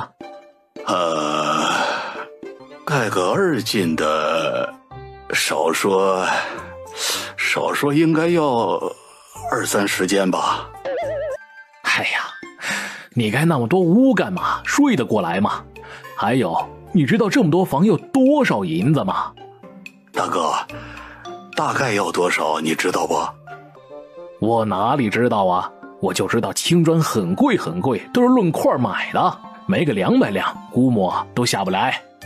老三呐，你挣钱的事儿，其他人知道不？你几个儿子？没有，我没事和他们说这些干啥？嘴我严实喽，我怕到时候他们拿不到，直接把你们俩绑起来抢银子呀。他们敢？哎呀，我也就是这么一说，你别激动啊。盖房子前银子一定窝好喽，知道不？大哥放心吧，谁都甭想抢了我的钱。大伯、二伯，娘，做饭呢，我来帮你。今儿个大伯、二伯来家里，我担心你和二弟妹忙不过来。娘，我也来帮忙。不用你们，老大家的，老三成亲，你不是都站在门口看我们忙活吗？现在就2个客人，我和老二家里的能忙活完？娘，媳妇儿就是想搭把手，你也不用这样吧？我不用咋样？说了不用你帮忙，你耳朵聋啊？老三家的，我希望你清楚，我们分家了，以后没啥事呢，别往我面前蹭。你家里来客人咋招待我不管，同样的我也是一样的。娘，我想到孩子在屋里，先回去了啊。老三，想啥呢？没啥，没啥。我跟你们大伯、二伯还有事儿聊，你们回自己屋去吧。是啊，二牛、三牛，我和你们爹还有事儿，你们先出去吧。哎呀，爹，大伯、二伯，你们聊。你咋了？你娘，我好心想帮他做饭，他竟然把我赶出来了。一会儿我去蹭，偷偷藏几块肉回来给你吃。你能蹭的？你就看好吧。成吧，我今儿也不做饭了，等着你的肉，顺便摸2个窝头过来。爹，大伯、二伯难得来，我陪陪他们。大伯、二伯，我敬你们一杯。真辣，真苦。老三第一次喝酒吧？啊，慢点喝，你爹买的是好酒，后劲儿大。哎呀，没事啊，伯，这酒量啊都是练出来的，我多喝几次就好了。也是，这爷们儿怎么能不会喝酒啊？啊，来，吃点菜压压，喝酒不能急。哎，我都听二伯的。爹啊，娘这手艺就是好，这肉啊好吃的不得了。老二，快尝尝。来，三弟，娘做的其他菜你也试试。对，大伯二伯，这鱼老好吃了，一点不腥气。以前没分开吃的时候，娘做过2次，我一直念念不忘。哎呀，三弟妹啥时候恁会做菜了呀？以前家里啊，就是他想做也没东西，现在日子好了，买了点东西，不就能吃上好的了吗？大哥、二哥，还凑合吧？啥还凑合吧？简直不要做的太好啊！大伯，你吃，别客气。老二、老四，太太回屋。老三挺疼媳妇儿的呀。宝贝的很，除了做点家务，啥活都不让碰。哎呀，这哪行啊？哪有不干活的媳妇儿啊？老三，你不管管？分家了，二哥，人2口子过得好好的，我管啥呀？你见过有公公让儿子不要对儿媳好的不？不知道的以为我挑事儿呢。也提醒着点儿，夏家的不是二弟啊，人家小2口的事儿，咱们做长辈的就别瞎操心了。我看老三是个有主见的，他知道自己干啥。来，咱们喝酒吃菜，这么好的菜可不能放凉喽。王八蛋，只管自己享福，说好了给他带肉的，结果连个肉星子都没有看到，还要他伺候他。难怪老娘都说啊，男人靠不住。废物，喝点酒醉成这样，他还能指望他啥呀？二宝啊，快来，咱们也吃饭了。暖，今天菜弄多。你多吃点啊，他长高高。娘，我们送大伯、二伯回家。走吧，路上慢点啊。娘，你去看看爹，我去收拾桌子。烧点热水，一碗给他喝，再端一盆擦洗一下。哎，喝高了？没，就是这酒后劲儿挺足，有点晕乎。哎呀，这里人喝酒实在太粗犷，一干就是1碗。他们疯，你也跟着一起疯。我已经拼命往少了喝了，你看看，衣袖都湿了。以后不能这么喝，知道不？太伤身了。知道，老3个兔崽子一口1碗，喝的倒是爽快。他哪是爽快，是怕喝少了便宜少占了。等明天睡醒啊，他就知道今天的便宜好不好占了。老婆子，你不知道今儿个他有多膈应我。无关紧要的人别在意，你等下再睡。老二家里的去烧水了。你也睡会儿。喝不了你逞啥能啊？就不能多吃几口菜？说给我拿肉，肉呢？哎呀，难受。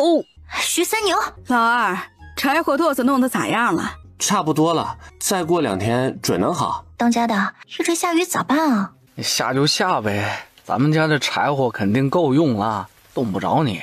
我绝对不够，我不管。等天好了，你再去拾柴去，到时候我跟你一起去。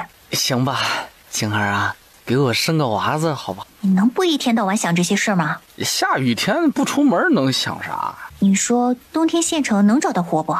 大雪天的能找啥活呀？咱们家连件袄子都没，出门还不是被冻死？你跟二哥借一件咋样？冬天那么长，要是能出去干点活……哎呀，借了也找不到活，冬天搬货都停了，你去谁家干活去？媳妇儿，甭想那些有的没的，开春我就出去找活干。那还有许久？我在家里陪着你不好吗？青天白日的你干啥？娘，天冷了，我给你们做床厚被子。你们的做的咋样了？袄子都做好了。你们的呢？也做好了，就是现在还不算太冷，穿旧袄子就成。老头子，咱们晚上盖厚袄子吧。确实，现在有点冷了。行，再过阵子就能烧炕了。家里的，我最近一直在琢磨件事儿啊。啥呀？你不是会编中国结吗？编得还挺好看的。我想着这玩意儿也不知道能不能挣钱。咱们不是抄书吗？肯定是哪个挣钱干哪个呀。要不咱们去问问？行，咱们去县城买点材料，做了问问。人家要如果钱多字儿写累了，就编中国结呗。哎，就是吧，我不会，你得教我。没问题。咱们去县城逛逛，有没做这玩意儿的线头，红红的挂家里喜气。成。他们立马去了县城买了线头。掌柜的你好，这是我编的几个挂件，你看看要吗？这是你编的呀？你看看你们能要吗？你打算咋卖呀？我也没卖过，掌柜的给个价钱吧。这样吧，线我提供，一个结给你20文，可以吗？太低了，30文你看成吗？不成，这太高了。你编的也不复杂，一个20文已经是我能给的最高价了。谁说不复杂？你看看这些多难编，30文，低了这活没法干。不行，大婶儿，你说难编，就看你才多会儿功夫就编了4个，钱真不能再加，这玩意儿太贵，没人要。咋没人要？我编的嫩好看，你在店里一挂，哪个大家夫人不想看了买几个挂家里，喜气。等过年的时候，买的人肯定更多。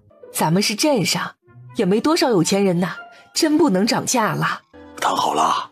谈好了。涨了多少？普通的22文，复杂的25文。你编的那些还不够复杂？你是被掌柜的忽悠了吧？你不懂，我还有好些个花样没编呢。咱们家里挂着的那些个大的，你说好不好看？那些25不划算。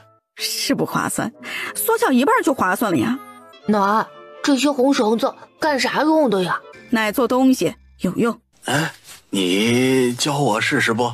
你确定要学？试试呗。我教你打团锦结。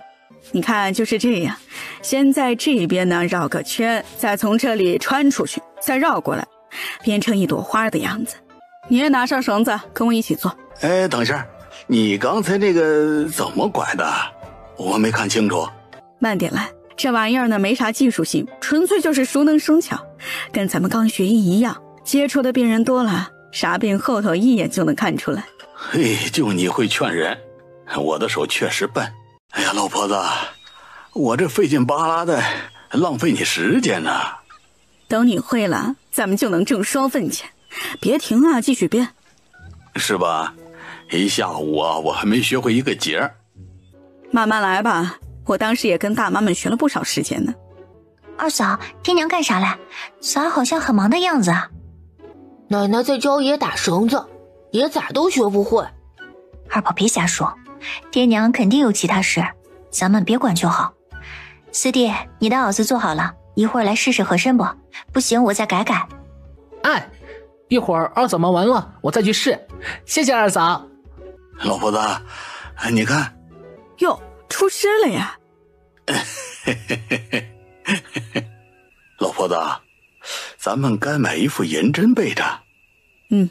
下次去县城买一副，不过咱们不能轻易下手，只能给自己扎扎。我知道，青壮。夏青儿起了个大早，她要跟徐三牛一起上山。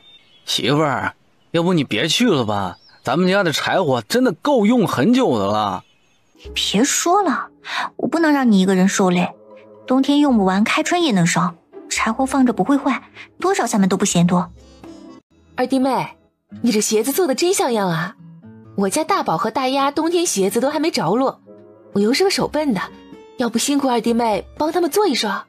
这，大嫂，我记得之前你给大哥做的也不差。比你的差远了，咋说你也是孩子二婶儿，不会连双鞋子都不愿意帮忙做吧？大嫂，我这里的材料只够做一家子的，你要我做可以，鞋底子和棉花得给我。好你个秋氏，我开口让你帮忙做双鞋子，你竟然要我给你棉花？一双娃子的小鞋能费多少棉花？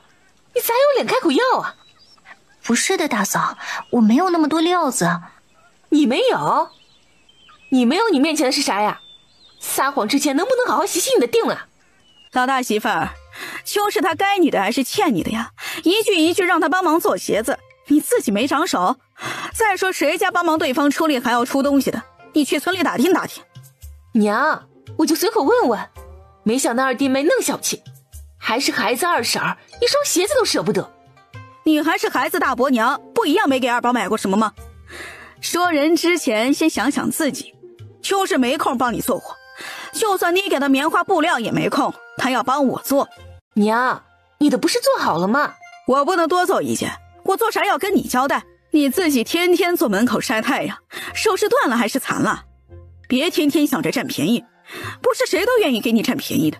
娘，随长身上干啥的，不能干的活直接拒绝，谁都不欠谁的，懂不？吃亏不是福，不断吃亏还不改，就是傻，知道不？我知道了。老婆子，咱们要不要出去编？现在晒着太阳舒坦，对身体也好。走，出去出去。我又不是做啥见不得人的事儿，随便他们看也学不会，只能干瞪眼，馋死他们。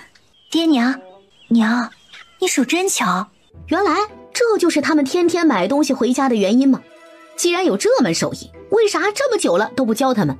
暗搓搓的自己挣钱，两个老东西好生的不要脸。娘，你在编啥呀？编的可真好看。娘，我瞅着你打的结挂屋里特别好看，能不能教教我？我也打几个给孩子玩。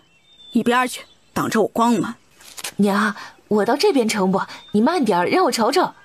大嫂，爹娘干正事呢，你别在旁边捣乱。没看到二宝都不敢凑近吗？我碍着你了吗？手里的活儿堵不住你的嘴，我跟娘说话有你啥事儿啊？娘在干活，你吵到她了。娘，我想跟着做几个给大宝玩成吗？不成，一边去，我没空跟你瞎唠。娘，我就是做2个给孩子玩也不成，要不你做好的给大宝一个，主要我不想辛苦你。你给老娘闭嘴！没看到我手里干着活呀？活我不会教你，你自己儿子要儿自己想办法。再逼逼，老娘扇你2耳刮子！娘，我就是学做个结给孩子玩也不成啊！二弟妹是媳妇儿，我也是媳妇儿，你不能偏心太过吧？老娘乐意，滚边上，别烦我。娘，你在做啥？咋这么好看啊？好不好看跟你们有关系吗？一个2个住海边的管这么宽。不是娘，我就是瞅着好看。娘的手真巧。青儿，好看你就跟娘学学咋做的，咱们也做几个挂床头。哎，娘，我手笨，可能得需要你多教会儿。没看到你们娘在忙啊？1个2个的都回自己屋，谁再吵到她，我第一个跟她没完。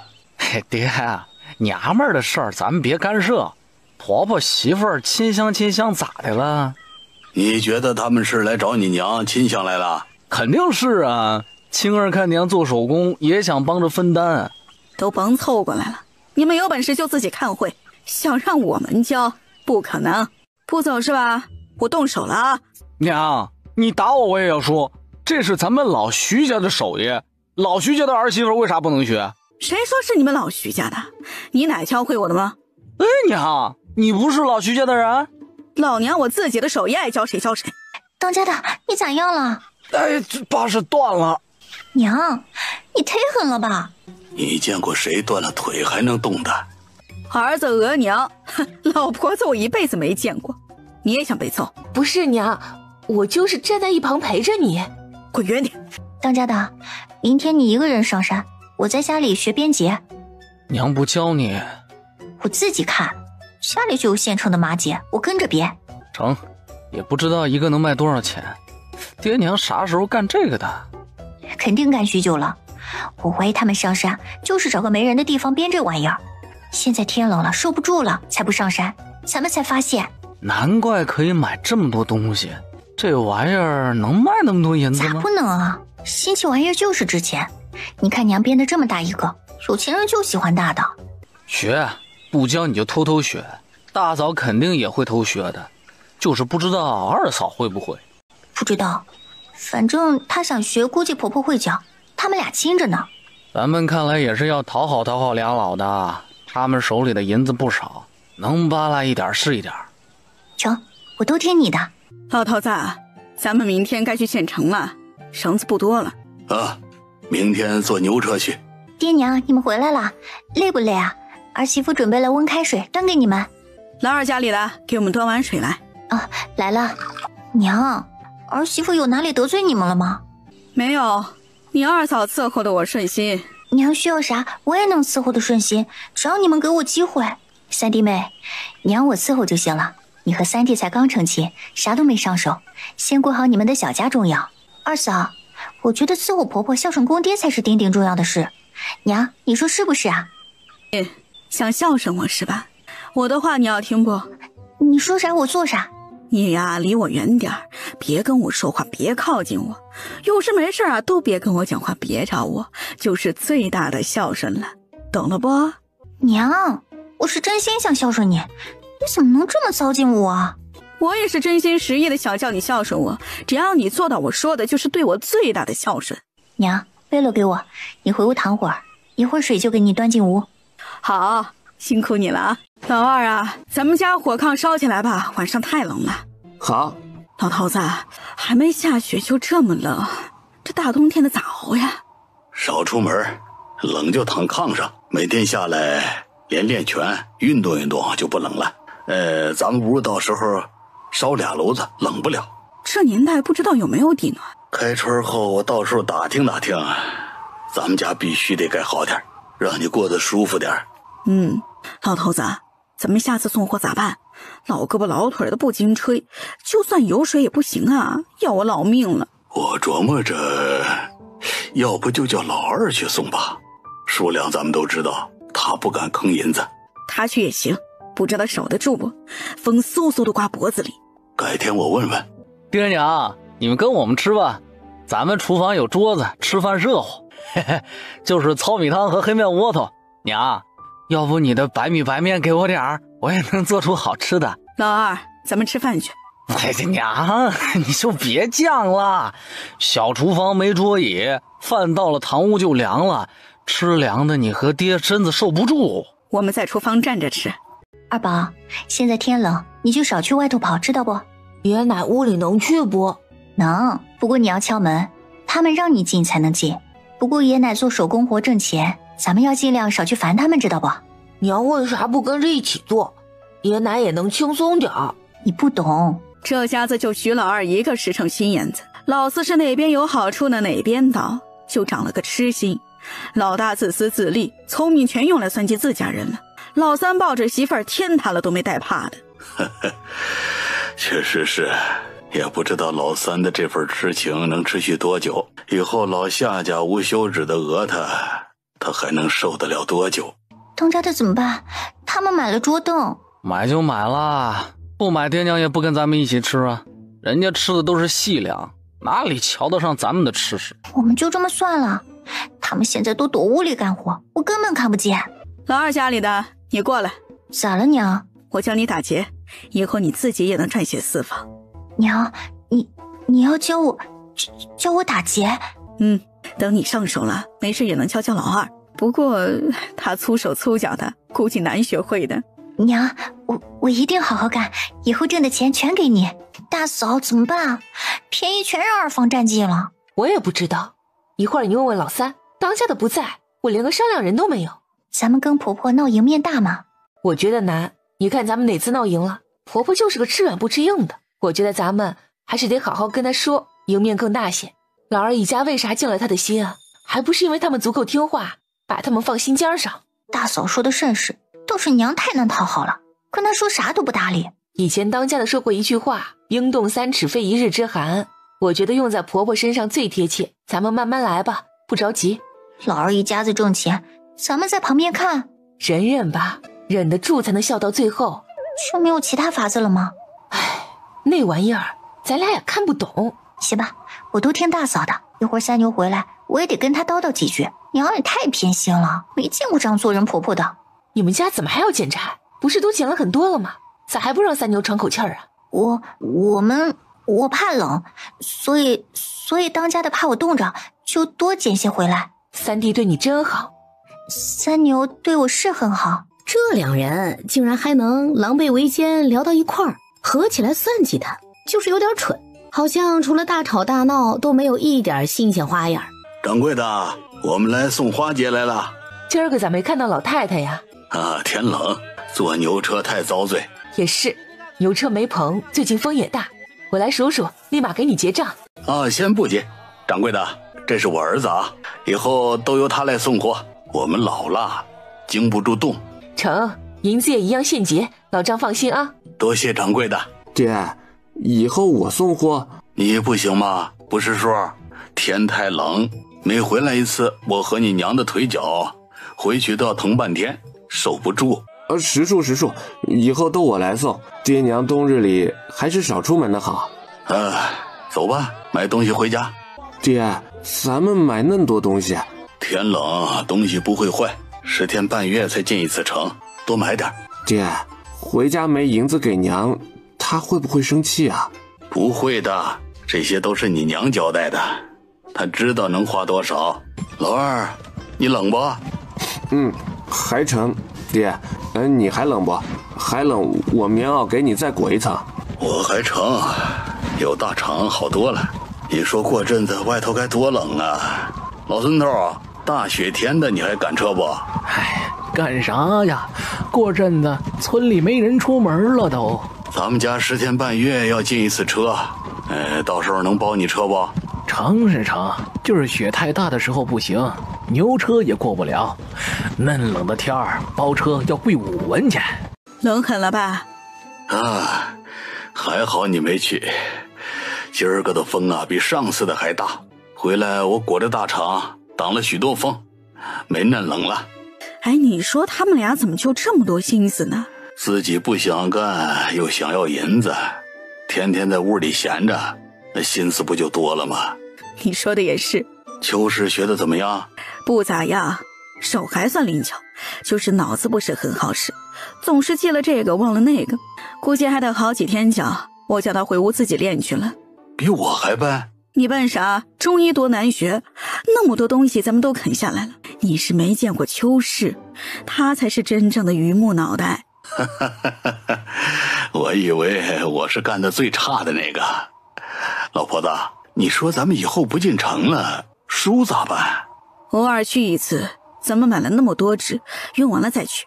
书放着明年卖也不费事儿，主要是纸和墨够就行。我今儿个买了不少肉和菜回来，晚上咱们吃顿好的。今儿个老二家的还跟我说，现在天冷，大家都不干活了，是不是可以一日吃2顿？不干活他还吃3顿，他心里不踏实。那不行，一天吃3顿必须的，再省不能省肚子，长期饿着饿一身的病，到时候看大夫抓药花的银子更多。我也跟他说了，必须吃3顿，整个村呐，可能就咱们家中午也开火。晚上做馅饼吃不？你想吃馅饼？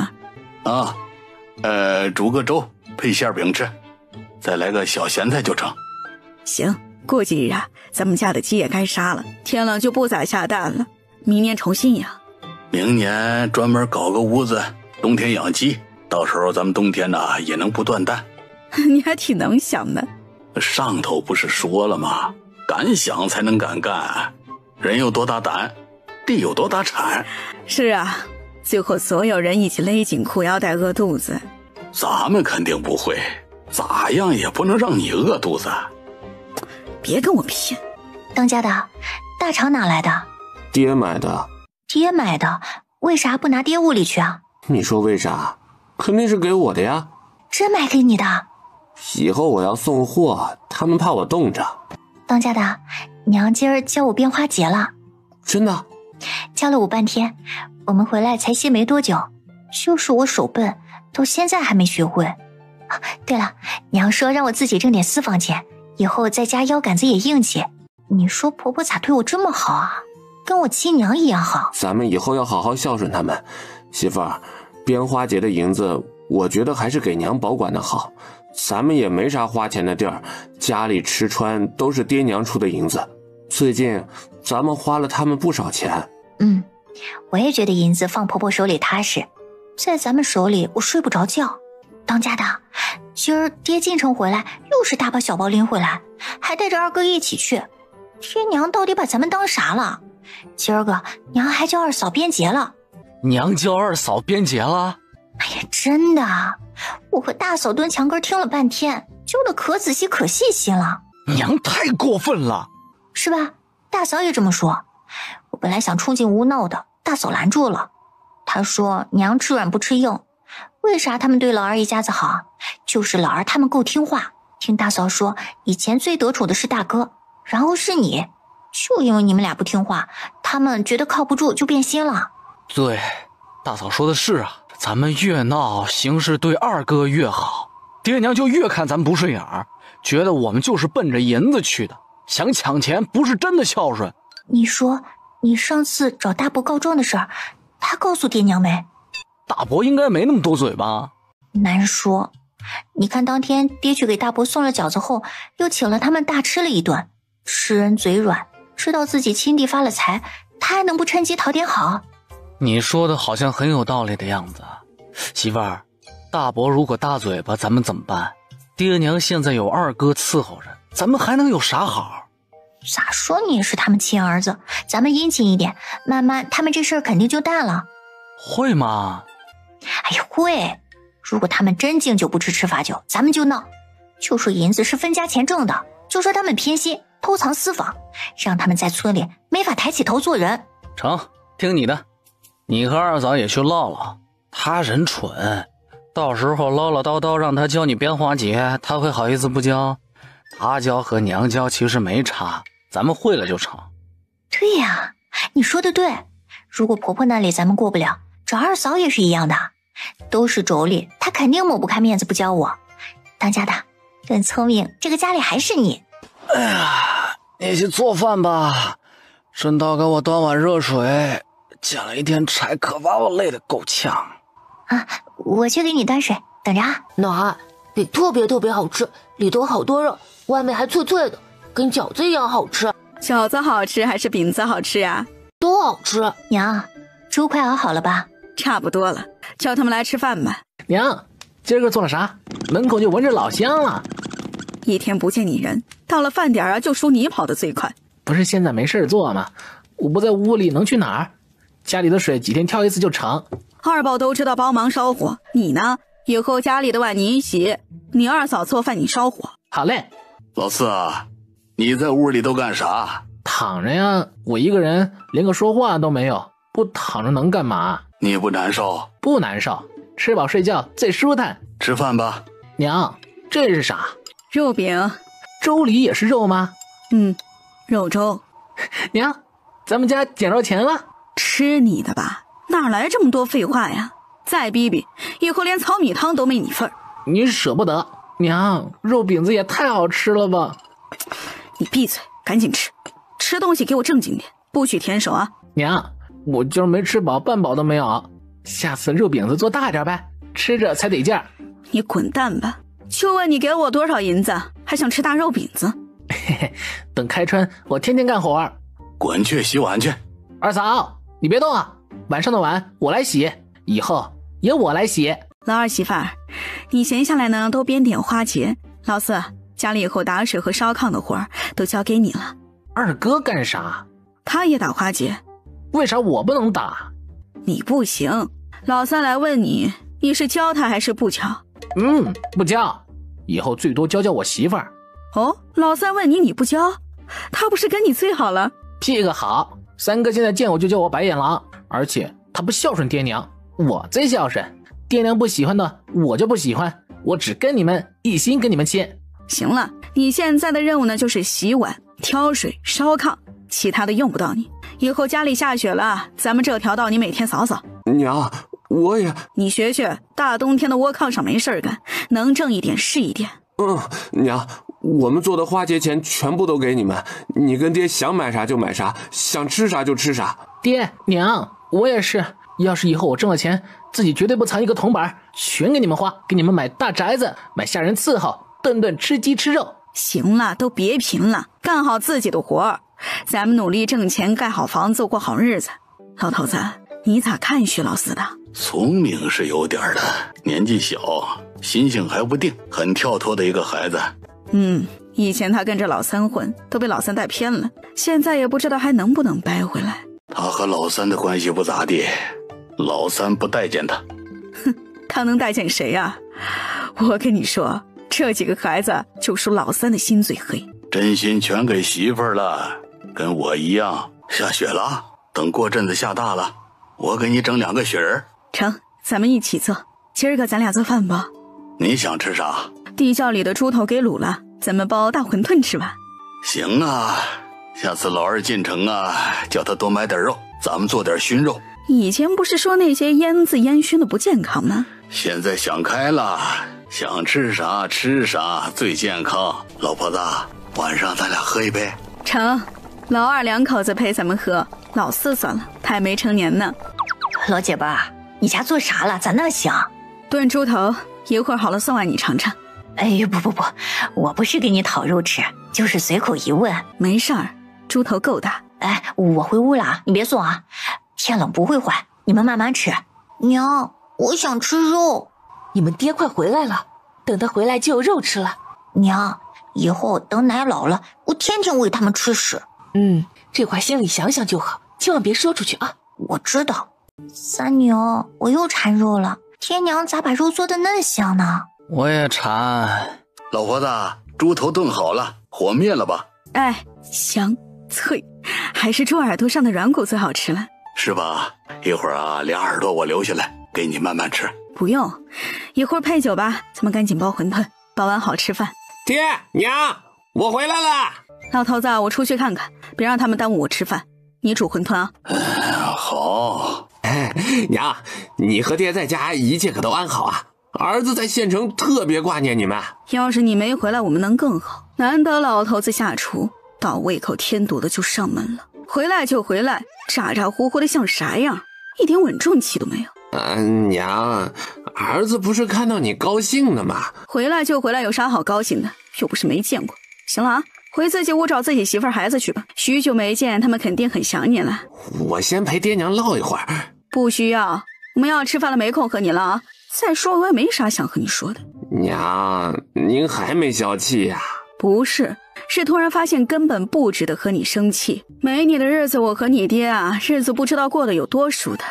当家的一路冻得够呛吧，赶紧回屋里躺炕上暖和一下。娘，我先进屋了哈。老头子，好了没啊？好了，叫他们来吃饭啊，我再煮一锅。哎，老二老四要吃饭了啊，桌上的肉端隔壁曹婶家去，一会儿回来吃饭。得嘞，小心点，肉撒了今儿个你就吃土吧。是，二嫂你别碰我。娘去杂物房干啥？现在那里是他们的厨房，今儿个半天都在里头，好像是在炖肉。难怪一进院子我就闻到了一股子肉味，哼，还说不想理我，还不是我一回来就炖肉。最近爹娘3不5时的吃肉包饺子，日子过得特滋润。爹，奶忒坏，肉和饺子还有肉饼从来不给我吃，还不给娘吃。一会儿奶肯定端肉来，咱们大宝多吃一点啊。今天的肉奶真的会送来吗？会的，爹回来了，奶还能不送肉来？一会儿咱们全就跟爷奶一起吃。当家的，你先歇会儿，我去做饭去。做啥做呀？咱们晚上去爹娘那儿吃，一家子干啥分2个锅，费事又费柴。爹，娘不做饭，咱们就得饿肚子。奶刚才不是只喊了二叔和四叔吃饭吗？咱们家需要喊呐，肯定是你奶亲自来请啊。他们一直都这样。自从分家后就没管过咱们，当家的爹娘早不是以前爹娘了，他们现在只顾自己，对老二一家子最好，老三都不搭理。你去做饭去。当家的，爹娘对大哥也如此冷淡。不是跟你说了，自从我和大哥说不救他们之后，就记恨上了。你说你嘴咋那么快呢？有些话不能躲着人说。当时晕倒了，天知道他们竟然是装晕，心机重的没话说。咱们看看大哥接下去咋做，他咋做咱们咋做，跟着学肯定没错。你说爹娘会原谅他吗？没准儿啊，大哥以前在家里就是老徐家的天，爹娘啥事儿都紧着他放屁都是香的，只有他下脸子，爹娘看脸子的份儿。明儿个我去找大哥，问问他有啥打算。是，现在咱们和大哥一家是拴一条绳上的蚂蚱。当家的，天冷了，咱们的铺盖太薄了，你说咱们要不要换个厚点的？我们那点银子够换啥的？要我说，睡觉的时候把袄子和厚衣裳都盖上，躺炕上不出门也冻不着。你说的也是，当家的，一会儿你去做饭好不好？天太冷了，我怕受了寒不好生孩子。行，你躺着就好。左右现在不上山，家里没活了。咋？我不会做饭。走，我教你。哎，跟我好好说说最近家里发生的事儿。徐大牛听的是一愣一愣的。我会想办法叫娘教你的，等你学会了，以后我念书的束修就不愁了。我要是学会了，一定没日没夜的变，一定会拼命挣钱，你只要专心念书就好。当家的，饿了吧？我去给你做饭去。做好点儿，给我补补身子。当家的，咱们家没有好东西。为啥没有好东西啊？我给你留的银子呢？当家的，娘要分厨房，家里的铁锅她不带走，就要把铁锅钱给她。我和三弟一人给了她500文，想要买新的要更多银子。我和孩子平时花销了一丢丢，大概10几文，那10几文还是我帮三弟做饭赚来的。现在我们家还欠三弟200文呢。你说什么？厨房的铁锅还要银子买？是啊，分5份。娘说不买就要卖锅，我和三弟实在没法子，只能把银子给娘了。三弟也给了？给了。现在厨房的铁锅有一个是我们的，三弟一个，水缸也是我们和三弟一人一个，爹娘他们买了新的了。他们竟然分得如此清楚啊！何止清楚，防我们跟防贼一样。地窖锁上了，要是在娘手里，我们想去地窖里拿萝卜白菜都要跟他说。还有他们捡的柴火还搭了个小棚子，上了把锁，你说谁吃饱撑的会去偷柴火呀？爹娘简直是疯了。对了，当家的，地窖里有好多白米和白面，人家县城派骡车亲自给送的货，你说他们买了多少人家才会送货呀？当家的，给我200文还债，要是不主动给，估计下次借银子都难。你不在家，能借我们过难关的只有三弟了。我去找娘。好，你态度好点儿。现在婆婆跟以前不一样，吃软不吃硬。当家的，明儿个我把鸡给杀了，给你补补身子。行吧，等我好些了，去趟县城买些吃用的回来。你把炕桌摆上来，我抄会儿书。不是难受吗？先躺着。哎呀，躺不了，我要做2手准备。爹娘如果不愿意给我银子，最起码咱们不能抓瞎。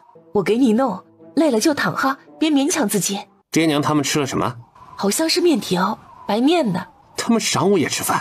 是啊，他们一日吃3顿，咱们今儿个也是早上没吃，现在吃，一天就是2顿。3顿细粮，有时候也掺点粗粮，肉是3天2头吃一次。大嫂，杀鸡呢？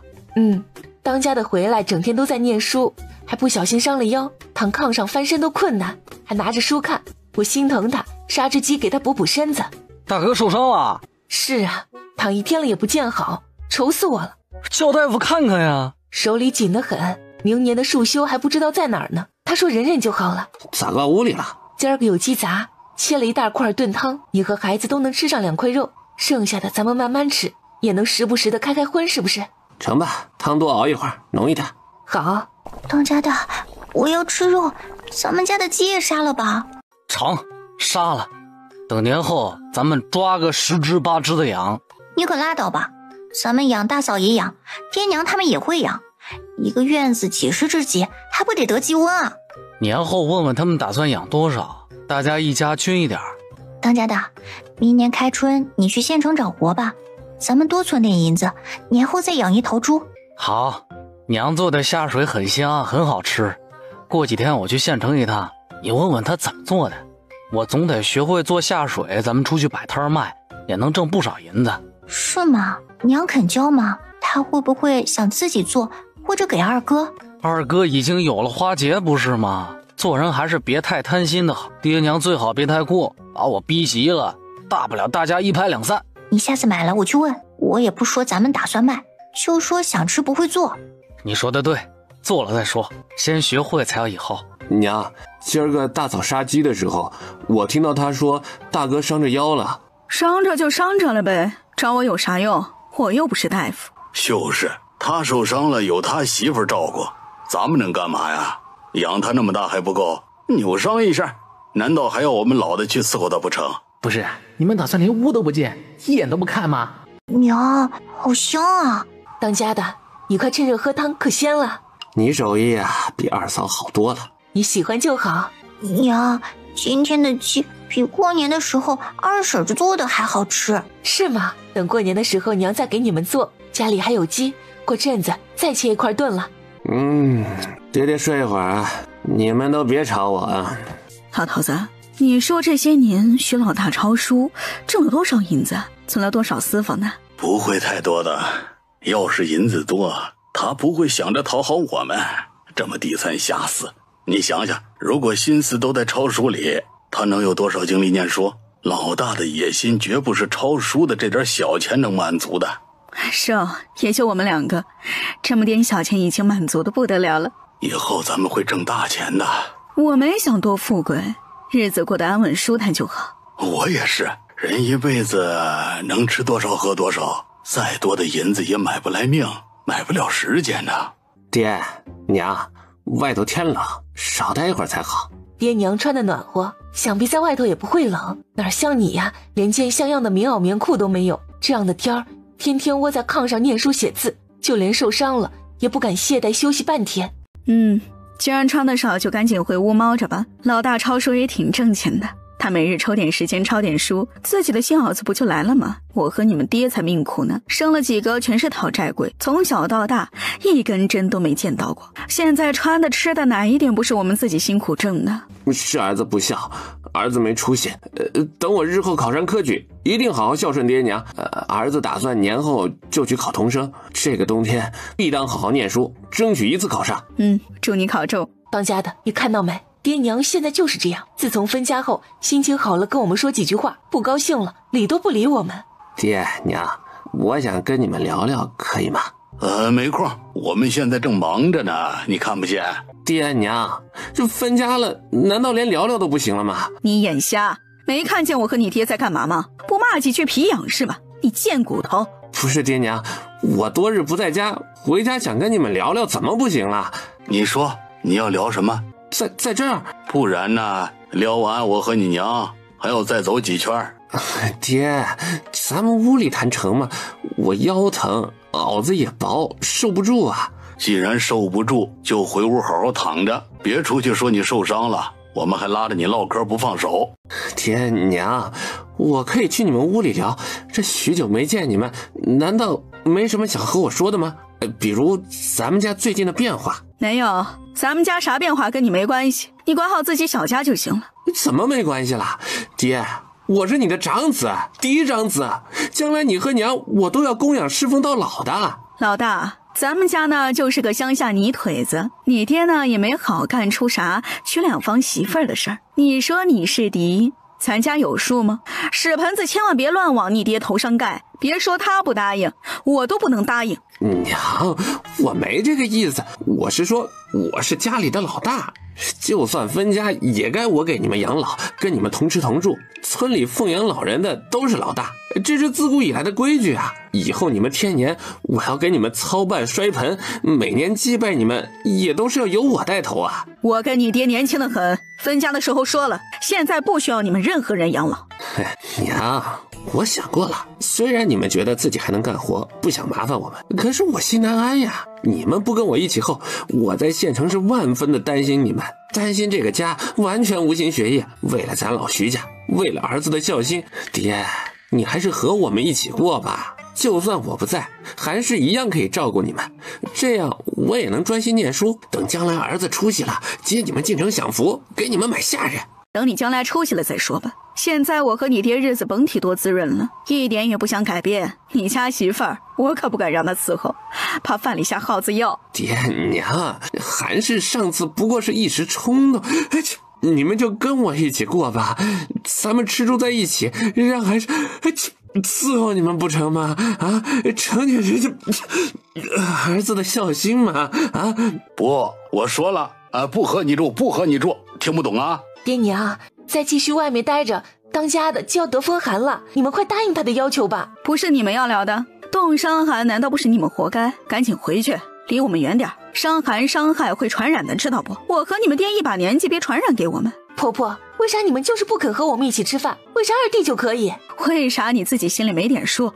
我为啥要跟个不孝儿媳在一块生活呀？老二一家子乖巧孝顺，为啥不能跟他们一起？你们和他们到底哪里能比了？自己啥货色自己不知道？我是啥货色？婆婆，你今天不说清楚，这事儿没完。老大，你们来找茬的？不是，韩氏，赶紧跟爹娘道歉。别，你们一家子以后离我们远点就好。临了，只想过几天舒心的日子。我和你爹一窝子事儿，不是说你伤着还要念书吗？可别耽误了你念书的时间。哎，赶紧走吧。哎呀，老头子，徐大牛不消停。你该说家里谁是消停的？费心思猜他们要干嘛，不如想想我们晚上吃啥。焖个米饭，一锅乱炖，大家围着锅吃吧，暖和。成。哎呀，村里这么大一座山，咋风还能刮这么大呢？前头没山挡着呗。哎，我们之前去县城不是买了不少吃食吗？一会儿回屋烤俩包子吃吧。好，明儿个我给你做烩面吃不？多揉一会儿，揉得筋道点，面粗粗的厚厚的，加点肉片子，咋样？还要再来点辣子，汤用大骨头炖出来的最够味了。回屋咱俩烤俩包子吃。拿点糕点和糖果去老二屋里吧，给二宝吃。说起来这娃子也可怜，大冬天的一个玩伴也没有，天天躺炕上发呆，长久发呆也不知道人会不会傻了。胡说啥呢？等我们盖了房子便送他去念书。哎，我记得老二媳妇儿后头又生了几个，二宝孤单不了。这里的人肚皮真松，一个冬天呐，村里该有不少人家添丁了。孩子娘，给我端碗生姜汤来。哎，好嘞。你去做贼了？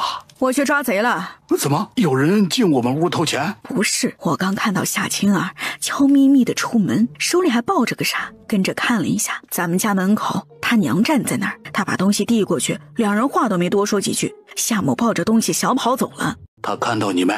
没，我躲院门后头了，看样子是粮食，好像还掏钱给他了。嘿，老三拼了命想娶回家的媳妇儿，没想到是个家贼。你说他发现自己家被偷了，到时候舍得骂媳妇儿不？我偷了你舍得骂我不？肯定不啊，你不需要偷，留够咱俩吃的，剩下的爱咋霍霍咋霍霍。他们的粮食啊，绝对撑不到明年收庄稼的时候。夏家人那么多人，老三根本养不起。肯定的，等老三的粮食糟蹋完了，夏青儿为了不被发现，肯定会想法子的。地窖我们锁着呢，打开里头也没粮食，老大家里的全都在他们屋里，他偷不到，就怕他狗急跳墙。那也是老三的事儿，想想真好笑。老三呐，是个看到银子就迈不开腿的，所有东西都恨不得扒拉到自己屋里去。他这里扒拉，夏氏那里顺走，也不知道到底是老三扒拉的快，还是夏氏顺走的快。这两个还真是天生一对，是吧？一个炕上睡的肯定是一路货。你以为夏青儿傻，他不知道现在在玩火。他不像那么孝顺的人，却偏偏一次次的为了娘家倾尽所有。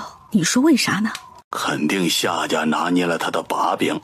咱们晚上就吃个面条，要不要做个菜呀？一会儿炖好汤，我再炒个萝卜片子吧。好，有糊一点。咋毛子去了那么久？有点闹肚子，多蹲了一会儿。你不舒服，一会儿晚饭我来做吧。这几天一直是徐老三做饭，如果他打开粮食袋子，一定会发现猫腻。不行，他得干几天。不要了，我没事，你歇着吧。怎么能让你天天做饭？今儿个我来做。当家的，家里的水不多了，要不你去挑几桶回来？也行，我去挑水，你做饭。哎，媳妇儿，你有没有觉得咱们家粮食吃的有点快？我前天看少了不少，这么个速度下去，我们明年端午都熬不到。可是咱俩明明知识上很俭省啊，这为啥就没得这么快呢？前阵子你每天都要去上山捡柴，我每次做饭都会抓几把糙米，窝头做的也比平时的大一些，还有请大嫂帮忙给了他些粮食。偶尔的时候，我自己在家觉得饿了，也会多吃一个窝头。你嫌我吃多了，费你家粮食了，以后一天就喝一碗糙米汤行不？干的碰都不碰。我不是这意思啊，就觉得粮食吃得太快，担心咱们熬不到明年收成的时候。你也知道，我们俩就这么点傍身银子，用一点少一点，肯定得省着点来，是不是？我真不是嫌弃你吃的多，是怕你跟着我饿肚子。爹娘现在对我们跟防贼一样，咱们没粮食吃的时候，估计他们也不肯借给咱。我懂，三牛，一直坐吃山空不是法子，还是得想办法挣粮食挣银子才行。外头都是雪，风呼啦呼啦的乱刮，我怎么挣粮食？爹娘现在不就每天在挣银子吗？还有二哥二嫂，天天在屋里干啥，咱们能不知道？我想做都想疯了，可爹娘不肯教啊。三牛，爹娘不教咱们，就不能想想其他法子了？你的意思是？你不是说以前和四弟感情是最好吗？最近爹娘和二哥二嫂整天在屋里忙着挣钱，四弟还小，我瞅着他一个人憋在屋里怪闷的，你左右一闲着，是不是该有事没事的陪他一会儿，兄弟间好好唠唠嗑？咱们爹娘日日在他面前编花节，四弟那聪明的娃子，仔细看看肯定能学会。我觉得很难，以前老娘在院子里边，你们盯着看都学不会，现在他们在自己屋里边，也就是吃饭的时候凑一起，谁没事吃饭的时候还会带着花节编啊？四弟肯定不会的，他脑子没那灵光。我知道他不会，他不会找婆婆学啊，再不去找二嫂，他还能不教他？你是说叫四弟也去学，学会了教我？可算是开窍了，你会了不就我会了吗？天天窝炕上无聊透了，咱们如果能干点手工活，开春后你忙活地里山上的活，我在家做手工补贴，咱们的日子是不是就起来了？嘿，媳妇儿，你要是个男人肯定不得了。当家的，他们在屋里说啥？他问老四会不会打花节，叫他去学，学成后他去买绳子，说是让四弟偷偷挣点私房钱，还说如果四弟学会肯教他，他愿意给半两银子的学费。总之各种劝四弟去和二弟妹学打花节，学成后兄弟一起挣钱啥的。当家的，会不会全家都会了，最后只剩下咱们家啥也没有？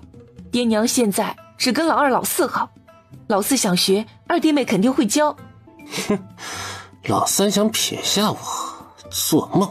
你最近留意着，如果老四频繁出入老二屋里，和我说，我去找老三谈，如果他不教我们，大不了一拍两散。成了？成了。当家的，你咋那能干呢？还有啥你办不成的事没有？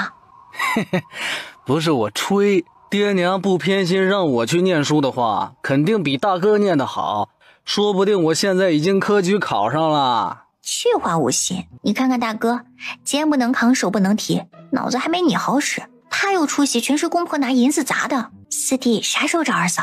就这2天吧，我跟他说了，想挣银子就要尽快，过了冬家里的农活肯定全交给他，到时候他分身乏术。有没有跟他说，爹娘留着他和二哥其实是留个干活的劳力，有了他们，家里地里他们都不用管了？说了，因为他们2个最听话才留下他们的，就像现在做花节，二哥挣的银子全在爹娘手里，听说他们2口子一个子儿都没留。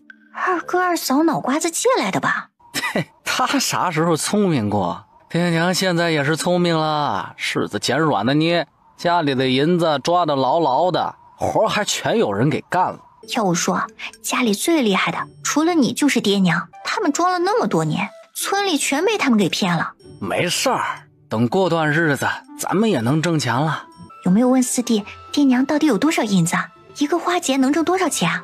他说他啥都不知道，到了饭桌心思全在饭菜上了，别想别的了，你就坐着等好吧，过几日肯定有好消息。我都听你的。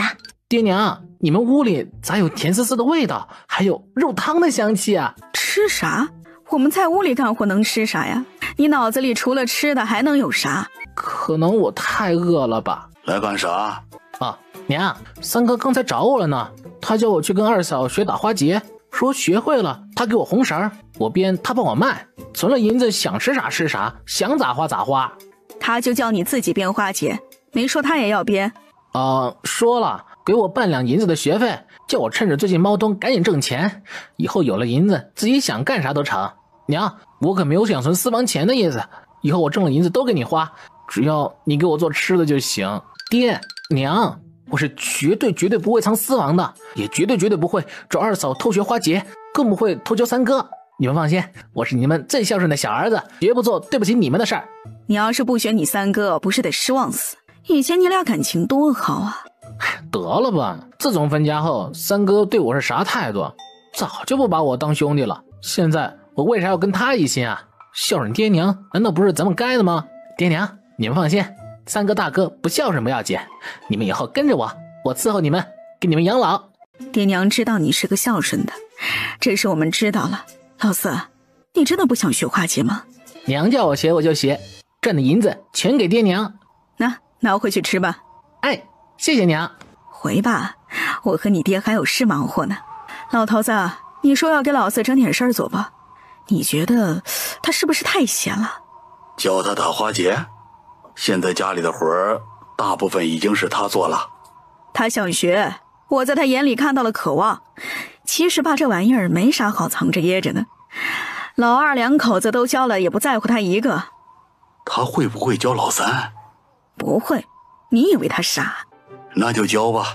老二不是说了，镇上的掌柜说他把花结卖了外头，咱们给的货不够用吗？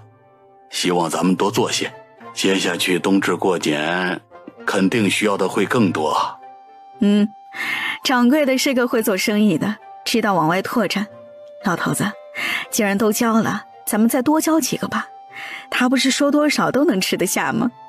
趁现在有的赚就赚，这玩意儿拆拆除除也不难学，早晚能摸索出来。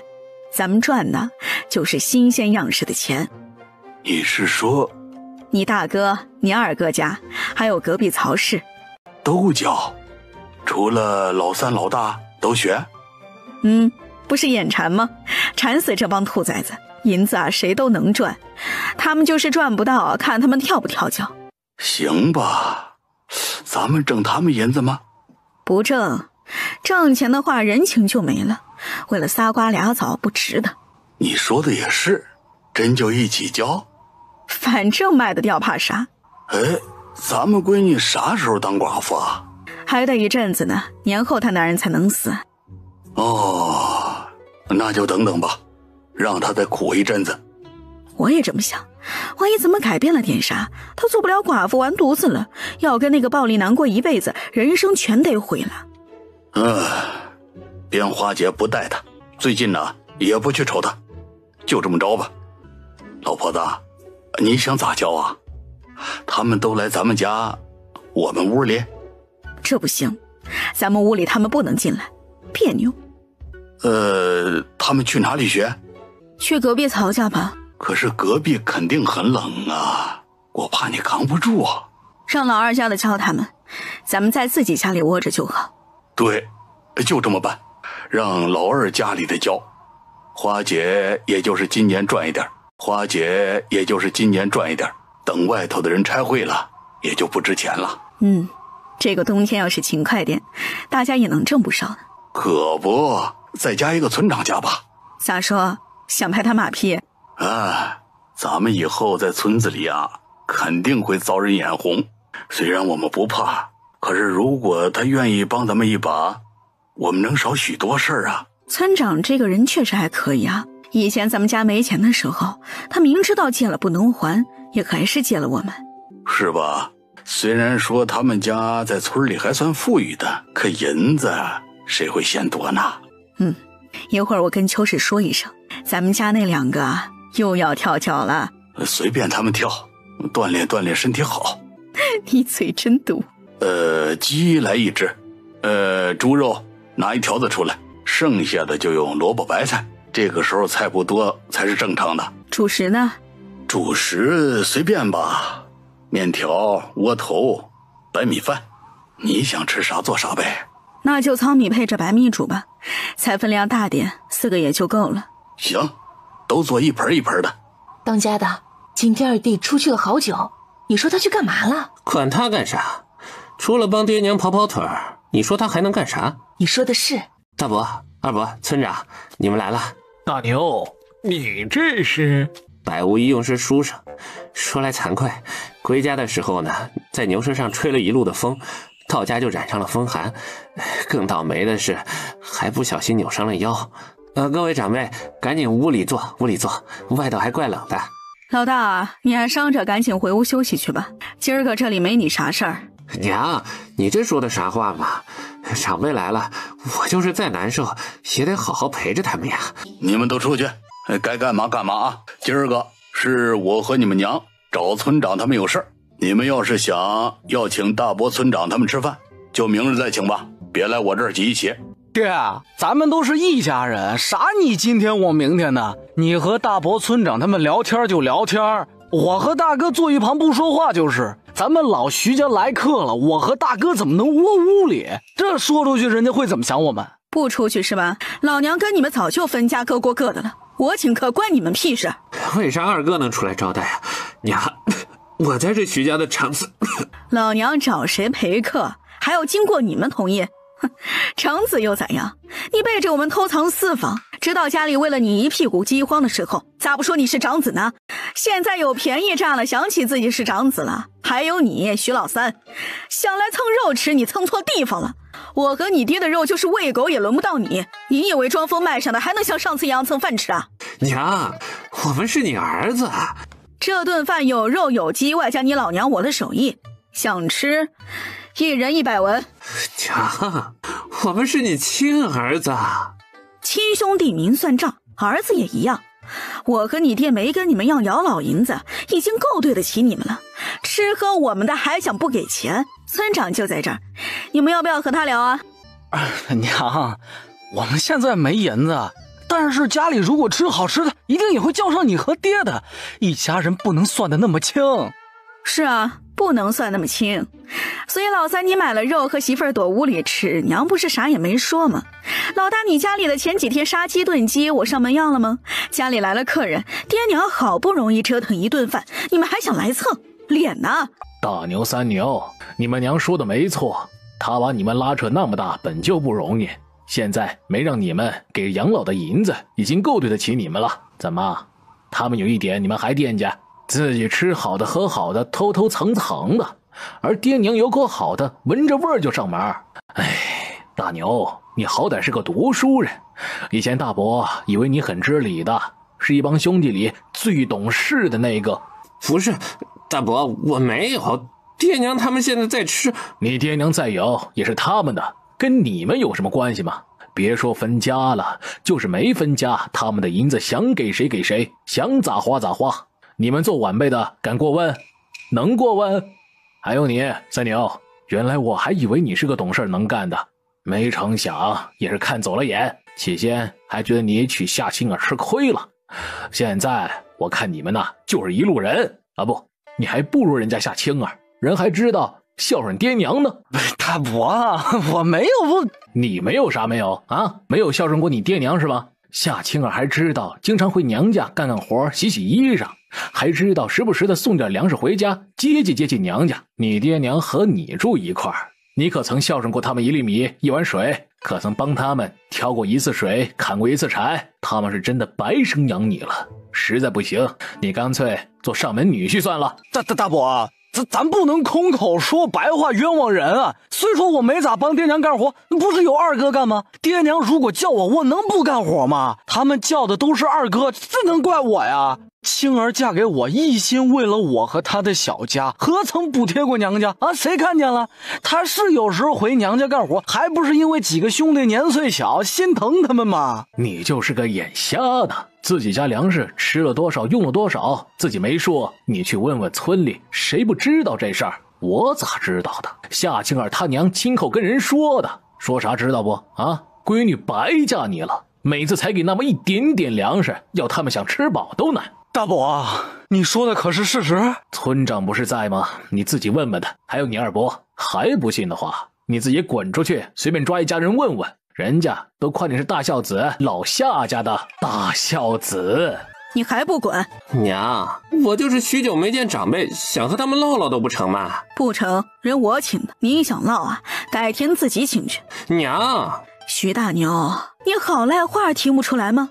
我话都搁着了，你还死皮赖脸的待着，我请你了吗？能要点脸吗？好，我走。我知道爹娘现在自己有钱了，看不上我了。大伯二伯，改天上门看望你们，今日就不在这惹人嫌了。怎么了？爹娘把你赶出来了？怎么了？爹娘说话难听了？他们现在就这样，你不是不知道。除了老二老四，你和大哥就跟捡来的没差。我问你话呢，你干嘛不理我？徐三牛，我跟你说，你在外头受气不许发我身上，我不吃你那一套，知道不？三牛，你怎么了？粮食呢？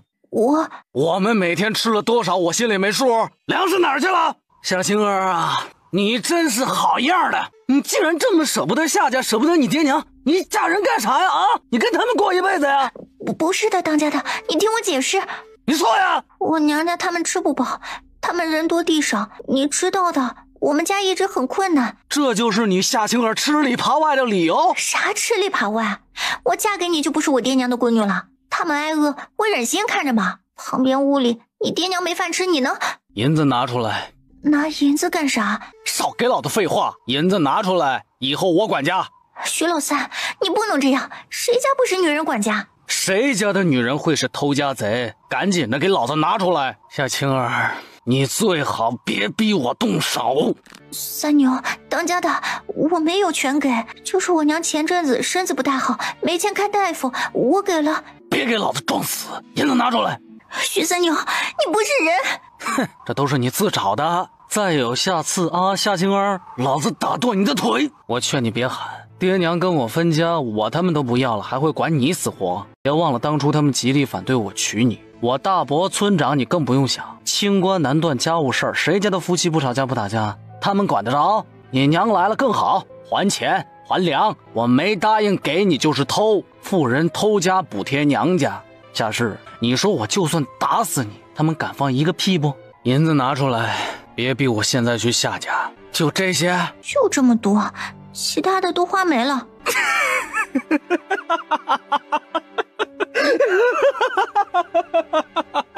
爹娘，我要去看看妈，三弟会不会出事啊？看啥呀？人家两口子吵架关你什么事儿？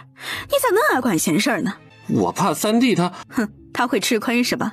把心放肚子里，再吃亏也不会是老三吃亏。你咋不把家都搬过去呢？以后你一天吃一顿吧，待明年粮食收成了再恢复2顿。年后你就给我下地干活，家里的事务一点都不能偷懒。夏氏，记住，你现在是谁的人？如果你继续不知好歹，偷摸帮衬夏家，别怪我不客气，更别怪我不给夏家面子，直接闹到你家里面去。三弟呀，今天叫我们过来，到底啥事儿啊？老头子，你来说。行，我说，菜热乎着，你多吃几口。你们听我说就行啊，筷子都别停，一会儿啊，冷饭冷菜不好吃。他自己絮絮叨叨说出了花节的事儿。你的营生教我们，那你们怎么办？大哥，不是给你们，是大家一起做。人家掌柜的有地方卖，我们家就这么多人，一天能编多少个？可是手艺是你们的，交给我们几家子，以后万一不需要那么多了，你们吃啥喝啥呀？三弟呀，这事儿你要慎重。你也知道，一家子能有个挣钱的手艺多难。以后你们做不动了，孩子可以做，孙子也可以做呀。大哥，这东西我们就算不教你们，有人觉得挣钱买几个回家，估摸也能折腾出来。我想着，在他们没做出来，我们大家一起先把银子挣了。老三呐，你们两口子考虑清楚了啊！开弓没有回头箭，如果我们学会了，就不是你们老徐家独一份的手艺了。村长叫你们过来，肯定是我们深思熟虑过的，后悔肯定不会后悔的。大家处得好，有银子一起挣啊！老三呐，这事你们还是再等等吧。啊，你们家人也挺多。我们都想清楚了，今儿个叫大家伙就是跟你们说这个事儿，回家好好商量，一下派一个人来学。你们知道我们家人多事多不方便，我想着干脆大家都去隔壁刘家学吧，每日老二媳妇过去教你们，你们学会后再教家里靠得住的。徐大伯觉得自己三弟还是一如既往的缺心眼儿，这事儿就不能够先跟他唠唠，直接叫上村长他们，劝人的话好几次都堵在嗓子眼里。老三，你家里现在都有谁在编花节啊？我和老婆子，还有老二。老大老三你没教，他们没闹。想学来着，我没教。如果他们知道了，肯定跟你们闹。其实吧，孩子不懂事儿，咱们做大人的慢慢教就成。大哥，他们不是不懂事儿，他们是缺了心肝儿。这俩货呀，我就当没生过。他们过他们的，我们过我们的。我和老婆子都没想过要他们孝顺。同样的，他们也别想着惦记我们啥东西。分家的时候就已经算清楚了，以后我不想和他们有半点来往。你认真呐？2个儿子真不要了？不要了。在我和老婆子快死的时候，他们阻止老二叫大夫，我们就死心了。这2个货是指望不上喽。我们俩现在就想着过好自己的日子就行了。他们真这么说？说反正也就不活了，还浪费那个银子干啥？等死了买棺材啥的又是一笔开支。畜生，2个畜生！三弟，若他们以后全都不孝，你就和我们过啊！徐大牛这枉为读书人呐，老三也是看走了眼。三弟，你做得对，这样人面兽心的禽兽就不该便宜他们一个子儿。你和弟妹的银子藏好了，指不定他们会做出啥龌龊事。哎呀，确实是，把他们逼急了，为了银子啥干不出来。要不2个逆子轰出去吧，我总觉得住一块不安全。他们现在还不敢，放心吧，我和老头子呀自己知道保护自己。哎，对了，你们家方便去吗？一大伙子去你们家学编花节。方便，咱们家还有2个火炉，到时候人来了门一关，全窝在堂屋里。就是我比较笨，怕是学得慢。没啥，老二媳妇多去教几次便是。老四，明日你也一起去学。哎，谢谢你啊。老三呐，既然花节你坚持带我们领你的情。不过咱们也不能让你们白带，毕竟这是你们的独门手艺，人家想学点啥要拜师不说，还得上门帮干几年活，说不定还学不到点皮毛。村长，我看这样吧，咱们做的花节挣的一半呢给你们，以后我们做好送过来，老二一起卖，卖了的银子呢给我们一半就成，红绳的钱我们出。说啥好呢，咱们一起做，我们还能挣你们钱吗？你们不答应花节，咱们就不学了。你们辛辛苦苦编了，我们不能拿你们的一半银钱。叫你们来这里，本就是想着大家伙关系好，有了挣钱门道一起干，一起挣钱。亲兄弟还得明算账呢。你们肯教我们编花节，已经是天大的情分了，哪能真让你们白忙活？这事儿就这么定了啊！你们要多，我们也不给，就一人一半。不是村长，老三呐，听村长的，你们一点不收，我们也过意不去，哪有脸来学你们的独门手艺呀？行了，我也不多留你们了，家去和家人商量商量，明日谁来学？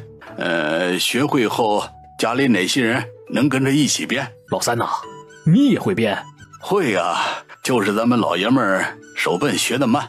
不过这东西就是熟能生巧，我现在闭着眼睛就能编啊。老二也在编。娘，我和四弟明日开始去隔壁编绳，家里怎么办？饭点钱我回来做饭。可以啊，你曹婶家里不富裕，肯定不能在他们家吃饭。你下午就叫老四吧，他肯定是学得最慢的那个。当家的，咱们家咋整啊？我们2个带着老三2口子做。他们能答应？不答应就分家出去过自己的吧，他们不用动就有银子分，还想怎么样？老大可以跟着做，他嘴严实，也能管住媳妇儿。老二就算了，他的嘴比他媳妇儿还像破鞋底，漏风的很。也成，老大也跟着。老大，咋了爹？把咱们家的堂屋收拾收拾，明天家里要来人。哦，好，爹，咱家堂屋冷，漏风。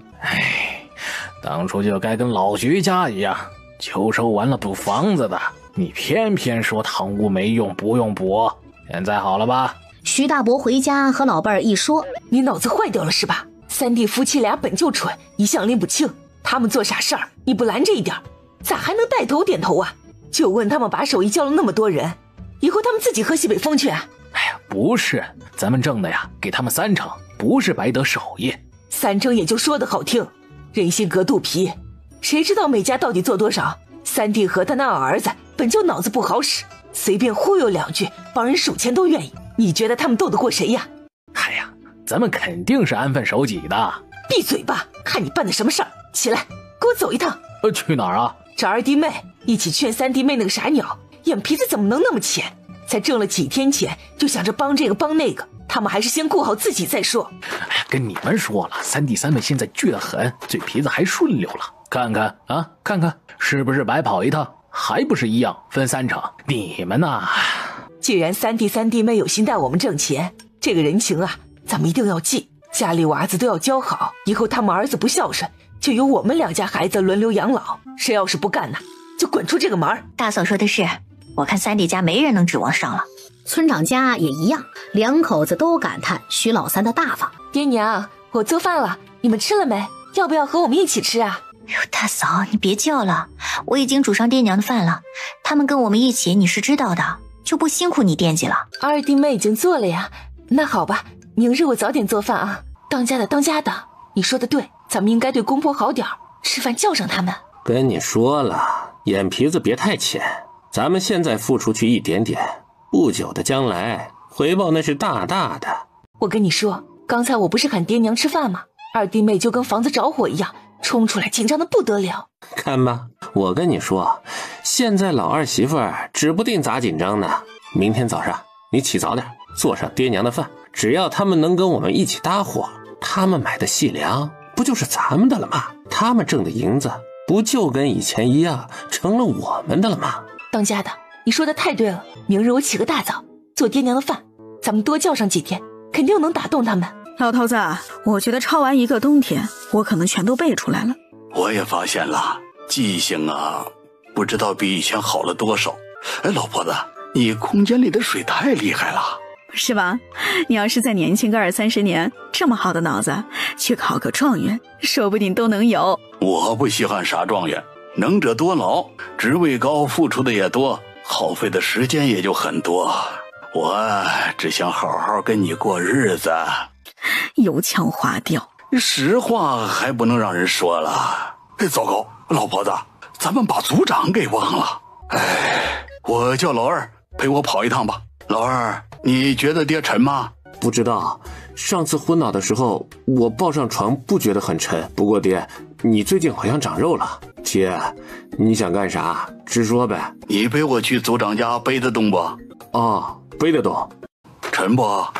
还行，爹最近是长肉了，不过儿子也长肉了，背得动。你是个孝顺的呀。老三啊，你这是怎么了？出什么事儿了？被人打了还是病了？老头子，你快出来！徐老头又被他儿子揍了，好像都不能走路了，快出来！刚刚我明明看到老2背着你，你说我是不是见鬼了？哎呀，婶儿，你没看错，确实是老2背着我，外头不是都是血吗？嘿，这孩子孝顺得很呐，怕我湿了鞋子染了风寒，愣是非要背着我出门，一会儿还要把我背回去呢。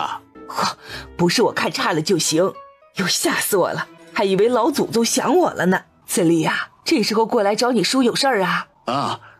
确实有点事儿想跟叔聊聊。半个时辰后，老婆子呀，你说一个人怎么会在这么短时间里变化这么大呢？你啥意思啊？知道自立来找我干啥不？回屋我跟你慢慢说。次日，娘，我突然想起来，咱们这时候都是1天2顿的，今天晌午大家都不吃饭。可是不吃3顿饭，我怕你和老四熬不住啊。没事娘，我们以前就是2顿饭，早就习惯了。既然你这样说，中午就别回来了，饿到受不了一定要回来，知道不？尽快的教会他们，你可以早点解脱出来。娘，你们中午饭怎么办？当家的根本不会做饭。没几天，我来做就行。娘，我一定尽快的教会他们。这几天辛苦你做饭了。娘，二弟妹和四弟去哪儿啊？跟你有关系？我这不是关心他们吗？老婆子，咱们进屋编花去，跟不必要的人废什么话？老头子，你气到他了，小心下次他给你使坏。哼，以后别理他，我怕你跟他聊多了，传染上他的蠢。他惹你了？昨天回来看到老二背着我，酸的不行，阴阳怪气的说，他会献殷勤，会拍马屁，说的老二恨不得钻地洞。嘴这么贱的女人，上次看到还是咱们年轻时候下乡那回子，有几个村妇就见不得我对你好，一张嘴啊就跟进了粪坑一样。他是嫉妒的，吃不着葡萄说葡萄酸，莫生气，气死自己没人替。哼，自己不孝还不让别人尽孝，这女人啊，心黑色的。怎么样？感觉还不错。秋氏来教的我们，那孩子是个实诚心眼子，教得很细，一点不藏着掖着。三弟妹既然把活分给了我们，自然不会对我们藏着掖着。当家的，今天族长媳妇儿也去了。哎呀，还好三弟叫了他。也是我忘了，村长来了怎么能不拉他呀？咱们以后在族里，他只要帮三弟说句话，他们的日子呀能好过很多。那几个王八犊子在眼红三弟手里的银子，但也只能干瞪眼。三弟和三弟妹啊，现在想事情周到了不少啊，我也总算是能放心了。是啊，他们日子好过我也高兴，能记住我们，拉着我们一把，人情我记心里了。等手里银子宽裕点儿，我去县城给他们扯布做衣裳。给二宝也做一身，秋氏费劲巴拉的教你们，也算你们的半个师傅。我知道。四弟，你去哪儿了？二弟妹，四弟年纪小不懂事儿，可是你不小了呀！啊，你该知道何为男女大防。四弟不是你的亲弟，是你夫家的小弟，你不该跟他出门，一去还是一天。不是，大哥，你误会了，我和二嫂哪里都没去，只是……四弟，你不用解释，解释有时候就是掩饰，也不用为二嫂狡辩，只会显得你们更加不清不楚。大哥，我行得端坐得正，你不能空口白话污蔑我的清白。就是。那你倒是说说，你们孤男寡女的去哪儿了？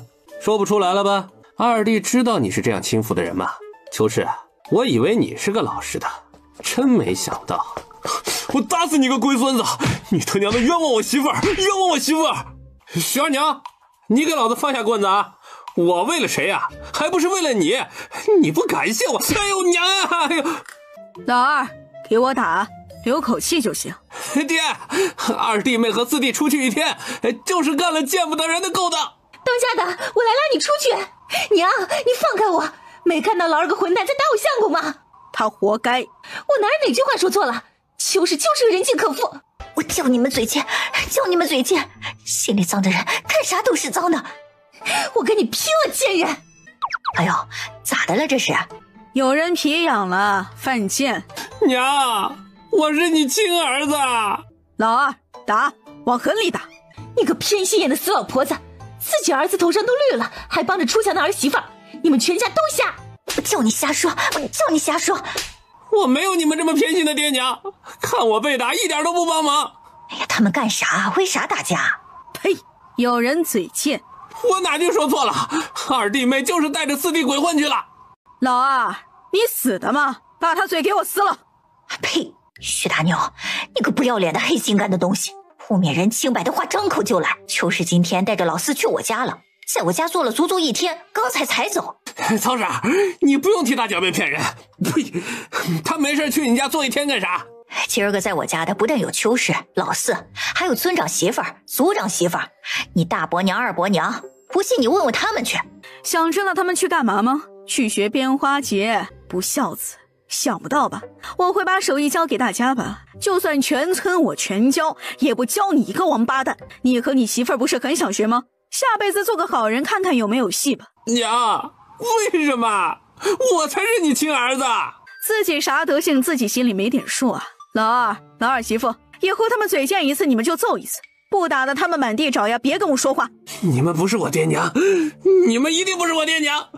我爹娘最疼我，老徐家的好东西都是我的，他们绝对不会背着我搞那么多花样，他们也没那个聪明劲儿。说，你们到底是哪里来的厉鬼？当家的你别吓我呀！哎呦，妹子，你大儿子想银子想疯了。对，我们早就死了，你不给我们治病的时候我们就死了。徐大牛，你凭啥觉得我们一辈子只能围着你转？明知道你是个不孝的糟心玩意儿，还一味的在你身上偷钱。哼，你以为我们真是傻子？我们是你爹娘，不是神佛。你要是觉得我们是假的，就去找你亲生爹娘去，拦你一步我就不姓陈。就因为我一次没救你们，你们就记到现在？有你们这么记仇的爹娘吗？我们就是记到现在，更看清了你的本质，明知道指望不上，还一头扎进去，叫该死活该。现在我和你爹活得明明白白，眼馋了，后悔了，告诉你，晚了。徐大牛，你还是人吗？连自己爹娘都不放过，这么多年书念哪儿去了？你们父子到底是咋教的？老二家里的，去做饭去。娘，大哥你不管，那我呢？儿子以后啥都听你的，行吗？你跟你媳妇儿好好过日子就行，我和你爹啊，就不劳烦你操心了。娘，你就不能原谅儿子一次吗？我真的知道错了，咱们像我成亲之前那样过不好吗？那只是你好，我并不觉得。老三，你可能不知道那会儿子我最大的期盼是啥，就是你赶紧成亲，赶紧滚蛋。那天看到日头升起，我多开心！终于啊，又熬过了一天，终于离甩开你近了一天。我就这么招你烦？你觉得呢？我为啥要喜欢一个白眼狼？欠虐！娘，当家的也就是在你受伤的时候赞同了一下大哥的提议，知道你气那么久吗？家里原本就是大哥做主，别说我们，你们不也一样？他说啥是啥。现在他一次次跟你们道歉认错，为啥不能原谅？亲爹娘啥仇啥怨啊？知道你们惦记这么久，爹娘，你们不觉得自己太偏心了吗？要说二哥和四弟不也一样，他们也没急着救你们吗？错是全家的，也不该我们两家背锅吧？三弟妹没说错，娘，过去的就让它过去不好吗？一家子谁还没点错呀？你们是长辈，别老揪着我们一点错处不撒手，一家子和和美美不好吗？咱们想认错，想孝敬你们，你们也得给我们一个机会，不是？是娘，我除了上次犯了一个错，这么多年是不是都很乖，都很孝顺？你们一棒子打死，我不服！别逼我和你们断亲啊！本朝讲究的是孝道，你们要尽孝。我说了，别来烦我，烦我就是不孝。老大是念书人，逼急了我直接去县城找他们父子。还有你老三，自己傻鸟自己知道。我和你爹要是穷的吃不上饭，你还会嫩唧唧吗？我们手里有一点银子，你们一个两个天天眼馋的睡不着觉，想尽办法凑我们身边，不就是想要学手艺，想要银子吗？哼，别痴心妄想了，该干嘛干嘛去。娘，你把我们想差了，我们就没想过要你和爹的养老银子。各自安好，再逼逼，老娘直接动手。娘，你自己做的不公还不让人说了，是不是也觉得自己没理啊？说不过我们啊？老少爷们儿，大家都来看看，老徐家的手艺活不教儿子教外人，老徐家出了个吃里扒外的。老二家里的，给我揍！你一个家贼，还有哪来的脸说我？自己的腚还没擦干净，哼，还想祸祸我们老徐家的名声？我干啥了？偷粮食，偷银子。哦，对了，还偷柴火。哦，夏家的柴还不够烧吧？老二，咱们的柴可要锁好了，不能便宜了外人。知道了，娘。没有，当家的真的没有，婆婆她冤枉我。冤枉啊！你看看自己家的柴火里头是不是空的？最里头。今天都在，你们就听好了啊！我和你娘挣的银子，我们自己的手艺，想给谁给谁。你娘为了咱们老徐家劳心劳力，任何对她有半点不敬、污蔑她一句的人，我都不会放过。老三，你媳妇儿不是挺能喊的吗？成，老四，去把族长和村长叫来。家门不幸，除了不孝子和不孝儿媳，对婆婆指责、谩骂、污蔑，不孝爹娘枉为人。我老徐家绝容不下这种人，我要跟徐老大、徐老三断亲。爹，爹，我们错了，爹，我们真的错了，求你原谅我们。爹，我们真的错了。解释，还不赶紧跪下！老婆子，回屋歇一会儿。老二媳妇，你继续做饭。别生气了啊！明知道他们啥玩意儿，不值得他们生气。我没生气，能借这次跟他们断了挺好的，没事蹦跶几下也挺糟心的。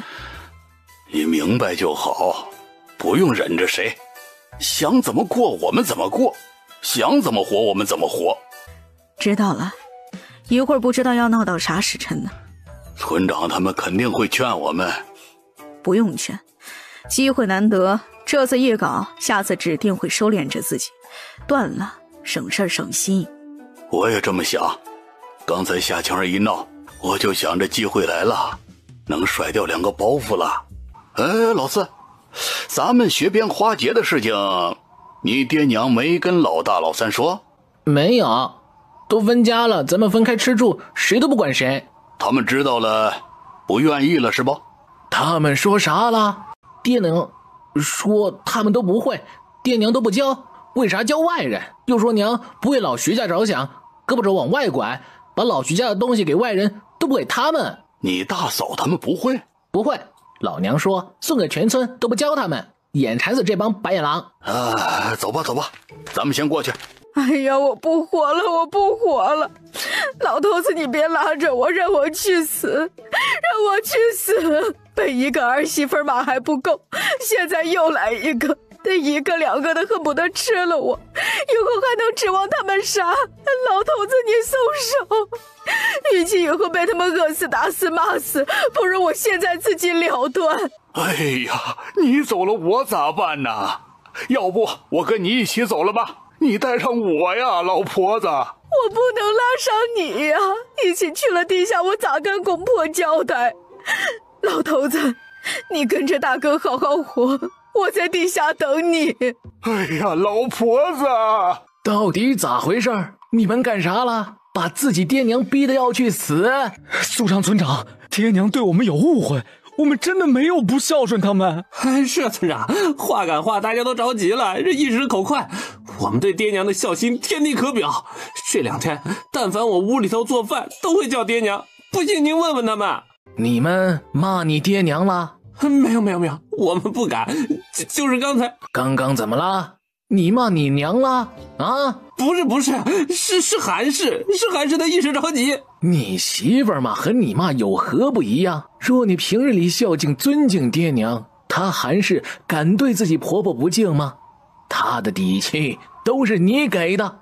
上次你媳妇儿就殴打婆婆，这次又辱骂婆婆。徐大牛啊，你真是好样的呀！啊，组长、村长，我命苦啊！拉扯他们几个有多难，村里谁不知道？尤其是老大，为了他念书的事儿，我和老头子骨头渣子恨不得碾碎了多挣几个钱养他们，不求他们将来多孝顺，只希望他们以后日子能好过一点儿。可是就算不求回报，也不能打我骂我吧？组长，我心里疼呀！你们怎么回事啊？拉着你娘还能让她伤了自己？我们知道你难受，也知道这些年你日子不好过。真是啊，人得为自己活着，可千万不能想不开呀。眼瞅着日子好过起来了，是不是啊？对呀，左右已经分了家，不孝子不搭理就是。不搭理怎么能行啊？你们是不知道，他们没事就揪着我和老头子挣的几两碎银子，不扒拉走，晚上睡觉都不安稳。我屋里买了啥吃了啥，眼睛盯得紧紧的。老大和老三媳妇儿甚至蹲墙角向同学花节。你们说我日子还咋过？全都住一个院子，照着我娘，算计我的口袋，不给还埋怨我不帮衬他们。2个媳妇儿指着我鼻子骂，要不是所有人都在家里，说不定就动手了。我也想好好过日子，他们不让呀。你的意思是？我要断亲，也不指望他们养老了。以前的付出就当是喂了狗，以后别惦记我啥就行了。我和老头子现在还能动，想办法多存点银子防身，老了也差不了。这么被他们气，不用等老了我就能气死。娘，不行啊！娘，儿子求你让我给你养老啊，给你们摔盆儿。不需要你，老娘生了4个儿子，没了你们还有2个，要是剩下的2个也指望不上。没事儿，你们大伯家还有好几个，他们一定能摔那个盆。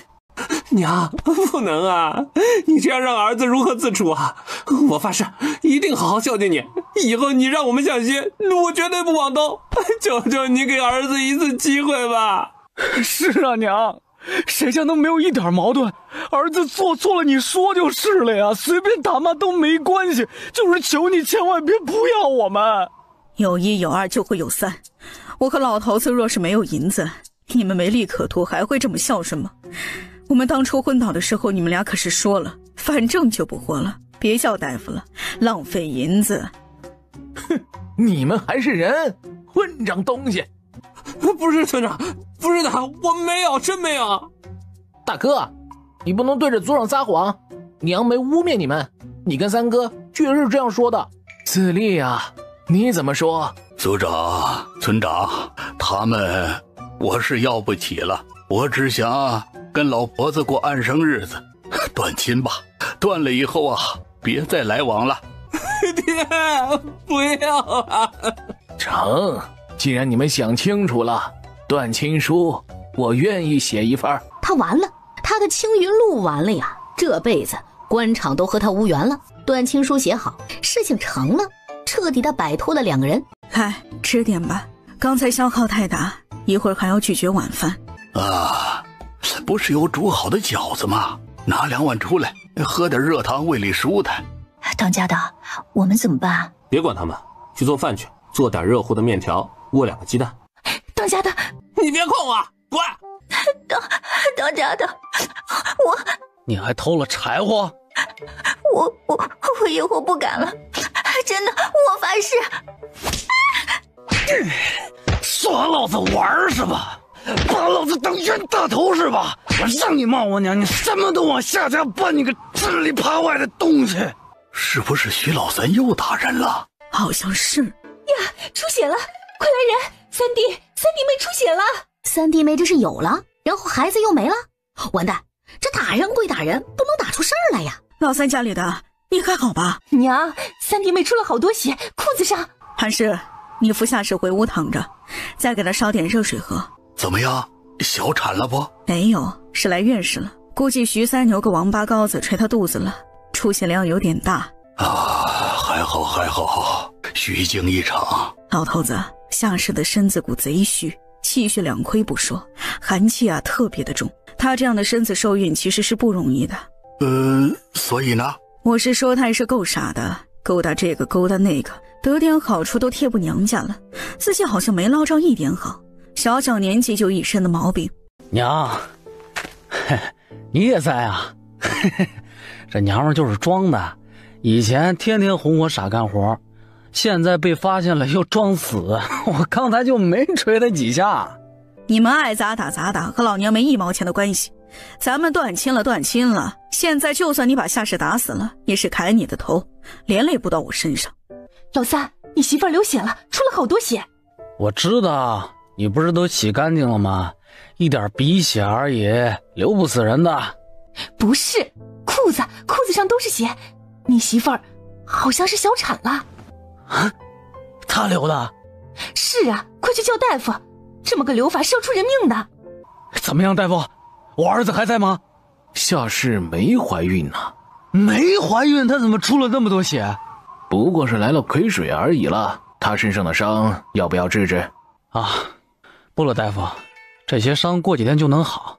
今天辛苦你了。老三呐，虽然这次运气好没孩子，不是次次都运气这么好的。夏氏如果真有孩子，今天肯定是保不住了。娘，吃饭了。不吃了，气都气饱了。你们吃吧。不吃饭怎么行啊？多少吃点吧，我端您屋里慢慢吃可好？你们吃吧，我和你爹今天都不吃。娘，一会儿就坨了，别留了，我饿自然自己会去做。那娘饿了叫我们，自己别动手了啊。三弟妹啊，我先回屋了啊，你好生歇着。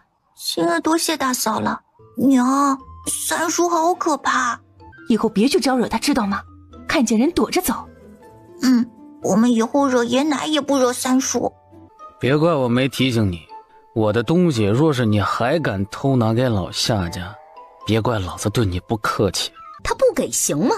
娘家会放过他吗？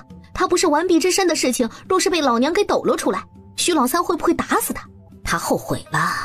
早知如此，还不如一辈子不嫁人，就这么吊着村里人得好处，日子好过不说，还不用担惊受怕的，娘家能够帮衬得到，也不用怕夫家埋怨。第二日，老二家里的，你们爹娘还好吗？哪里能好呢？早上只吃了半碗粥，昨晚啥都没吃。要不咱们先停2天，等他们心情好点了再学。你们也能在家里多照顾着点儿。我早上和爹娘也是这么说的，可是他们不肯，说你们早学会1天就能早1天挣银子，让我一定要教仔细了。老头子，咱们要难过多久啊？多几天吧，空间里存了那么多东西都没机会消耗，咱们现在也不进城，最近啊就吃些囤货吧。咱们一天到晚的吃，会不会胖呢？人家一看这2人天天不吃饭反而脸圆了，这咋嫩奇怪呢？啥关系？胖就胖呗，可能我们太伤心脸肿了。再说了，咱们家又没人来。是，你说啥都是，还脸肿了。娘，站门口干啥呢？我来看看青儿。青儿在屋里，你们慢慢聊。娘，嗨，青儿，你这是咋了呀？你婆婆打你了？短亲的时候打的？不是，是徐三牛打的。他怎么会打你呀？不是说疼你疼得不得了吗？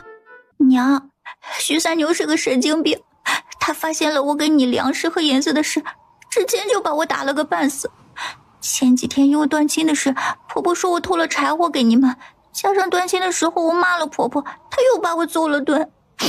娘，他不是人，下手忒狠，你看我身上没一块好地儿。哟，他真不是人呐！青儿啊，娘命苦的青儿啊，你受大苦了呀！娘以为他是个好的，徐老三咋那么会装啊啊！娘，现在说啥都晚了，我们都被他骗了。以后你可咋办哟？哎呀，要不叫你爹来给你撑腰？没用的，说到底是咱们理亏。他如果跟你们要粮食和银子怎么办？现在老两口跟我们断亲了，以后徐三牛根本得不到他们的帮衬，他想银子想得起。你怎么办呢？能怎么办？就这么熬着呗。只是娘，以后我真的帮衬不到你们了，粮食银子全都是他收着，包括柴火。他现在防我跟防贼一样，说如果我敢拿出去1根柴火，他就打断我的腿。娘，他真能下得去手。那天我被他打得满脸是血，刚断亲婆婆都看不下去了，没人能管着他。徐三牛就是个疯子。闺女，不行啊，你不能不管我们的死活了呀。你觉得我咋帮衬啊？要不你出去跟徐三牛说说，看他能不能继续管着。娘，你觉得他现在还会听我的吗？男人的本性你不知道，得到了还能珍惜的有几个？我们怎么办呢？还能怎么办？你看我都被打成这样了，觉得我还有啥法子吗？娘，你为啥要跟人说我给你们银子和粮食的事啊？如果不是你们说了，我也不会挨打。因为这事儿，徐三牛跟我彻底翻脸了，打了我2次。闺女，要不咱和离了重新嫁？娘，犯错的是我，只会被休，不会和离的。休妻之后，徐三牛必定上门讨要聘金和之前我给家里的补贴，那些我是没经过他同意的，等同于偷。你们愿意还吗？不可能，这不就好了？娘，能做的我都做了，我现在豁出命去也拿不到徐三牛1个子儿1把粮食了，他全部藏起来了。银子我不知道在哪里，粮食你看到了吗？锁起来，每次做饭都是他拿，而且拿的特别少，说我的口粮给了你们，不吃也罢。是谁跟他说闲话的？我不知道，那天村长、组长和徐三牛的大伯、二伯都在，是他们其中一个。闺女啊，你先好好养伤，这事儿我回家和你爹好好商量商量。跟你哭诉啥了啊？还是密谋怎么偷我家的东西？没有，当家的我再也不敢了。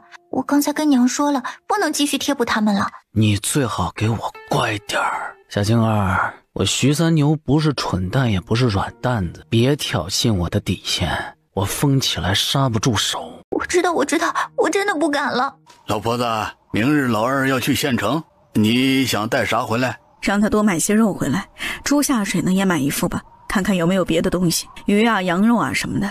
明天，要不我跟他一起去吧？哎，太遭罪了。这样吧，你跟他说，让他月亮骡车7日后早上来一次咱们家。行，7日后咱们去县城买点墨和纸回来。家里的细粮也不多了，顺道买些回来。外头跟个大冰窖似的。等明年啊，咱们有自己的院子，各种吃食做了都可以放自己的院子里。今年不行，家贼太多，他只要敢放，对面2家子人就敢偷。买坛子酒回来，没事的时候啊，咱们俩还能小酌2杯。成。再去布庄看看，咱们过年的新衣裳啊，也该做起来了。有成衣啊，给你买2身成衣回来，颜色亮一点的。好，老头子，年后咱们在哪儿盖房子啊？如果想种草药，就必须找个大点的地才行。我最近也在想这个事儿啊，咱们村的荒山也不知道卖不卖。我们村和隔壁村连着有上百亩的荒地，还有他们周围2个小山头，我还挺心动的。咱们一口能吃成个大胖子吗？我觉得能。我是认真的，咱们手上就那么多银子，不够啊。荒地呀，3、4两银子一亩，咱们买100亩才多少钱？就是不知道山头要贵不贵。年后我问问村长，如果贵的话呢，山头先等等再说。房子是头等大事，咱们一切以房子为先。这里我也住得够够的。不知不觉的过了冬至，到了年底。过段日子就过年了，给你2银子，明早去趟县城买些年货回来，顺道把你们初2回门的东西也一起买了。哎，好。当家的，快过年了，咱们要准备些啥吗？你去夏家要点银子来过年吧，我手里就这么点儿，花完了喝西北风啊，开春不要买种的。不是都说好了以前的事翻篇吗？你能不揪着那些陈芝麻烂谷子的事不放吗？我进门第1年不能一点东西都没吧？日子再难也不能院子里全在过年，咱俩窝在屋里喝稀汤啊。过年的东西不用你准备，过2日我去趟县城。张家的，我们初2回娘家。你要是皮痒就直接说，我成全你。你的意思是过年不回我娘家了吗？徐三牛，你这样会不会太过分啊？村里哪个媳妇过年不回家的？我娘家就在村里，你不去说得过去吗？这件事我自有分寸，没你操闲心的份儿。你老头子，今年是咱们过来的第1个年，一定要好好过。以前过年就我们2个，家里冷冷清清，啥年味都没有。今年好歹还多了几个人，过热闹点。可不是，咱们退休那几年呀更凄凉，大家都不在意过年，年轻人更是过年窝家里玩手机电脑，我们家里甚至连个拜年的人都没有。咱们带他们一起去县城买年货吧。二宝说呀，自己没去过县城，秋氏也多少年没进过县城大门了。可以，一会儿让老二带上钱，跟拉牛车的孙头说一声，帮咱们租辆骡车，明早来家接我们。我现在就去找他，最近去县城的人多，孙头走得早。老二家里的，县城现在人多，你明天啥都别管啊，一定要拉好二宝。我知道了，爹。爹，路上遇见了大伯，他们听说我们明日去买年货，也说大家一起去，他们家也让孙头帮忙租了辆骡车。知道了，二宝啊，明天看到啥喜欢吃的玩的和爷说啊，我给你买。知道了，爷。老二家里的，把你们屋子和厨房门锁上再走。知道了。当家的，你说咱们过年要给公婆拜年吗？拜，我就不信，京城所至，今时不开，只要我们够诚心够孝顺，爹娘一定会回心转意的。要买啥呀？公婆好像啥都不缺。不用买，我们这点子东西他们不可能看得上的，我们带着孩子给他们下跪拜年就行。当家的，30晚上咱们能跟爹娘一起过吗？我去试试。你看你的好爹娘，把你当贼防着呢。你闭嘴吧，我为啥被断亲你心里没点数？还不是因为你个破嘴。怎么办？我们就这么自己过了？不然呢？你去人家给你待吗？三牛，要不你去求求情呗，平日里分开也就算了，过年怎么着也得一家子齐齐整整的吧？你说一个院子3户人像啥样啊？我去找大哥商量商量。一定能成的，我等你好消息。夏青儿，老子如果知道你敢背着我勾搭汉子，敢做对不起我的事儿，我就把你扒了陈塘。当家的，你可别听别人家乱说，他们就是吃不着葡萄说葡萄酸，你知道的。我跟你在一起的时候干干净净的。以后你也给我悠着点啊！要是被我发现你跟谁勾三搭四的，别怪我不客气。我不是那样的人。等下大哥，孩子拉好了，别撒手。城里年下拍花子不少。你们几个听到了没？拉好你们娘的手。知道了爷。哇，县城路上没雪，好干净啊！天哪，你们看那个房子好高！我天，好多卖东西的铺子啊！哦，县城的人真多呀！一群乡巴佬进城了，看啥都是震撼稀奇的。大哥，咱们去那边瞅瞅，全是各种吃食小零嘴儿。好，好，好，你带路，你带路。哎，大哥，这个铺子咱们可以买些瓜子、花生啥的。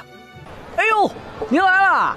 今儿个刚上的炒瓜子儿，要不要来点儿？瓜子儿10斤，花生10斤，还有松子儿啊。哎，这个咋卖的？昨天府城进来的新鲜玩意儿，价格太贵，也就是每年年根的时候啊，进点卖卖。咋卖的？1斤130文。给我来5斤。哎，三弟，100多文1斤，你买5斤吗？弟，你要是想尝尝，就买个1两回家。这么小一个，1两也不少了。是啊，三弟，这银子花的不值。没事儿，大哥，无聊的时候当瓜子嗑挺好的。啊，你买了这么多瓜子还不够你嗑吗？不爱的，嗑不完送你们点儿，保准浪费不了。大哥，这里卖糖的。他觉得他的奢侈和自家三弟的奢侈好像不在一个层面上，看他买东西再看自己家的，莫名的就觉得有些心酸。老婆子，买2斤糖啊，这么多呀？2斤，那么多孩子加上来咱们家拜年的，其实也分不了多少。大哥，前头还有卖糕点的，咱们去买点能放的糕点。三弟呀，大哥觉得你这些东西足够过年用的了，要不咱们找个地儿歇歇脚吧？嗨，这才哪儿到哪儿。大哥，走，买完糕点咱们去买肉买鱼。哦，对了，前头还有布庄，你们要去看看不？布庄啊，可以去瞅瞅。大哥，你们自己看看要啥样的。好了。哎呀，好了，走吧。大哥，我们去买点肉。你们家不杀年猪吗？杀，买点其他的肉。鱼是一定要有的，年年有余，买了鱼来年一定挣大钱。还有这么一说？当然了，而且30这天的鱼肉啊，还不能吃干净了，得剩，寓意来年也有余下的银子。买，我也挑2条大的买。该回去了吧？晌午都过了，咱们去吃饭吧。大哥，我带你们去一家熟悉的馆子尝尝，老婆子做菜的方子就是卖了这家。贵吧？应该还成，我们和这老板这么熟悉，多少也得算便宜点吧。咱们不去了。为啥呀？来都来了。哎，大哥，你这是干嘛？咱们去前边吃素面。到村后。大哥，这个你们拿上。你这是干啥呀？哎呀，这么多年，哪年过年都是你和二哥给我送东西。今年我日子好了，终于能送一回你们了。别拉扯，二哥和你一样多，你们以前的帮衬我都记得。你这……回吧。难怪三叔买了那么多年货，原来还买了咱们2家子的。我以为他们是要分大牛他们。哎呀，2个白眼狼，分他们干嘛？你们给老子记住了，三叔以后若是没人养老，你们必须照顾他们俩，听到没？知道了，爹。我觉得二牛还是很靠谱，但愿吧。二哥，出来搬东西。老三，你干啥呀？给你送年货。你给我送年货？嘿，这么多，你别都给我呀。我大方，大哥的他已经拿走了。所以客气话你也别说了啊。二哥，我走了啊。过年的时候来给你们拜年。好嘞，我让你嫂子炖肉给你吃。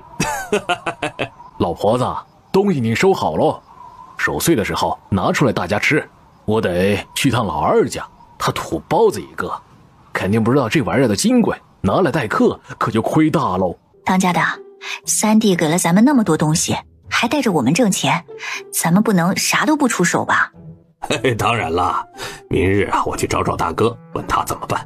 给英子恶心人，买东西啊，又不知道他们缺啥。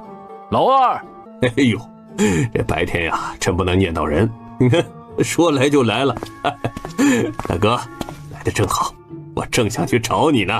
哎呀，老二啊，我就是想跟你说啊，三弟给的那个松子儿，你们别招待人，自己一家子吃。什么松子啊？哎呀，老三给的东西呢。屋里看到没？藏好喽，一家子慢慢吃啊。为啥呀？130文一斤，拿出去招待人，傻子吧？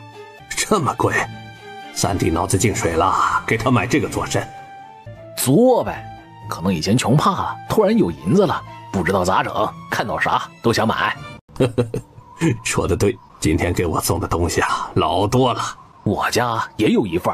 哎，大哥，过年你送三弟啥呀？嗨，打算给他和三弟妹啊，一人做一身衣裳。我呢？嗨，爱给啥给啥呗，没人会嫌东西多，给能放得住的好点的。我知道了。老头子突然有些心酸难过。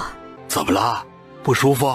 我估计是原来的老陈氏的情绪，买了那么多东西，坐炕上突然就想起他闺女了，然后心口很不舒服。老婆子，你走吧，等你闺女的相公死了，我们就接她回家，好好照顾她。是啊，老陈氏，也没多长日子了，你闺女熬也就过去了，现在苦换以后一辈子的幸福生活，值得。哎，我没事了。过年的时候，我们在屋里给他们两口子烧纸钱，烧很多纸钱，让他们安心在下面过好日子。清明也烧，日子好了也就不惦记前尘往事了。老二，明天屠户来咱们家杀猪是吧？是的，娘，已经说好了，今晚猪不喂食。你跟徐大牛三牛啊说一声，明天杀猪都别出门，称好分肉。好，娘，咱们要哪里的肉啊？猪腿，给他们先选就是。哎呀，真想留一盆猪血慢慢吃。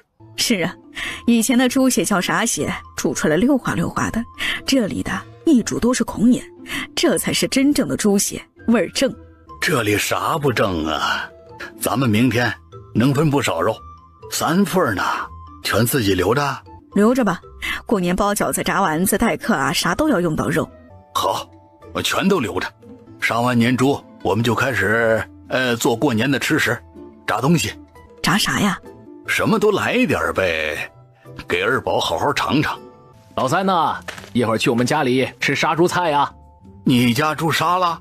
杀了，我还给你们留了条腿。老二说啊，他们家杀的时候也给你们留条腿。猪头呢？你要猪头啊？一会儿我把头和腿一起拎给你啊。三弟妹想卤猪头肉吃吗？我爱吃。三弟妹啊，这2天村里杀猪的特别多，要不你多卤一点，分我一点啊？可以，大哥要是能搞到几副猪下水就好了，一起卤，那个配酒也不赖。好，我回去找屠户，那些个家里猪多的肯定愿意卖1、2副，就多买点。二哥家里也分点，还有族长、村长。好嘞，我先回了啊，一会儿你们来吃杀猪菜啊。当家的，明天杀猪，我们要哪里的肉？留多少？如果能自己选，肯定选最值钱的，留2斤吧，过年吃。2斤？咱们初2回娘家不用了吗？地窖里的白菜萝卜拿点不就行了？你有把我放眼里吗？谁家闺女回家给萝卜的？也没谁家偷女婿银子的，以后的孝敬就从那些里头扣，扣完了，我1年给他们1斤猪肉。徐三牛，你诚心不想跟我好好过了是吧？哎，你说对了，以后家里的事儿你甭管啊，给你吃你就吃，我说什么就是什么，别逼我大过年的打你。当家的，咱们都在一个村，说是大过年的就带个萝卜过去，村里的见着你面上也过不去是吧？东西带得多，不止我有面，你更有面，说明我嫁你没亏，咱俩小日子过得好啊。得了吧，我不在意别人说嘴，我日子是不好过，我认。为啥不好过？村里人问我，我照实说就行啊。有个贼人媳妇儿和一个贪得无厌的岳家。小晶儿，你说破天了，我也不会给你娘家一口肉。村里除了几家买不起猪仔的人家，谁家不养猪啊？啊，谁家不杀年猪？你们家为啥没肉吃？自己心里没数啊？自己懒没肉吃，别怪别人。徐三牛，我人都给你了，不给我娘家一条肉过分吗？还是大过年的。你是我500文买回来的，没银子你问问你爹娘肯把人给我不？以前我傻被你哄着，以后啊，你死了心吧。徐三牛，皮痒了，老子成全你。你们要哪里的？我要这里。我要另一边肚子那处的肉。徐老头，你们想要哪里？啊，把他们的26斤4两割给他们，剩下的不用分了。确定？屠户感叹，儿子再不孝顺，做爹娘的的确还是处处为他们着想。徐老头两口子就是对孩子太好太宠了，这才惯得他们无法无天，连最基本的人都不会做了。就这么着吧。你们要留多少？我们家留3斤肥猪肉，4斤五花肉。我留2斤肥猪肉，2斤五花肉。当家的不多留一点吗？大过年的。不用，就这么多。咱们家啥境况你不知道？你们呢？我们不卖了啊，这些都先留着吧。孩子们早些年都亏了身子，今年打算过个丰年。娘，一会儿杀猪菜，你们拿走一份自己吃吧，想请就自己请。还有啊，咱们断亲了，以后别再叫我娘了，叫婶儿。娘，咱们猪一起杀的，难道杀猪菜不是一起吃吗？不，你们的份额拿走，我们各吃各的就好。老二啊，这份拿给徐三牛去。哎，大嫂，洗大肠呢。啊，你也来洗啦？大嫂，干脆我们2家子一起吃吧，图个热闹，也能省点盐巴和柴火。好啊，咱们一起热闹热闹。三弟妹，过年咱们也一起吃吧，大家的东西拿出来，你跟三弟说说，年夜饭就你们2个也太冷清了些。晚些时候我问问当家的。哎呀，我说下水是不是没洗净啊？怎么还是一股子屎臭味？怎么可能？当家的，我和三弟妹今儿个洗得特别干净，还加了这么多姜片。不臭呀，好吃的，大肠就这味儿。哎，下次这些别和肠子一起煮，免得沾染上了它的味道。知道，以后我都分开煮。老婆子，别叫秋实打下手了，他不在，我干活也自在些。行，你今儿个呀，好好露一手，让他们见识见识啥叫席面，好好摆摆盘。哎，你就看好吧，绝对让你吃个称心的团圆饭。当家的，爹娘又把我赶出来了，说今年的年饭他们做。你没说进去打打帮手啊？说了，他们说不用，怎么办？那就算了吧，可能爹娘想好好做一顿年饭。三弟妹看到了吗？爹娘现在多疼老二一家子，过年儿媳妇儿坐着等吃，公婆做饭，你说咱们呢，上哪儿说理去？爹娘做饭算啥？你是没看到他们吃的多好，啥肉都吃上了，说是还有羊肉牛肉呢。这么多肉也不怕撑死了，你咋知道的？大嫂早上没听见二哥说吗？说今天好多肉，啥肉啥肉的好一通说。堂屋和他们屋里还各备了各种点心瓜子，说是随便吃。大嫂，你们以前过年也吃那么好吗？羊肉牛肉啥味儿啊？哦，对了，说是还有只鸭子呢。不知道，没吃过。家里以前穷的掉渣，全村谁不知道？过年一家子肉都没留3斤，除了包饺子，也就是30的时候一人一片薄的能看见背面的肉片子。原来你也没享到福啊！二哥4弟命真好。别想了，咱们今儿个就吃自己的。大嫂，如果明日大宝和雅韵给他们拜年，你说他们会不会给红封啊？三弟妹说的是，孙子孙女儿给爷奶拜年是应该的，婆婆现在不认我们，该尽的孝道还是要的。大嫂说的极是。大嫂，咱们包几个饺子。当家的只给了我1斤半的糙面，还要做窝头。三弟妹，白菜咱们还有不少，前几日熬油的油渣子我看你也还有，咱们一人拿1小把油渣出来，今儿个别吃窝头了，咱们吃饺子吧。还是大嫂聪明，咱们多加点菜，饺子肯定比窝头好吃，咱们今儿个就吃饺子。大嫂，咱们都炖啥？萝卜还是菜干？萝卜吧，菜干吸油，肉味就淡了。成。老婆子，你尝尝，猪蹄儿糊烂了没？可以了，你做的猪蹄味就是好。过2天再炖一次，跟黄豆炖。老头子，明天压岁钱给多少呀？大人50文，二宝10文吧。哎，老四呢？ 30文吧。爹娘，你们要不要来我和三弟屋里吃啊？晚上我们炖了肉，还包了饺子。不必了，我们这里吃就好。也是，我们的饭菜哪里能和爹娘做的比啊？既然爹娘不想跟着儿子吃苦，那么儿子便回去了。明日我们来给爹娘拜年。你说他们是不是故意来膈应我们的？断亲了还一口一爹娘的，都说了几次叫叔婶了。随便他们怎么叫，嘴长人家身上，他们想怎么叫怎么叫。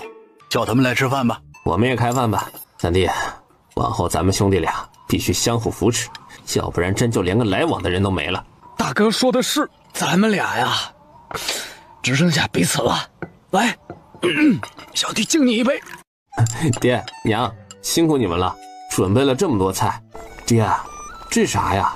铜锅，前段日子刚买的，以后啊不知道吃啥，就吃这个就好，热乎啊。老二，你陪你爹喝一杯。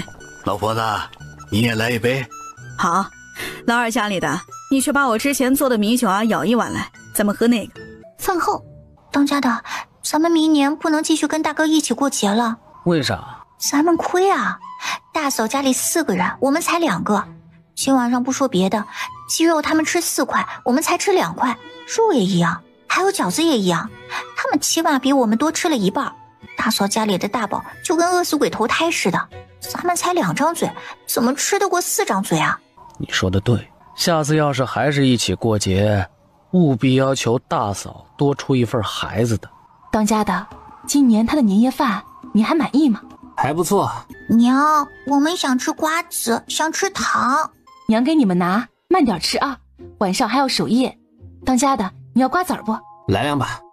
糖1人2颗，晚上就这么多。瓜子1把，慢慢嗑，知道不？陈如拿了2条子肉，糕点2包，糖果2包，想了想，又给拿了2只鸡，1坛子酒。老婆子，给他们带点粮食吧。老二能背动，二宝走不动，他们还得背2包。你问问他们拿得动不？拿得动，背点粮食过去。粗粮咱不是也不打算吃了吗？我去问问，这么多呀不好带。酒呢就别给他们了。娘，这么多啊？你1年没回去了，多带点回去。地窖里啊还有粗粮，你要不要带点回去？你问问二牛能背得动不？毕竟路上还要背着2宝。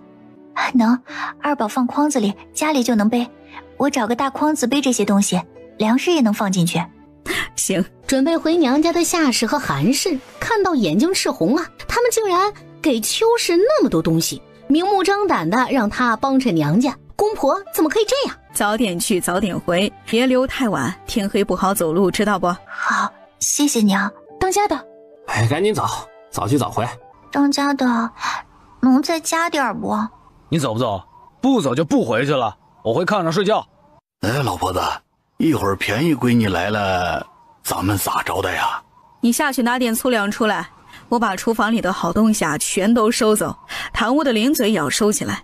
你去跟老四交代一声，别说漏了啊。老四，衣裳换回以前的。啊，知道了。娘，素芬啊，你回来了。我们回来了。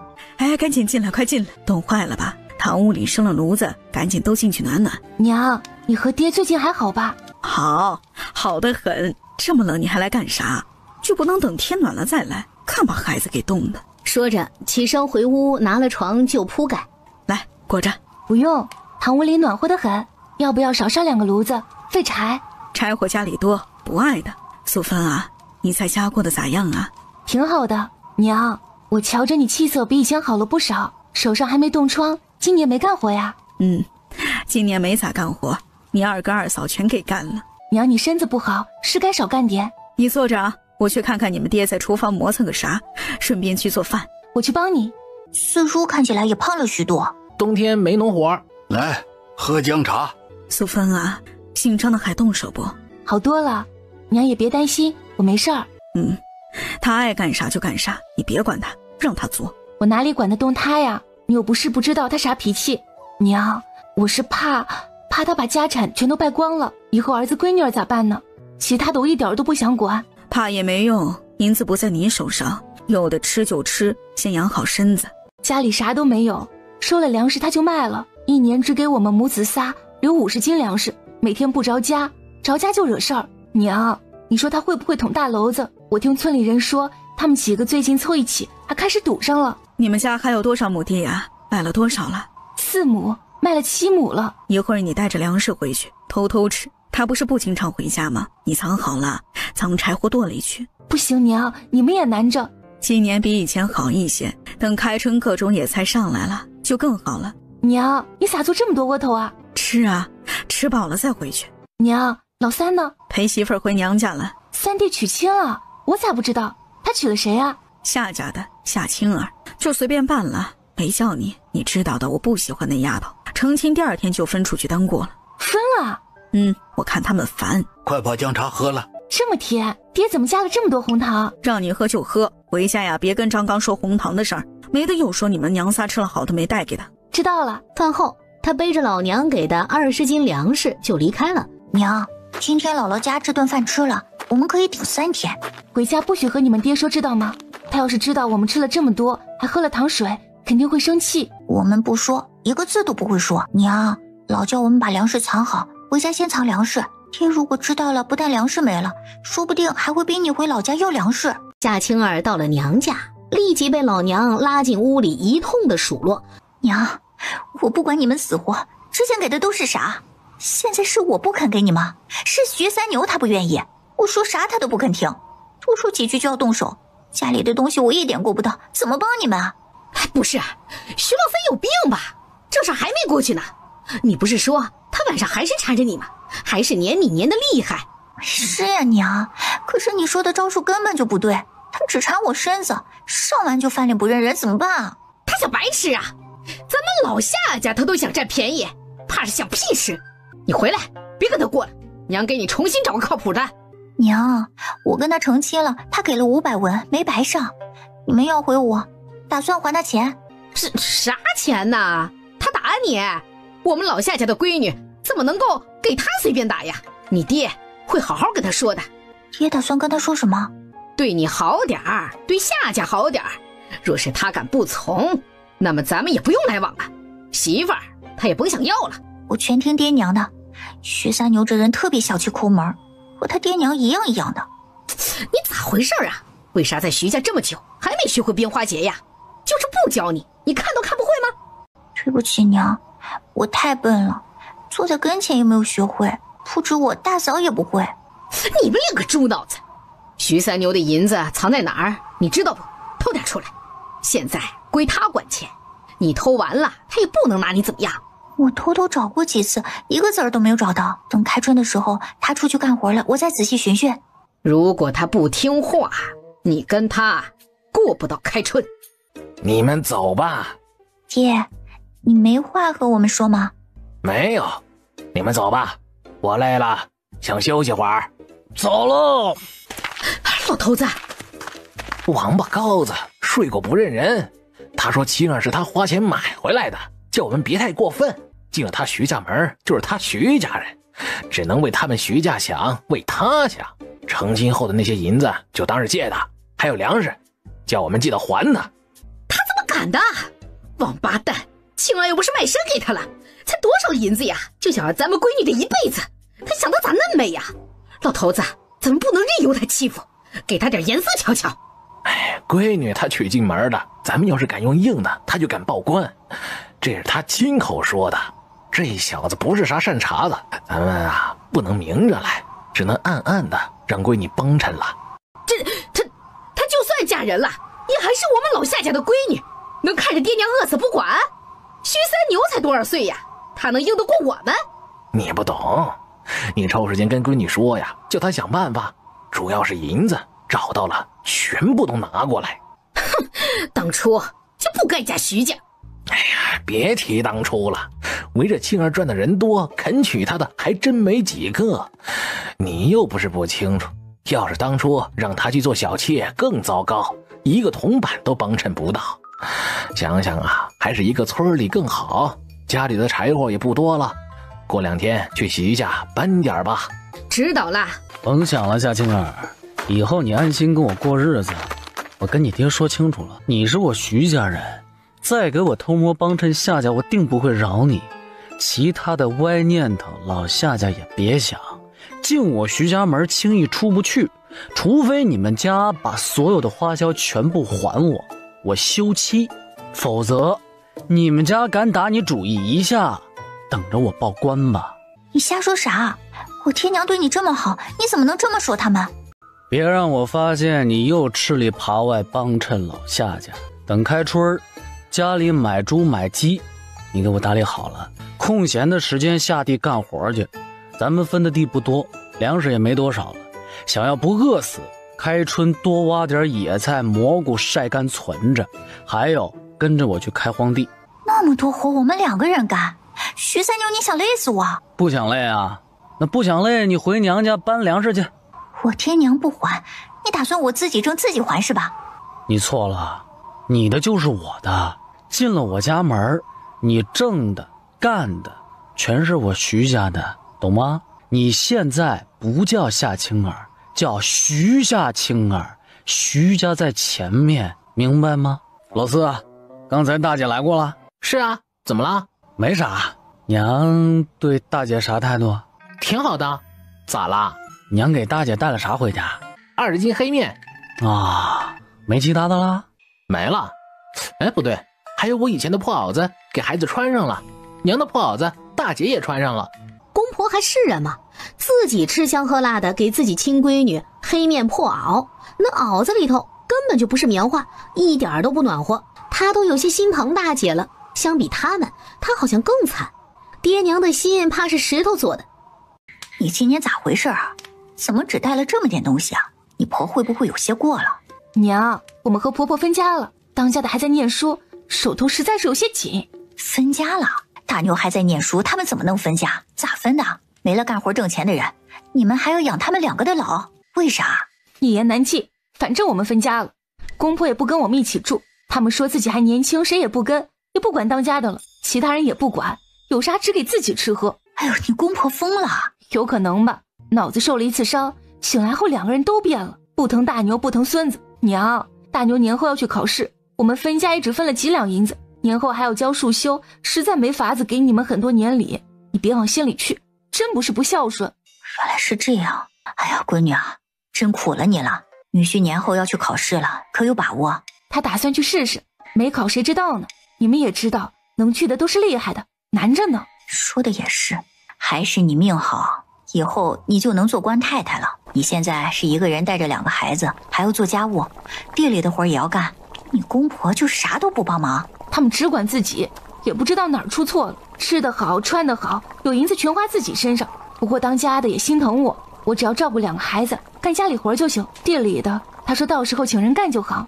那还好，女婿疼你，他以后也是干大事的，你平日里啊一定要把他伺候好了，知道吗？闺女啊，既然你公婆对你们这么不上心，待他日女婿成才之时，你也不用对他们多孝顺。我明白的娘，这次公婆他们彻底寒了当家的心，以后他肯定不会再和之前那样对他们掏心掏肺了。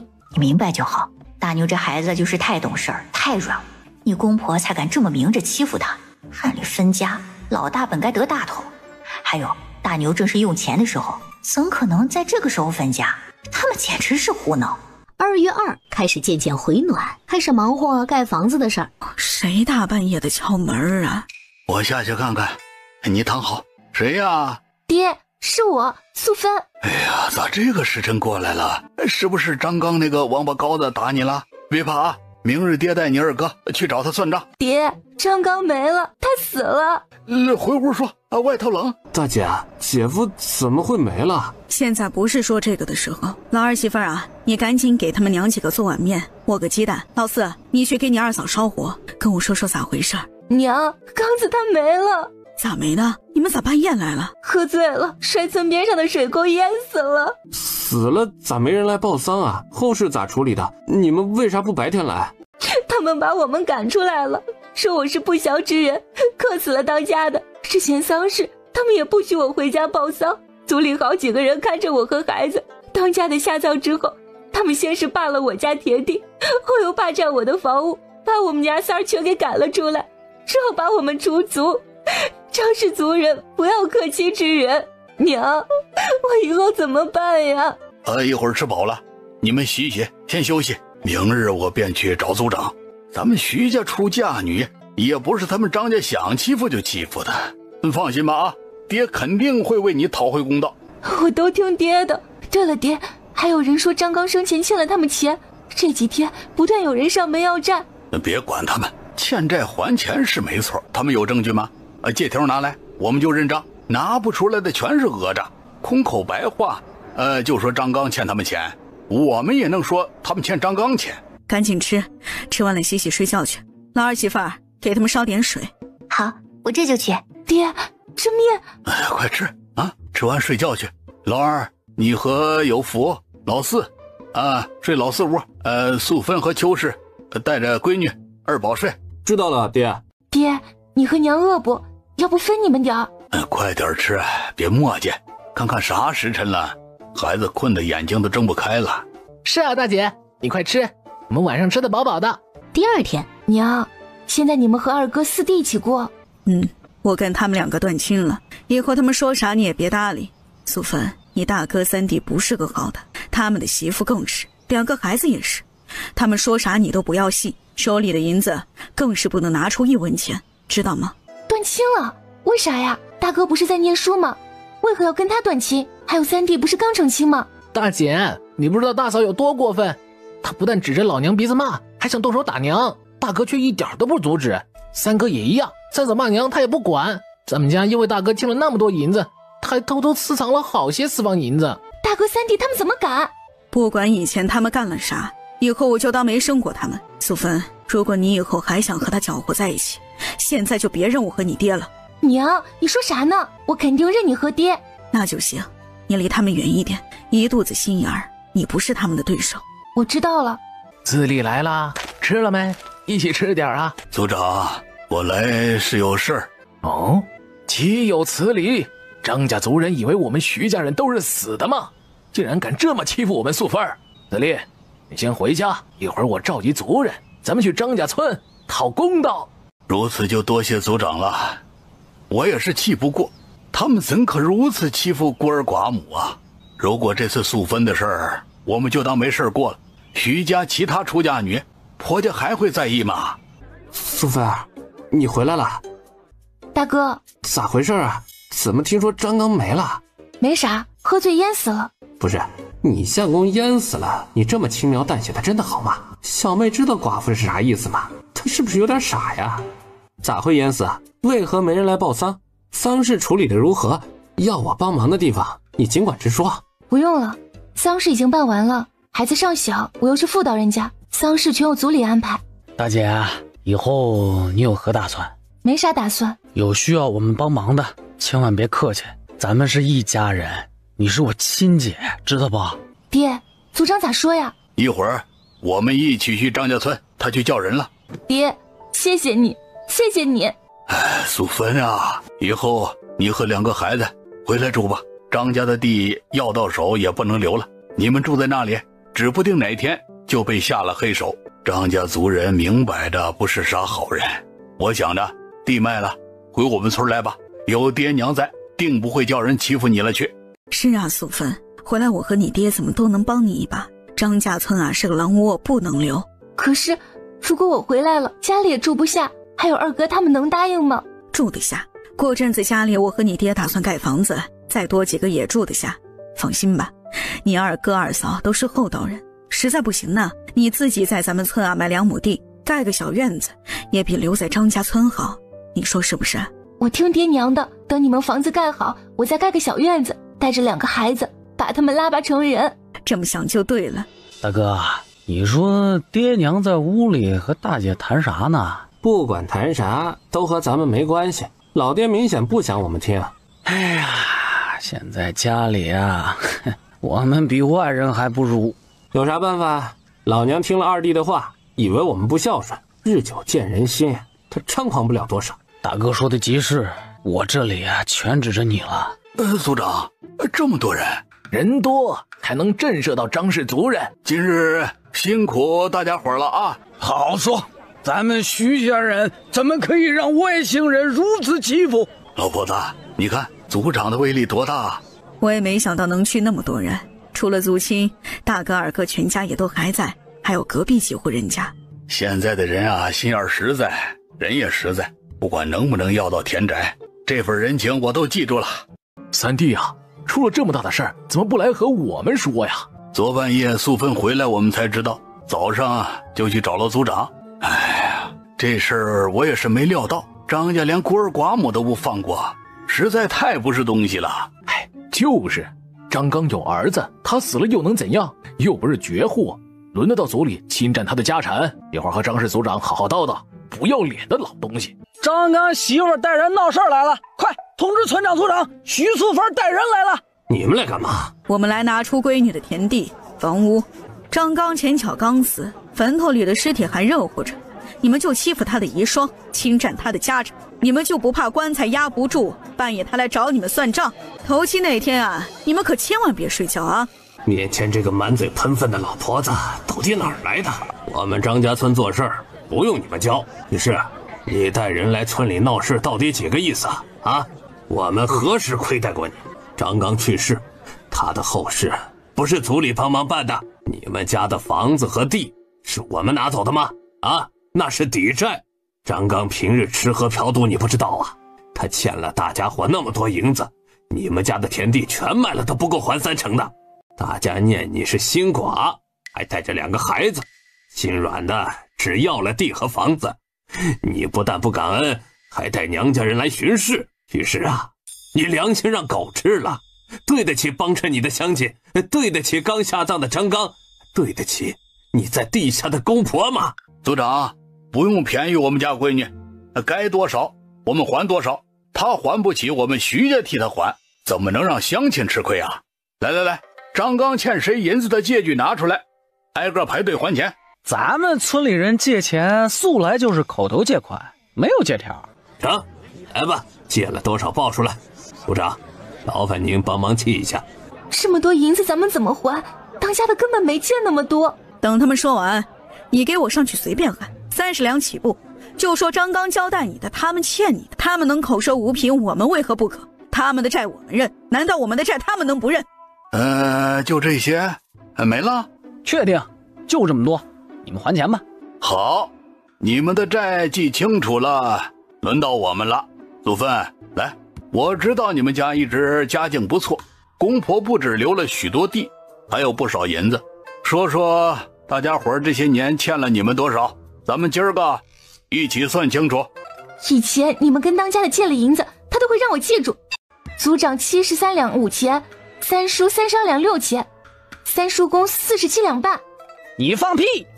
说我们借银子了，证据呢？刚才你不是说了，村里人没啥人识字，借银子大家都是口头上说。既然我们徐家认了你们张家的借款，咋的？你们想赖？借张刚的钱吗？他不在了，还有他儿子在呢，还有我们徐家人在，你们赖一个试试？组长，这么玩阴的？我们要是不认吗？空口白话，还不是你们说多少是多少？难道你们不是空口白话？怎么，你们说的就是真的？轮到我们就不行了？张家村的这么霸道，想欺负人也要问问我们答不答应？你们想怎样？于是别忘了你儿子还是我们张家人，劝你别太过分。你也知道有福是张家人，他爹没了，你们不想着帮衬一把，还想赶尽杀绝，要地要房啥都不留给他们，你还算是个人吗？张家的事儿关你个泼妇什么事儿啊？他是我爹娘，为何不能管我家事？夫嫁从夫，夫死从子，你不懂啊？有福，到大爷这儿来，是我们张家的孩子，岂能和徐家人混在一起？你娘不懂事儿，你也要跟着不懂事儿吗？组长，爹死从子，那么我娘以后就跟着我在我姥爷家过了，还请您还我们家地契房契。你这分不清好赖的玩意儿啊！你跟着徐家啊，你想被他们吃干抹净？再说，你爹的东西已经拿来还债了，哪还有你们的份儿啊？组长何必对着一个孩子发火？大气点说吧，各位啥时候能还张刚的银子啊？赖账不还，不是你们张家村的做派。无凭无据，我们不可能还他们银子。无凭无据，你们怎么就拿了人家的房契地去？张组长，实在不行，我们现在就去县衙吧，请县令大人来主持公道，谁也不会吃亏。组长，还他们吧。是啊，组长，这事儿闹大了，没理的是我们，于是实在难缠。组长，地和宅子在咱们张家村，徐氏得罪了我们，就算给了他又怎样？咱们一样能让他没好日子过。于是，这是你们家的房契地契，你好自为之，这些是有福的，你要替他好好管理才是。以后我和娘打算住老爷家，可有乡亲愿意买我们家的地和宅子，我们愿意便宜买。你个小子懂啥？我们张家的东西，岂能你说卖就卖？组长，这是我自己的东西，你不是说爹没了我就是一家之主吗？这些我打算全卖了。你是张家人，怎么可以卖祖宅？谁要我们家的地？大家都知道我娘把地打理得多好。娘，咱们便宜多少卖？便宜2成吧。有福，你说没人要，你要去县城找中人买。便宜2成卖，有想要的赶紧。如果没人要，明日便去县城中找人。便宜3成，我们收了。有种永远就别回来，带那么多银子回徐家，还不是一样被吃干抹净？蠢货，真以为他们是好心来帮他，肯定是为了他兜里的钱。娘，大家为我忙活了一天，我是不是该请大家伙儿吃顿饭啊？吃饭就不必了，明日我们在家包包子，今日去的人一人给5个包子。成，我都听娘的。娘，我打算在村里买2亩地，剩下的银子盖几间茅草屋。地呢，先别买，娘是信娘的，你就跟着我一起干，行不？干啥呀？种家里的地？先别花节吧，让你二嫂教你，别的不敢说，肯定比你种田挣钱还轻松。哎，对了，过阵子我要盖新房，到时候你也帮衬一把。你爹和我年纪大了，很多事都力不从心，现在家里能干活的只有你二哥，老子年纪还小，你二嫂还要带孩子。娘，我买地的事儿不急，先紧着家里干房子的事情先。田里的事情你也别愁，我和有福都能干。你和爹岁数大了，就别下地了。哎，有你在我就踏实了。到了村口，徐老头郑重地再次向所有人道谢。大家同宗同族，这事儿就算发生在其他外嫁女身上，我们也会这么做。行了，大家先各自回家去吧。啊，村长，盖房子请人的事儿，这2天我就给你把人敲定，放心吧，绝对不耽误你开工。多谢村长，辛苦你了。哪里的话，是村民感谢你才是啊！你又不是不给工钱，家门口就有活干，去哪儿找这好事啊？大家帮我干活，给工钱不是应该的吗？老婆子，你再放出点肉，白面也拿1袋子出来。老头子，这么多肉够了不？再拿点吧，拿个20斤五花肉，拿肥一点的，一个个的都缺油水。知道了。包包子不费事儿，就是和面和剁肉累人。明天让老2、老4早点起，轮流剁。晚上他们俩就能剁一波，这天放夜也坏不了。吃完饭剁个2盆，咱们明天起来就能包。饭后我先和1盆面。行，老2，过来搬东西。行了，先就这么多。和你媳妇儿说一声啊，晚上炖1只鸡，蒸白米饭，炒个萝卜咸肉，其他的随便你们吧。好的，爹。爹娘，你们怎么拿了这么多东西出来？不是说要包包子给大家吗？晚上开始剁馅儿，明天起早点包。包肉的，白面的。白面掺黑面一起，肉呢多放点，村里人爱吃肉。当家的，爹娘刚才搬了好多吃的出来。跟咱们啥关系啊？不是，他们拿了这么多东西，说明在乎素芬呀。那我们是不是也应该跟素芬打好关系啊？你才知道，我早上和3弟就找过他，他对我们很冷，有爹娘撑腰就是不一样。当家的，我刚才听到素芬跟老2家里聊天，爹娘今天带他去张家村讨公道了，不但要回来田地，他还把田地卖了。我刚才听他说，等爹娘盖完房子，他也打算盖房子。咱们现在不是手头紧吗？你说能不能先问小姑子借点用用？张家的地可不少啊。你说的当真？爹娘今天去张家村了？确定，要不然他们干啥一帮子全走了？我听说不止他们，族里也有人去了。干得好，让大宝和丫头没事就去找小妹家的2个娃子玩耍，套近乎。哎，徐素芬找到老娘，把银子全给了她。你这是干啥？娘，家里不是要盖房子吗？银子我也不知道够不够，这些你都先拿去，如果不够就用这里头的。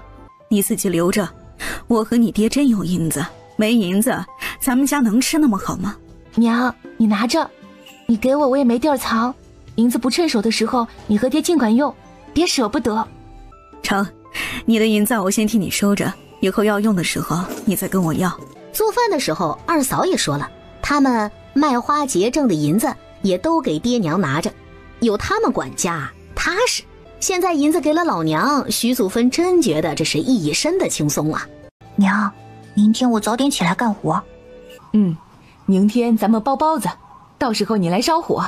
就只烧火？要不你也学着包包子吧，今天帮了我们的人每人送5个包子。成。次日一大早，爹娘，你们在干啥？怎么包了这么多包子？老儿媳妇儿，去把门关上。佑福哥，你在干啥？我能跟你一起玩吗？我做啥跟你没关系，别来找我，我不跟你玩。你为啥不和我玩？咱俩又没吵架。我不喜欢你，没看我在忙吗？别吵我。老二，你先把包子送出去一部分，说清楚了，是素芬感谢人家昨天去张家村替他们讨公道给的包子。好嘞，爹，我去送包子了哈。记不住的话，去找族长帮忙，他知道谁家去了几个。我跟你一起送吧。今儿个咱们徐家族人过年了，哎呦，我们家不能收你包子。不说咱们2家的关系，就说我作为徐氏族长，这些难道不是我该干的？哎呀，走，我陪你送包子去。不是啊，族长，已经包了您家的那份，徐老二被族长拉走了，一家一家的分包子，没去的外姓人羡慕死了，早知道他们也跟着一起了。爹，我要肉包子，为啥咱们家没有肉包子？去，一边玩去。昨儿我就跟你说的去，你咋说的？说帮徐老头没用，吃力不讨好的事情傻子才干。你看现在好处没了吧？闭嘴吧，徐老头也是蔫坏的，昨儿个不说跟去给东西，没了就没了呗，不就几个包子呢，老子不稀罕。呸，不稀罕个屁，看把咱们家娃子给馋的。爹娘，大姐家里在分包子，我要吃包子，要吃包子。娘，你快去叫大姐给我们送包子来，多点儿。老婆子，你去徐家拿着包子来给孩子们解馋。老头子跟3牛断亲，又不是素芬丫头，他们呐依旧是姐弟，亲姐弟没有2家话啊。外人能给，岳家能不给吗？我记得素芬丫头脸皮子薄，你去跟她要，或者跟3牛要都行。哎，好。娘，你咋来了？闺女呀，听说你们家包包子啦。娘，你别惦记了，包子是公婆包的，别说你，我和3牛也没捞着一口。我管你有没有，赶紧的去拿几10个过来，要刚出锅热乎的。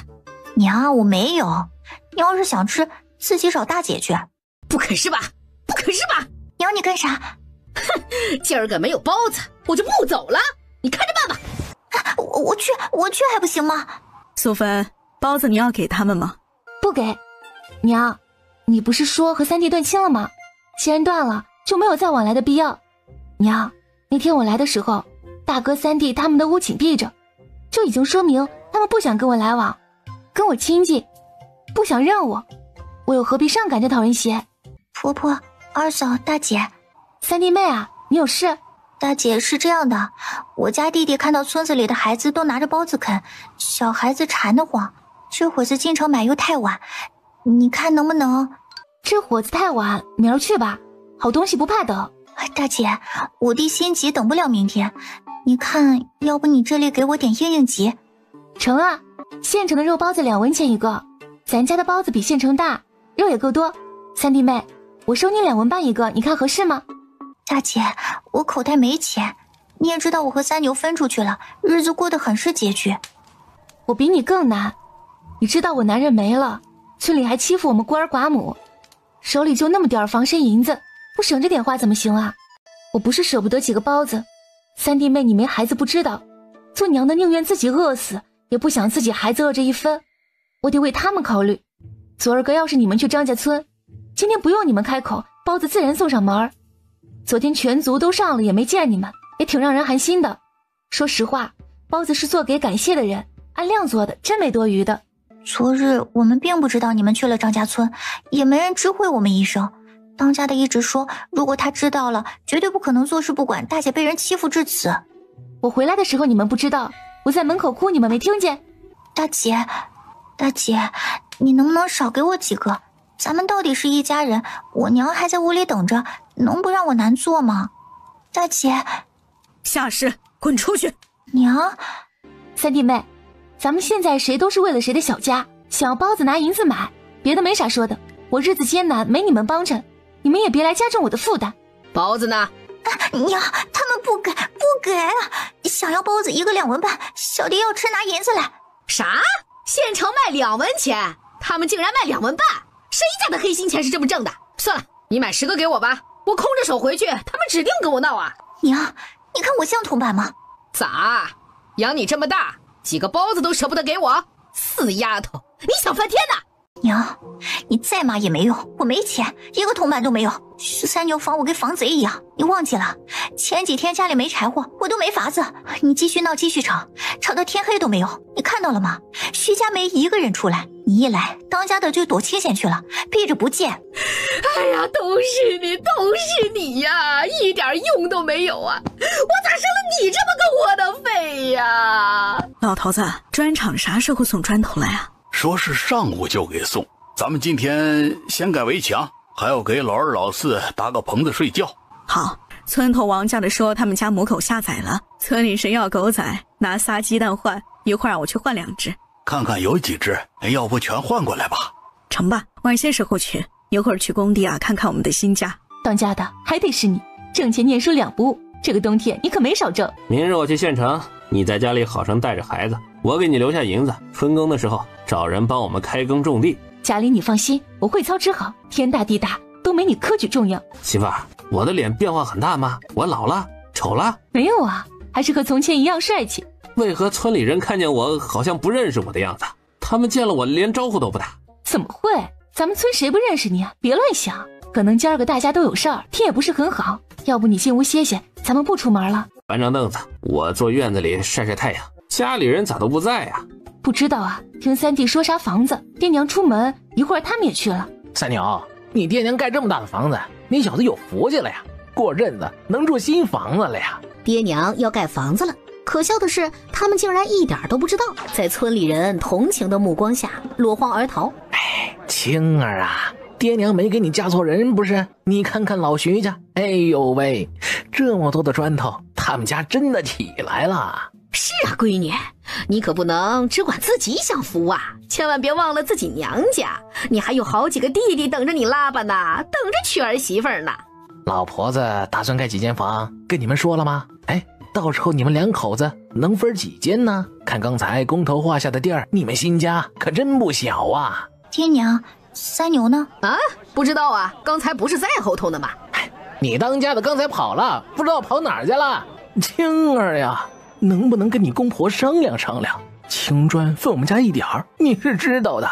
咱们家一到下雨就漏雨，我和你娘的老寒腿早就受不住了。咱们呢也不求多，给我们盖2间青砖瓦房就成。一间呢，你几个弟弟挤一挤一起住。还2间瓦房，他就不知道为啥爹娘看不懂人的眼色呢啊？啥叫断亲？不明白吗？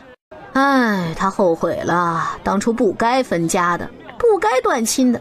看到围着公婆的秋实，他嫉妒死了。凭啥那个傻子啥好事都能捞得着啊？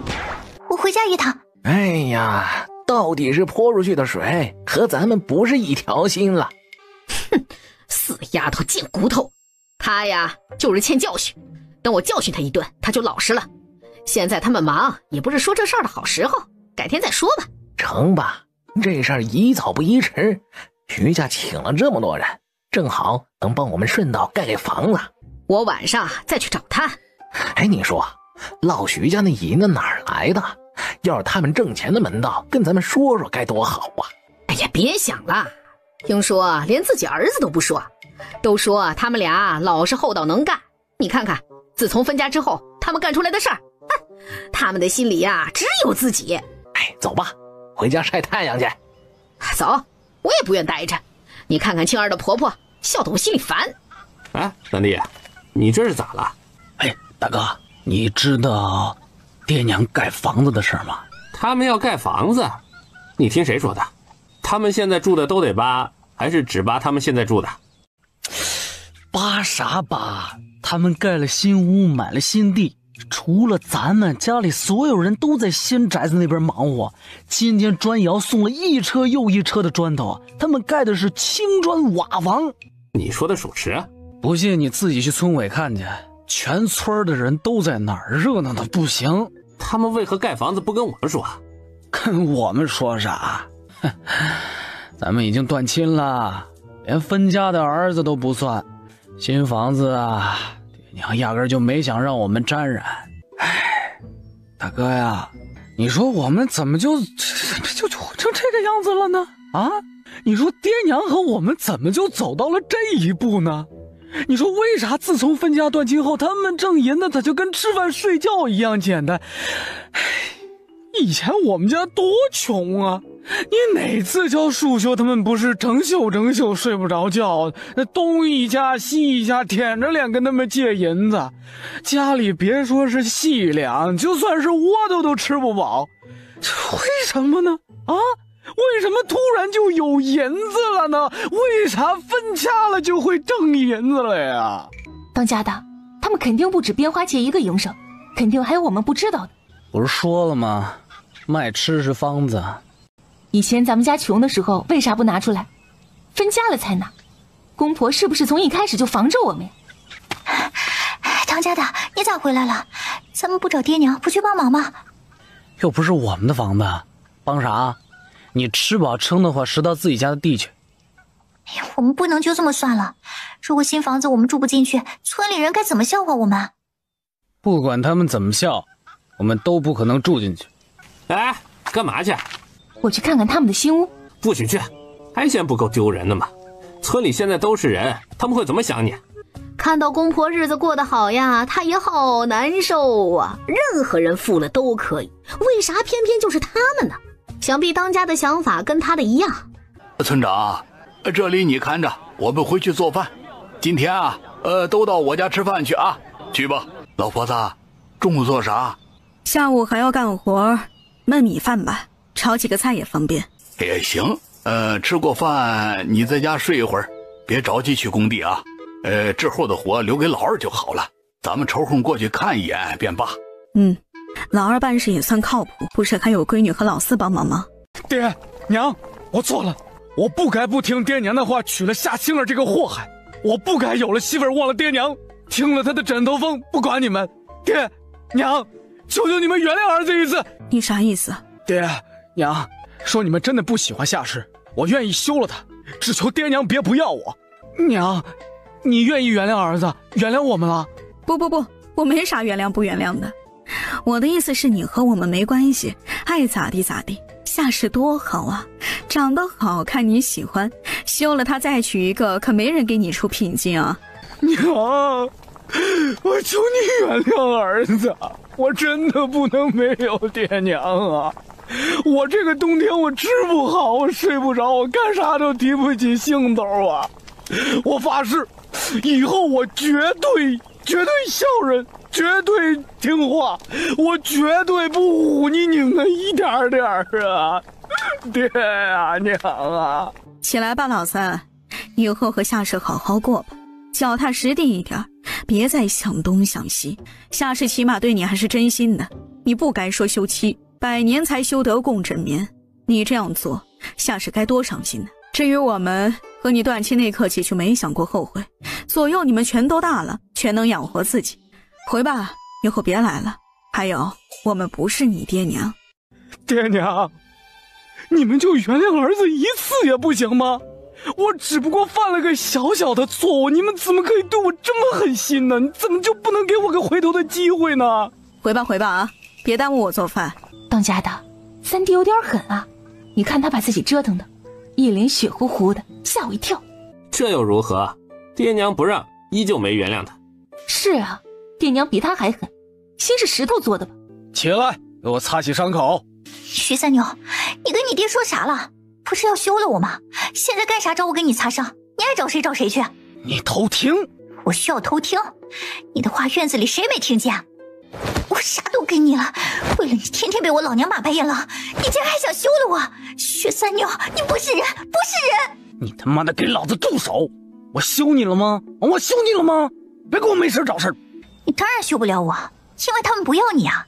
就算你跪下磕破头，他们还是不要你。徐三牛，你跟我横什么？再怎么样做，我都比你好。起码我爹娘没跟我断亲，你爹娘就是过夜不要你的。你看看，分了家他们就有银子了，断了亲了就要盖房子，为啥？还不是不想你占便宜。够了，我劝你闭嘴。徐三牛，你说你爹娘的银子，咱们还有可能沾上边吗？不知道，你不是听到了吗？我都下跪磕头了，他们还是不愿意理我。抱歉，你说的是对的，他们一直藏着大招，就是想甩掉不听话的，带上听话的孩子发财。你还不够听话？我栽在谁身上心里没数啊？不是你爹娘会抛弃我？这2年不管我怎么闹，他们都不愿意我娶你。自从我执意要跟你在一起，他们就不管我了。你先是害我分家，后又害我断亲。小晴儿，我为你付出了那么多，到现在也只剩下你了。若是被我发现你有半分对不住我的，到时候大不了咱们一起死。现在不要我的是你吧？刚才说要休妻的是谁？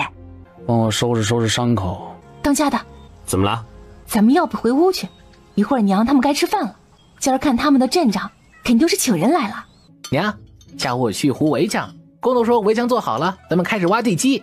围墙几天能好？4、5天吧，咱们家大，要不然今儿个这么多人，半天就能好。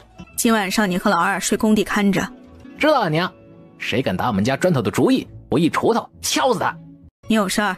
娘，过阵子我要去考试了，如果考上，我就是童生，是老徐家乃至咱们村子里最有出息的年轻人。有没有出息真和念不念书没关系，村里的孩子如果有你这机会，像你念书这么多年，说不定啊早出几个童生秀才了。娘，你非要如此贬低我吗？当年父子咋夸我的你忘了？不太记得了，太久远了。爹娘，我作为老徐家最出息的孩子，你们不能不管我。如今家里环境也好了，若是你们愿意像之前一样培养我，我定会考上秀才举人，以后咱们老徐家就是村里人仰望的存在。以后你们不只可以在村里住，甚至可以陪我在府城住。不，我们不愿意供你，我们不想去府城，村里啊特别合适，年纪大了舍不得故土。就算舍不得，有我这个秀才举人的儿子，你们在村里也是横着走的存在呀，出门谁都得扒着，全村谁都不敢得罪你们。确实挺诱人的，可惜我和你爹啊都不是爱出风头的人。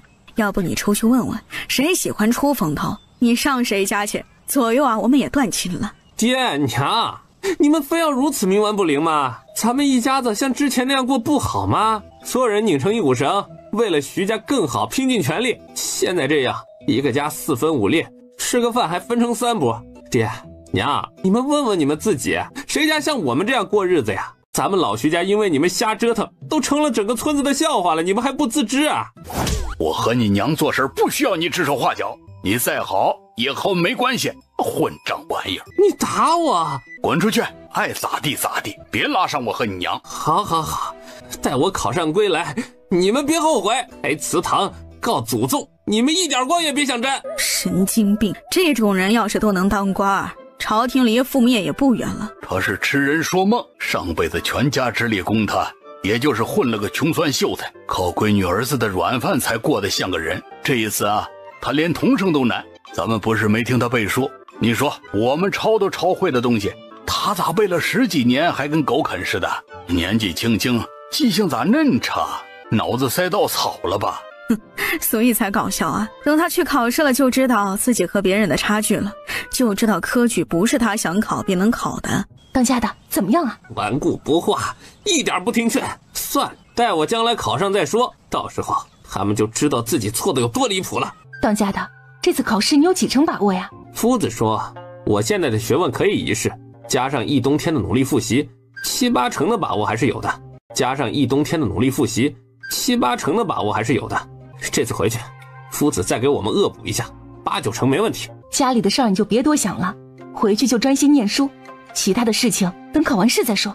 我知道，明日我便回城，你在家里好好带孩子，没事少跟老三媳妇搅和在一块儿，他就是个祸水，多和素芬还有老二家里的拉拢关系。天暖和了，孩子也能出来玩了，让大宝闺女跟他们两家的孩子好好玩，多亲近。等他们搬走后，想亲近也没啥机会了。我知道了。徐大牛次日一早便离开了村子，这次他踌躇满志。大嫂，大哥这次回城要去考试吗？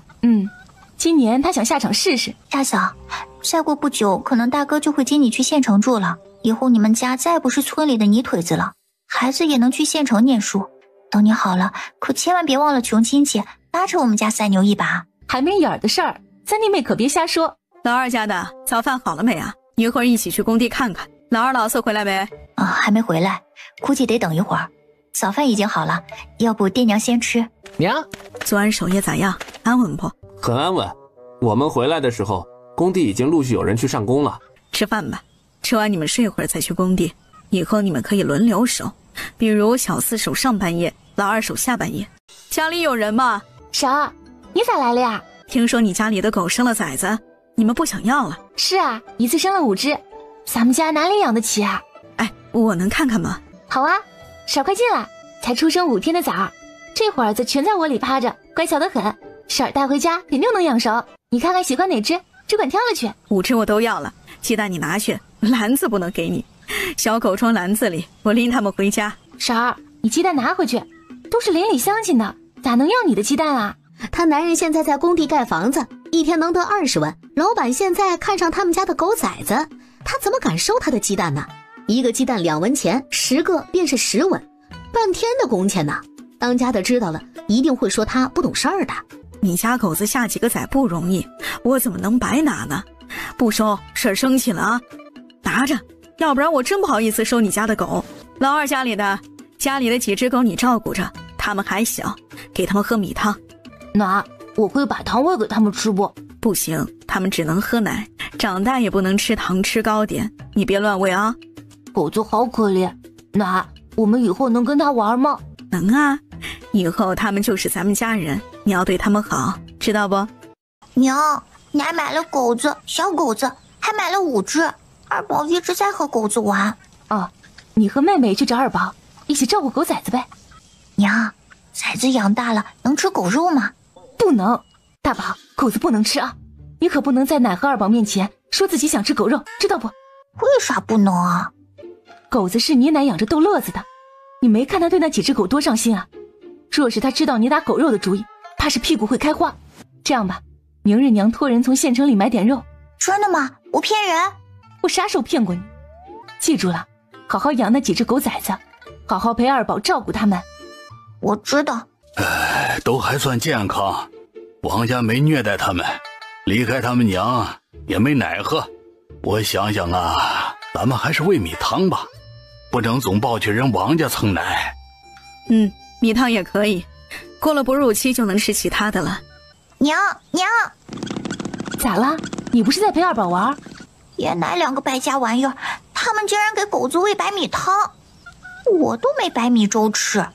他们不过是几个小畜生，凭啥吃那么好？你别管他们给狗子吃啥，你只要和二宝好好玩，跟狗子好好玩就行了。他们吃中饭了，吃白米饭和大肉，还炖了肉汤。二宝跟我说，大宝我们要吃饭了，你回家去吧。爹娘，不好了，昨晚咱们家的砖头被人偷了。咋回事？丢了多少？不晓得，少说也要几百块，有个角只剩下小半块砖头了。你和老四晚上听到动静了吗？没有，睡之前我还出来溜达了一圈，并没有发现异常。后来睡了一会儿，早上醒来巡视了一圈，发现砖头少了。老四呢？在工地呢。叫他回来，路上表情自然一点，对谁都不许声张。跟老四说，不许咋呼呼，这事儿回家再说。二哥，爹娘咋说？要不要全村挨家去找小偷啊？被我知道哪个孙子偷的，老子不打死他！二哥，爹娘生气不？不知道，看不出来。你打算怎么办呢？没怎么办，不声张，悄悄盯梢。只要我们不闹，蠢点的还会再来，说不定呢。他们以为咱压根儿没发现。来个瓮中捉鳖啊！咱们现在跟人说我们丢砖了，人家除了同情2句，也不会说其他的。过这么久，小偷肯定找不着了。谁家愿意给我们搜啊？到时候真的闹起来，怕是咱们丢了东西啊，也捞不着好。一晚上只偷了这么点，想来人也不多，也不会走远。村里会做偷鸡摸狗的也没几个人，咱们不声张，守几天抓个现行最好。不过呢，这事儿还是跟村长说一声，老二老子夜夜不睡觉也不行，让他儿子也轮流帮我们守一段日子。只要抓到一个严惩，想必后头也没人敢打咱们主意了。你说的对，一会儿我去跟组长说。起来吧，东西不偷也偷了，还是想想怎么抓贼人吧。娘，我去找村长，挨家挨户搜。得了吧，谁家会给你搜啊？你以为自己是官差呀？你和挨家挨户搜，没去2家就会让人打断腿。那怎么办？白丢了。别打草惊蛇啊！你和老二继续当没事发生，继续守夜，我们不动。对方说不准还会继续来偷，到时候啊，咱们来个瓮中捉鳖。他们如果不来呢？小偷的想法和咱不一样，一次得手他们不会满足的，那么多砖头够他们干啥用？爹，真的不管？你们别管，注意管好自己的嘴。一会儿我去找村长，你们谁给我说漏嘴或者表现得让人怀疑，谁以后别住新房子。好了，去吃饭吧，饭后在家休息后再去工地，记住不要给我打草惊蛇。以后你们白天别去工地了，我和你爹去看看。你们俩白天睡够了，晚上看工地。娘，就按你娘说的办，你们白天睡踏实了，晚上才能守好夜。盖房子不是1天2天的，你们硬熬能熬多久？尤其是你老二，过阵子春耕也别管了，我们找人种便是。好，我们听爹娘的，白天在家睡觉。如果工地有事要干，你们自己别干，我们去便是。村长，工地昨晚丢砖块了，确定？谁偷的？不知道。2个孩子睡着了，偷的也不多，只少了几百块。要我去查？要不我村里问问，最近谁家买砖头了？别，这事儿我让老二老四都别声张。你看，你确定要这么干？可能人家不来，你之前的就白丢了。我确定。村长，咱们就这么办吧。我担心我俩儿子晚上还是熬不住，要不你家大儿子也来看工地咋样？白天的活他就别干了，养足精神干晚上。行，中午回家我跟他说。你说会是谁呢？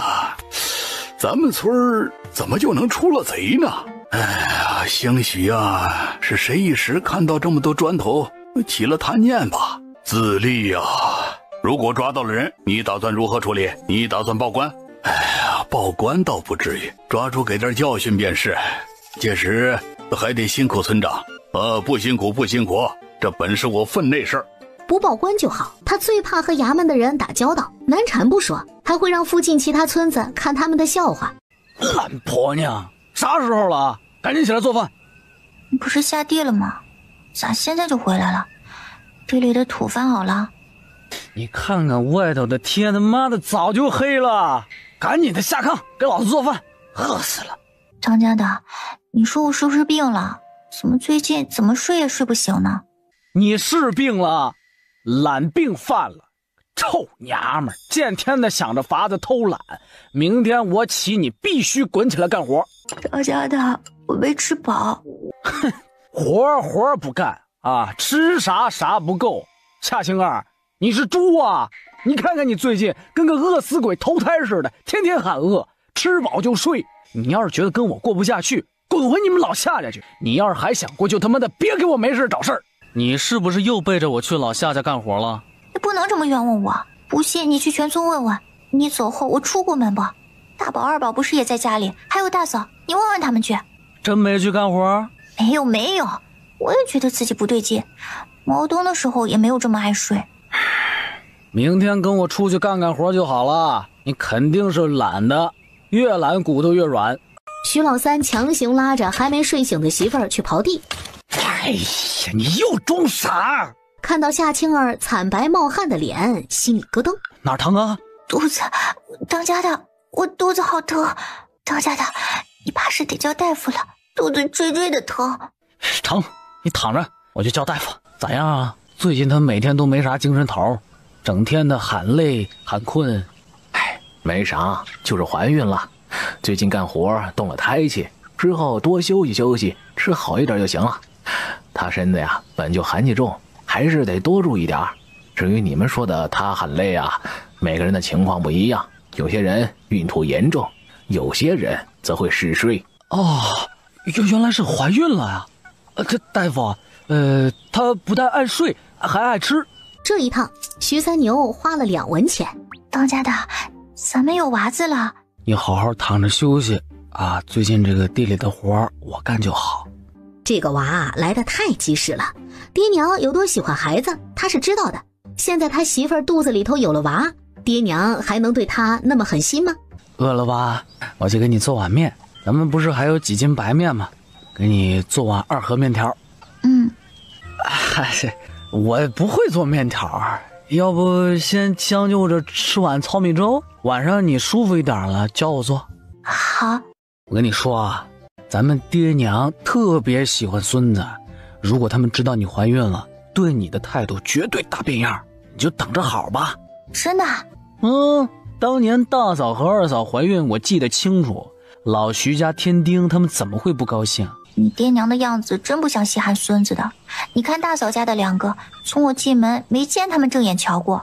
你是没看见以前，他们稀罕大宝稀罕的不行，宠的没人样。后来啊，这孩子骂爹娘，还想动手揍他们，那不就感情淡了吗？以前咱们老徐家啥好吃的都是大宝的，二宝都没他得宠。后来没了大宝啊，他们心思全给了二宝。你看二宝现在过的是啥日子？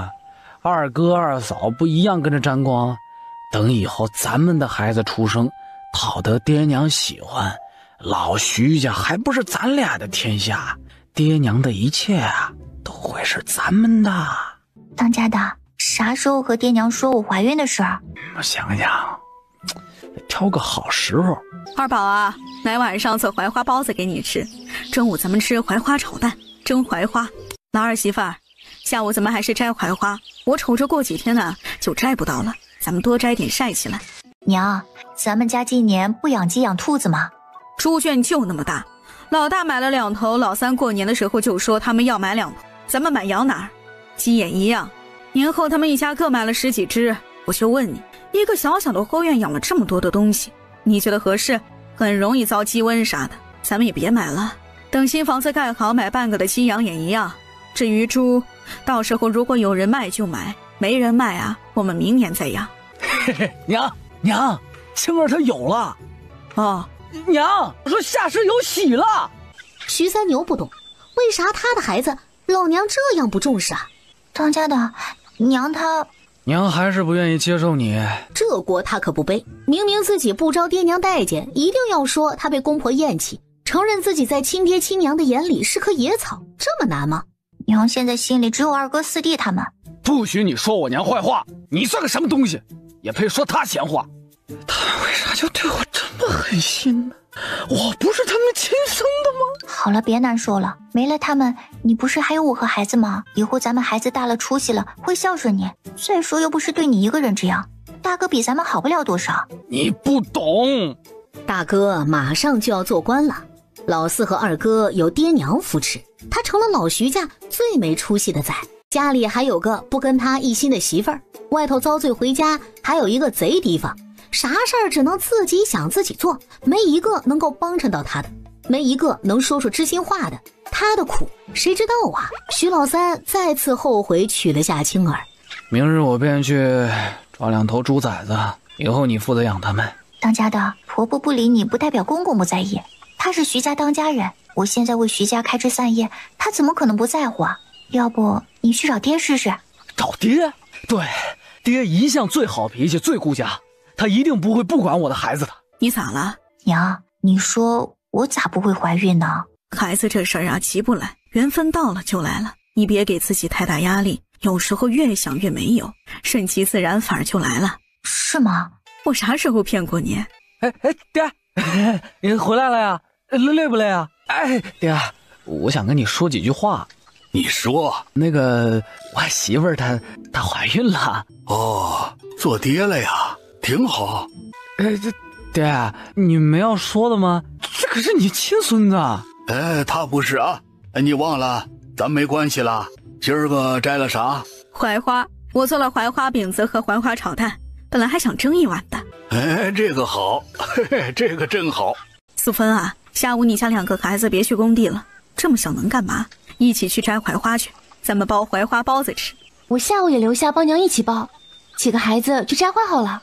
这天晚上，寂静的村子突然不安躁动起来。哼，孙子，可算是把你逮到了！知道老子为了等你多少晚不敢睡觉吗？啊！原来是你们呀！咋，闺女偷不到就自己上门来了是吧？你们是不是找错门了？徐三牛家不在这儿。哎呀，徐老二，你他娘的放开老子！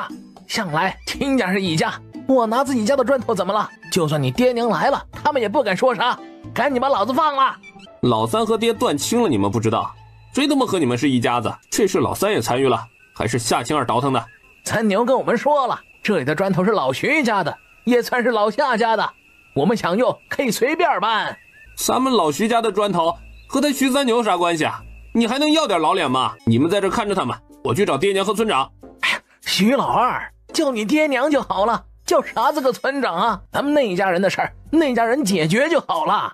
哎呀，亲家，你来的刚好，跟村长好好解释解释，我拿自己亲家家里的东西算不算偷？你们家老三可是点头答应我来拿的。亲家，咱们还真不是。你咋说话的啊？世上哪有不认自己亲儿子的老子？你这人怎么这样？你给我老实点啊！一张嘴别净瞎胡扯。说为啥偷人家的砖头？现在就这么个情况，我们家太破，常年漏雨，这不是看亲家盖房子了吗？就想着跟着沾点光，也把房子给修整修整。现在你也知道了，以后砖头我也不用偷偷摸摸来搬了。亲家，你看这样成不？下次送砖头的时候，直接让他们卸我们家门口。你们啊，再派几个人过来，我也不要求多，也就2间，只有2间砖瓦房就行。这事儿啊，我真的和青二老三说过了，他们也没啥意见。子立啊，这事儿你怎么看？公事公办，村里平时对这些贼人咋处理的，现在便咋处理。村长，我是苦主，不接受调解。徐子立，你别给脸不要脸！我闺女现在怀了你家的孙子，若是你敢把事情闹大，我就敢让她离婚回家。老二，去叫老三2口子过来，他们和夏家的事儿自己处理，谁答应给人盖房子，谁拿钱出来。村长，上次我家已经丢过1次砖，加上这次，夏家吃进去的必须吐出来，这样的人得严惩。若是不严惩，今天偷了我家，明天他就敢去偷别人。娘，不好了，爹被徐家人抓住了。被抓了？你爹怎么样了？被打了没呀？不知道，我们看见姐夫的二哥立刻就跑了，要不是跑得快，这会儿子怕是也在里头。娘，咋办？要不咱们去找大姐，爹被她婆家抓了，肯定只有她能说上话。啊，对，我也是急傻了，这事儿还得找你大姐，让她想法子解决。徐家也真是的，不就拿他们几块砖头，又不是挖他们的肉，至于这么较真儿吗？走，我们去夏家找你大姐去。是不是你答应你爹娘的？我没有，爹娘之前提过，不过我没答应。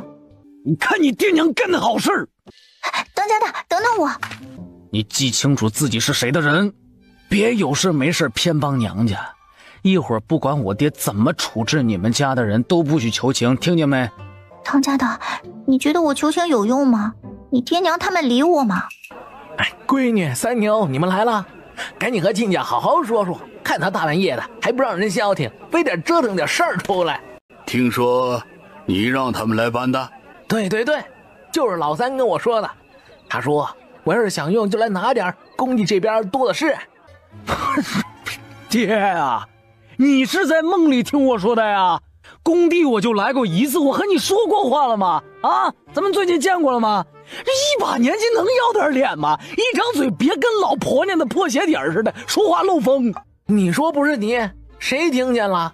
你说是我，谁又听见了？我听见了。夏青儿，管好你家里的人。爹娘，你们别乱说了行吗？当家的啥时候答应了？你们问我，我不是也没答应吗？你个死丫头，敢帮着徐三牛坑我们，我打死你！娘，有没有你们心里有数？青儿如今有了我们徐家的孩子，不是你想动手就能动手的。夏老头，你之前偷的砖头呢？用掉了。干嘛用了？修了炕头都没够用。三牛啊，父债子偿，岳父也算半个爹。上次的砖头钱就你帮夏家赔了吧，多少钱回头你爹会跟你说的。至于老夏家和秦小子，人先押我家里去，明日早上我去找他们的族长，定当严惩。如此便辛苦村长了。爹，夏家偷咱们家的砖头我一点不知，银子自然也不会帮他们还。他们家不是有田地吗？还不起银子便卖地吧。夏氏是娶进我家门的，我不是上门女婿，他们家的事儿没我擦屁股的份儿。谁敢动我家的地，我跟谁拼命？村长，就让他还。睡我闺女不要银子的啊！我闺女给他生儿子不要银子的。本来就是你撺掇我来偷砖头的，出事了咋就不认了？三牛，你爹娘能盖房子不容易，这事儿你岳家已经干下了，他们赔不起，不是你赔还能是谁啊？就当你孝顺他们的吧，我也不跟你多要。三牛，你给我200文吧，一会儿回家拿给我。爹，夏家欠你的你找夏家，我没钱。村长，如果老三不认账，夏家也没钱给，要不砖头糊哪儿了，我带人去撬了便是。你敢？徐自立，你敢砸，我家跟你拼命！卖地也拼命，我拿回自己的砖头也拼命。夏老头，你的命真不值钱呐！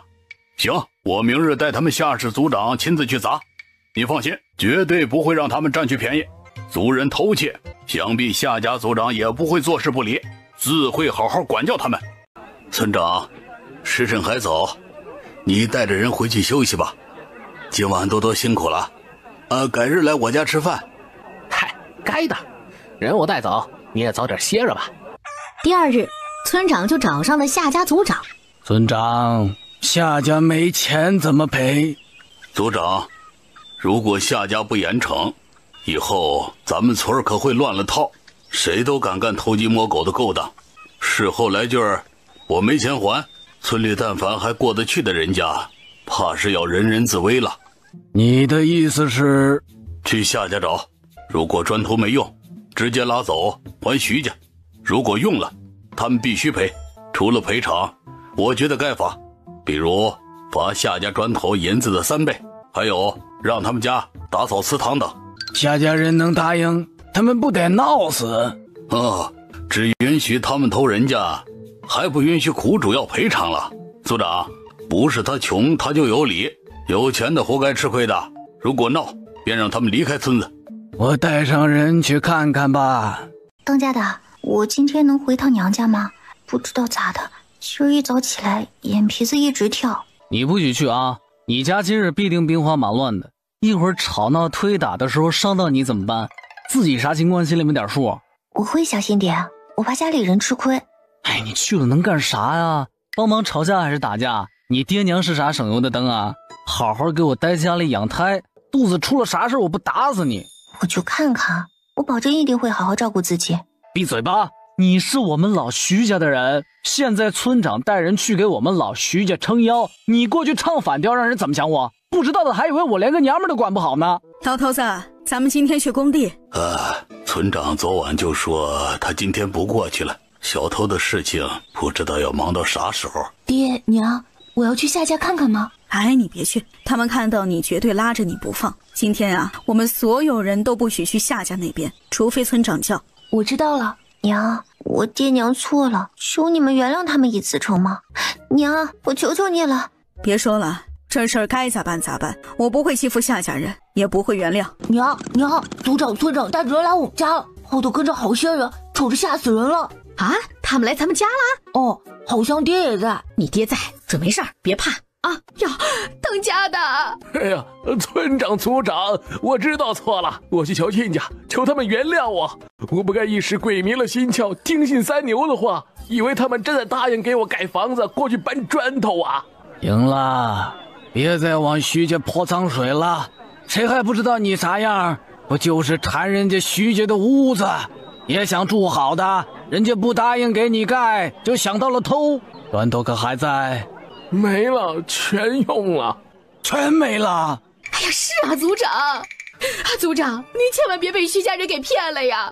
当初明明他们点头给我们盖房子的，还叫我们晚上再去搬，说那会子清静没人，他们就是故意的，给我们下了头啊！哎呀，是啊，族长，要不你叫他们来，咱们当场对质。昨晚已经对质过了，你说徐三牛答应的，你可知道他已经和徐家人断亲了？他都不是徐自立的儿子了，有啥资格处理徐家的钱财？我以为他们只是说说，世上没见过不认儿子的爹娘。等他们气消了，不就全好了？族长、村长，院子后头有砖头，少说有几百块。蠢娘们儿，昨晚竟然没偷藏起来。他昨晚不是对他使了好几次眼色，他没看见呢。你们凭啥搜我家呀？那些砖头是我们的，谁碰我跟谁拼命！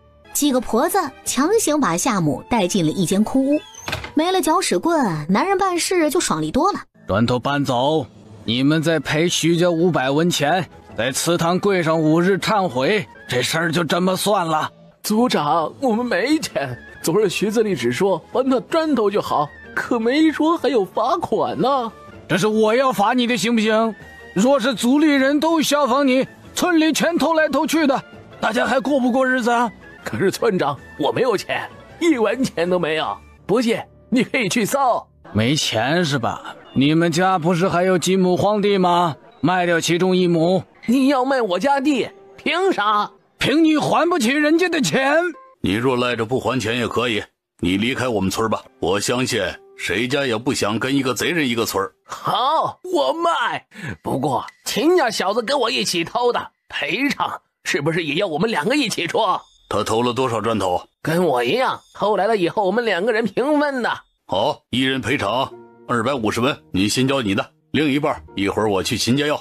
族长，我现在去秦家，银子的事情还要辛苦你了。把你家的地契拿来吧，荒地1亩，我这就帮你卖。族长，我又不会赖账，为何要这么急啊？你说为何？赶紧的给了银子，带着你媳妇儿去祠堂跪着去。他也去，他走了我们吃啥呀？你家几个小子不能做饭？他们从未做过呀。那就让你媳妇儿饭点钱回来，吃饱继续回去跪。我跟你说啊，别想着偷懒，我会派人监督。如果你们敢跟我耍心眼儿，就给我滚出夏氏宗族。我想去看看我们家老头子，他一个人我怪不放心的呀。有啥好不放心的？他现在和族长在一起，咱们族长还能欺负了他去？你们难道现在没欺负人吗？仗着人多压制着我，也不知道老头子能不能够挺得住啊，会不会吃亏呀？可惜了呀，那么多的砖头全部都被搬回去了。这么快就走了？他们咋说的？砖头是不是还回去了呀？我昨晚好几次暗示你藏好砖头，你为何一夜啥都没动啊？我没听懂啊！昨天晚上我心里只担心你，那我也是魂不守舍的，怕村长他们对你动手，把砖头给忘了。咋？他们把砖头拉走了？别提了，咱们没了1亩荒地。为啥？砖头拖走了，他们凭什么还要我们的地呀？族长说不能白偷，要罚我们。我们和秦家一家子赔250文钱给徐家，我们家没钱，只能卖地还钱呐。咱们俩明天开始要去宗祠跪5天，你只能饭点回来，不能偷懒，要不然族长要把咱们除族啊！太欺负人了！当家的，他们欺负咱们几个儿子没有长大，闺女女婿也不向着咱们，打架人少，一味的作践咱们的。再忍几年，过几年我就扒了村长和老徐家的皮。还有青儿这个丫头，心忒狠了，家里发生这么大的事情，她竟然都不来帮忙。死丫头片子，怕是被徐三牛迷了心窍，现在有了孩子就不向着咱们了。她想撇开我们，下辈子吧。秦组长，村长，快请进。村长，你的话我明白，欠债还钱，上哪儿说都是这么个理。既然夏家是这么个处理法，没得秦家就要不一样。走吧，我跟你走一趟。秦家之所以难看，因为家里的老人对他不管不问，上头还有2个嫂子，没分家，钱都是属于大家的。砖头如果卖了用了，赔的钱可不是一笔小数目啊。老婆子，这里到时候会盖一个凉亭，无事的时候咱们可以坐这儿下棋，喝喝茶。前院都种上你喜欢的花，再种几棵果树，后院种菜养鸡，咱们做到自给自足一部分。房子呢？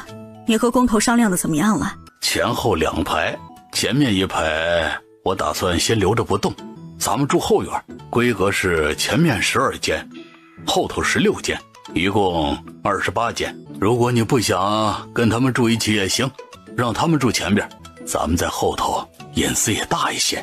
这个再说吧，前后院其实隐私相差也不大，排水茅厕洗澡的你们商量好就行。前面院子里盖一个洗衣服的台子，可以站着洗的那种。你不说我差点忘了，你说咱们水井打哪里好啊？前后院都有厨房，打2个有点浪费。大前院吧，以后买了下人，难道他们用水都要去后头挑？人来人往的不像样，我们这后头肯定用水相对少些，也可以想办法做个引水管。行，咱们房子就盖在前头，你看看还有啥要加的没？看不出来，也就差不多这些吧。等盖好我们去县城买些花花草草。哎，对了，这个位置能不能挖个水池呢？养鱼？养鱼种点荷花都可以。挖多大的？要不大一点吧，咱们养点鱼，自己要吃方便。要不在后头挖个小池塘也可以，后头还有那么大的空地呢。村长那边不知道咋样了，可别打起来才好。村里人偷东西要赔偿，就跟咱们以前的医闹差不多，扯皮得很。何况还有2家，今天能好都算快的。秦家小子年纪也不小了，一点不学好，跟着徐老头混都有啥前途啊？太傻了，都是懒货，就想着天上掉馅饼的好事儿。村长这边的确还在跟秦家扯皮，他没想到秦家比夏家还要难缠。组长，咱们家就这么个情况，若是你们觉得狗子偷了东西就要赔，那就让他去给老徐家干活吧。他们家不是在盖房子的吗？咱们也不要20文，一天给10文就行，还有10文拿来抵债，啥时候还完债呀？我们啥时候要20文的工钱？就狗子跟整日没了骨头似的懒散样子，他还想去工地干活？谁要他？要他干啥？日日盯着他会不会偷东西，完了还要倒贴给他10文钱，你咋恁会打算盘？行了，老夏家已经拿银子出来了，你们再扯皮，银子也赖不掉。如果不赔也行啊。狗子跟我去县城走一趟，看看县太老爷怎么处置这事儿。到时候不只是他，你们可能也得被抓进去。哎呀，就几块砖头的事儿，人县太老爷能管的？村长，你少忽悠我们。管不管，我去一趟就知道了。不管东西多少，偷窃就是偷窃，犯了国法就是犯了国法。我们没钱，要不这样吧，咱们狗子送给徐家吧，给他们干活，也不要工钱，管饭就行。村长，你赶紧去和老徐家商量商量，他们肯定愿意呀。咱们狗子呀，正值壮年，最是有力气的时候。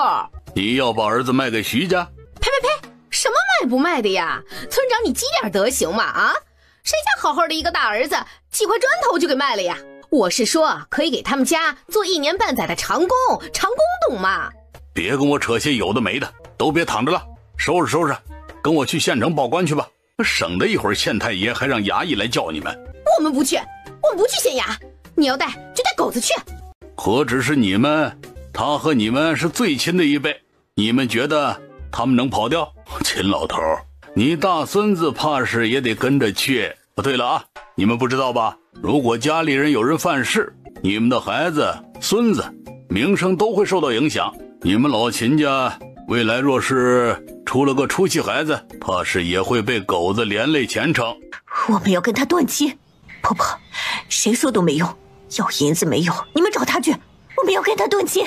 庄子他娘，这事儿发生在断亲前，你们现在断了也没用，赶紧的，别浪费时间了，收拾收拾，跟我走吧。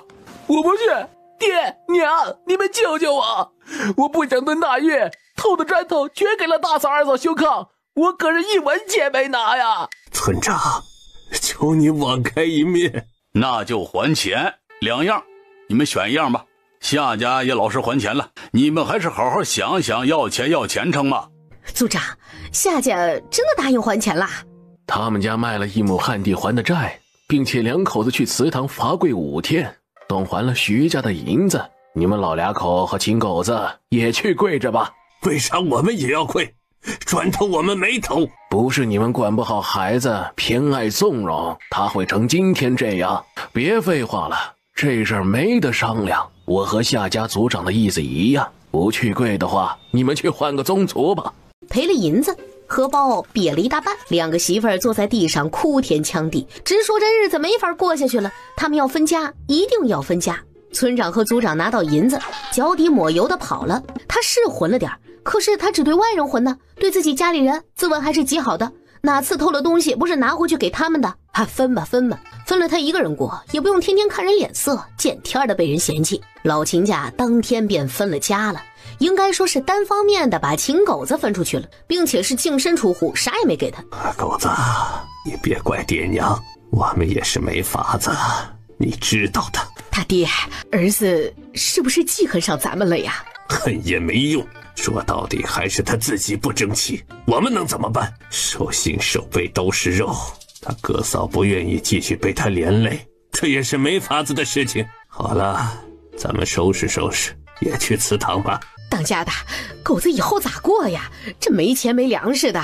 狗有狗道，猫有猫道，放心，饿不死他。你少操点狗子的心，空闲时候帮儿媳妇多带带孩子。我还不够勤快呀，他们2家的孩子哪个不是我带的？家里的活儿我也干得最多。我们还能干，多帮衬他们，应该的。要了这么多，夏家族长厉害，他说偷窃者必须严惩，也是因为他搞定了夏家，秦家才会拿钱。这次让你们费心了等过2天请村长族长来家里吃饭。可别，这么点钱可不禁揍，这本该我们解决的。他们家哪儿来的银子呀？难道以前给的银子家里没花？不对呀，那爹娘也不是有钱不花的人呐。是不是你偷偷拿银子帮补他们了？冤枉呀，当家的，你就说我最近出过门吗？你不是天天看着我？还有，我有银子吗？你没翻着过？天地良心，全村也找不到第2个比我穷的，1文钱都没有，怎么帮啊？村里不可能有人傻到借你爹娘银子，他们到底哪来的钱还债？要不我回家问问。不许回去，他们刚赔了银子，还是赔给我们老徐家。你觉得你现在回去你能讨着好？他们怕是会直接把你拍死。不至于吧，银子不是赔了吗？不许你出门就不许，你要是精神好，陪我下地去。我不去，动了胎气咋办？那就给老子乖一点，别一天天的净是事儿。你家的事儿一会儿我出去打听打听。咱们现在打得了野出吗？打不了可以跑，我们现在跑马拉松估计都没问题。再说我配了那么多强迷药，吸一点就能把他们放倒。爹娘，你们咋又那么晚回来啊？素芬上山找了一遍找不到你们，担心的不行。你们去深山了？没进深山，可能就是错开了。走吧，现在天不晚，你们担心个啥？以前不是比现在还晚。都是素芬，她不停地念叨咋还不回来，咋还不回来，又出来找了一阵子，在家里急得都快哭了。娘，你们没事吧？能有啥？以后别去找我们啊，山那么大，怎么可能碰上？我和你爹上去就是1天，不会有事的。我下次跟你们一起去不？孩子怎么办？不用照看了，我和你爹没事儿。奶，你今天挖了多少野菜？山上好多老山芹、野葱，我们摘了好几把，明天可以包饺子吃呢。还有不少柳蒿芽和刺嫩芽。这么嫩的刺嫩芽，明天早上炒了吃。娘，洗洗手，赶紧吃饭。中午只带了2个馍馍，饿坏了吧？爹娘，这人来了大半天，怎么说都不肯走，说一定要等你们有话说。你来干啥？我想跟着你们。什么？你要跟着我们？你知道自己是啥样的吗？我们怎么会要你啊？怕是一夜睡醒，家里啥都没了。你到底怎么想的？我发誓，只要你们要了我，我绝对不会恩将仇报，绝对不会偷你们家。我会学好，我想学好，想做给爹娘看看。我离开秦家能混出个人样，不要我是他们的损失。你咋不去找老夏头？你们俩好像配合的挺默契。跟他混没前途，他自己都吃不上饭，我找他干啥？看我家能吃饱饭，来蹭饭呢。我们家不需要人，你走吧。叔婶儿，我知道自己以前不是人，坑害了你们一家。我知道你们不信任我，我只是想求你们给我个机会，去工地干活的机会，可以吗？这不是马上要春耕了，我可以帮你们种地，干啥都行。求求你们给我个机会，我真的想好好做人，真想干出个人样。你家里跟你断亲了？没有断亲，只是分家了。不过他们说让我以后别回去了，逢年过节的也别去干他们。你在家干活？很少干。你手上的茧子哪来的？爬树掏鸟蛋，爬多了便长了茧子了。我们家树上没鸟蛋，你走吧。我不爬树，我来求干活了。工地现在不缺人啊，求求你们给我次机会，我真的会改好。在工地上一定不干偷鸡摸狗的事儿。如果我动了一块砖头，你们把我手剁了，成不？老婆子，你想去工地干活可以，不过呢，我们家不能给你住。谢谢婶儿，谢谢婶儿，我有地儿住。咱们村好几个荒屋呢。老二，给他伤口抹点我上次给你们的药。哦，好。老娘太心善了，这小子一点苦肉计，他们就妥协了。哎，心眼子咋比他还软呢？徐老二决定明早去工地，跟几个熟悉的交代交代，必须要把秦狗子给看好了。老二媳妇儿，给他拿2个馍馍吧。自打分了家呀，村里人看见他都是躲着走，连小娃子都把他当成是瘟神，只有徐叔他们没有嫌弃他。他赌对了，徐家人心善，真的给了他一个机会，工地的活他会好好干的。徐老三看了全场，他不懂为啥爹娘能够原谅一个小偷，却不能够原谅他这个亲儿子呢？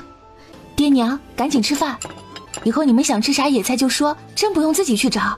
不是我们稀罕吃野菜，找的过程才是乐趣。娘，咱们要打几件家具吗？家里好像也没2件家具，新家那么多房子，里头没东西会不会太空了？要不我抽空做几张桌椅板凳啥的，不过柜子那些我不会。不用，家具我和你们爹商量好了，去县城的买现成的，人家做的好看，咱们村的木工手艺着实不咋地。全买新的，要不我也做点？你做的能看。新家我们买点像样的家具，自己住着也舒服。到时候啊，我带你们去县城，卧房里的你们自己选，选自己喜欢的。卧房不用买家具，炕柜里啥都能放。哦，我们不做炕，工头没跟你们说吗？不做炕睡哪里啊？去买床睡啊。爹娘，为啥你们原谅秦狗子都不能原谅我和青儿？我们啥过分的事情都没做呀。没啥好说的，以后你走你的阳关道，我们走我们的独木桥。你们既然这么讨厌我，当时为啥生下我？别再来唠叨我们。你们不是我爹娘，不是。确实我们不是，老徐家没有你和老大的位置。他咋又发疯了？看秦狗子都有活了，心里不平衡了呗。娘，我举报。咋了？三哥今天找我了，问我能不能拿到你们屋里的钥匙，给了我团泥巴，说只要钥匙印在上头，你们发现不了。等他搜到银子和我对半分。你答应了？没有，我说你们的银子不能拿，我不要分成，也不会偷钥匙。三哥骂我榆木脑袋不会转弯，说我总有一天会跟他一样被你们扫地出门，说我现在不给自己留点后路，存点银子，以后成亲一定跟他一样惨，不是比他还惨。媳妇孩子只能喝西北风，我没他能干。娘，我去揍他。二哥，快坐。徐三牛，你个王八蛋！二哥，你啥意思？啥意思啊？王八蛋！爹娘的银子你也敢肖想，还想偷他们的钥匙？徐老四，你个王八蛋，你出卖我！你们别打了，有话好好说。爹娘，求你们拉一把他们，让二哥别再打了。三牛有错，我们认错还不行吗？再打人就打死了。老三媳妇儿，你哪只眼睛看见是老二打老三？我明明看见是老三对着自己二哥动手。二哥都快把他打死了，他还手不是应该的吗？老二，够了。徐三牛，这次我们饶你一次，以后还惦记我们的银子，再想行不轨之事，我会请族长来。老四真是好样的，他就是个白眼狼。现在公婆日子过得好，他自然舍不得放下眼前的好日子，跟咱们一条心。等着吧，有他难过的一天。以前以为他是个傻子，没想到心机如此之深，是我大意了。这次栽的跟头，我记住了。当家的，也就是你傻还信呢。他出卖咱们不是一次两次了，你还记得不？当初做绳结，他也说他不会，结果呢？站在院子里编花绳的是谁？你说的不错，会咬人的狗不叫，平日里装的乖巧。以前我得宠的时候跟我玩，现在二哥得宠，巴巴的跟在他屁股后边，是我眼瞎，他骗了。经过这一次，你可长点心。这个院子里啊，我看是一个都信不过了，谁都有自己的小算盘，包括大嫂。你就给我打点水擦擦伤口。其他地方伤得重不？应该躺2天就好了。怎么了？没事，就是心疼你。还疼不？二哥下手也忒狠了，咋说都是亲兄弟，银子不是也没偷到吗？一个两个的都想拿我开刀，在爹娘面前卖好呢。哼，以前总觉得大姐是全家最温柔最顾家的，你看看现在的她，在银子面前心情算个屁。我看见了，他就在门口看着你被打，一声不吭。没事吧？可有哪里伤着了？哼，没事，老三打不过我，脸上的血是他的，不是我的。一会儿去我屋里拿点药，哪疼涂哪儿。要是有不舒服的别撑着，知道不？放心吧娘，我没事，就是出了这事儿，怕是家里不安生了。爹娘，以后家里要不要留个人看家？尤其是你们屋，我怕有人狗急跳墙，直接砸锁。不会的，徐三牛不敢明目张胆的直接砸门抢钱的，他怕我们会报官。弟妹，要不以后都你留家里吧，左右我们也没养猪，也不用出去打猪草啥的。行，我不出门。晚上，咱们手里现在有1352两，想要买地种，人种而道远。山上跑勤快点，再不济啊，咱们先去县城开个铺子，再做点别的，银子总能来的。老头子，你觉得秦狗子能学好吗？好不好不知道，不过这孩子眼神清澈，不像是个混子该有的，我觉得他还能救一救。咱们活了2辈子，看个人应该还能看得准。那孩子呀，眼神坚定，应该能学好。看看吧，看他干得咋样。我不怕他偷，他去工地上，肯定所有人都会盯着他。今日便是县城考童商的日子。徐大娘，你可以的，你一定可以的，别紧张，正常发挥就可以。终究还是得去面对的，罢了，还是去看看吧。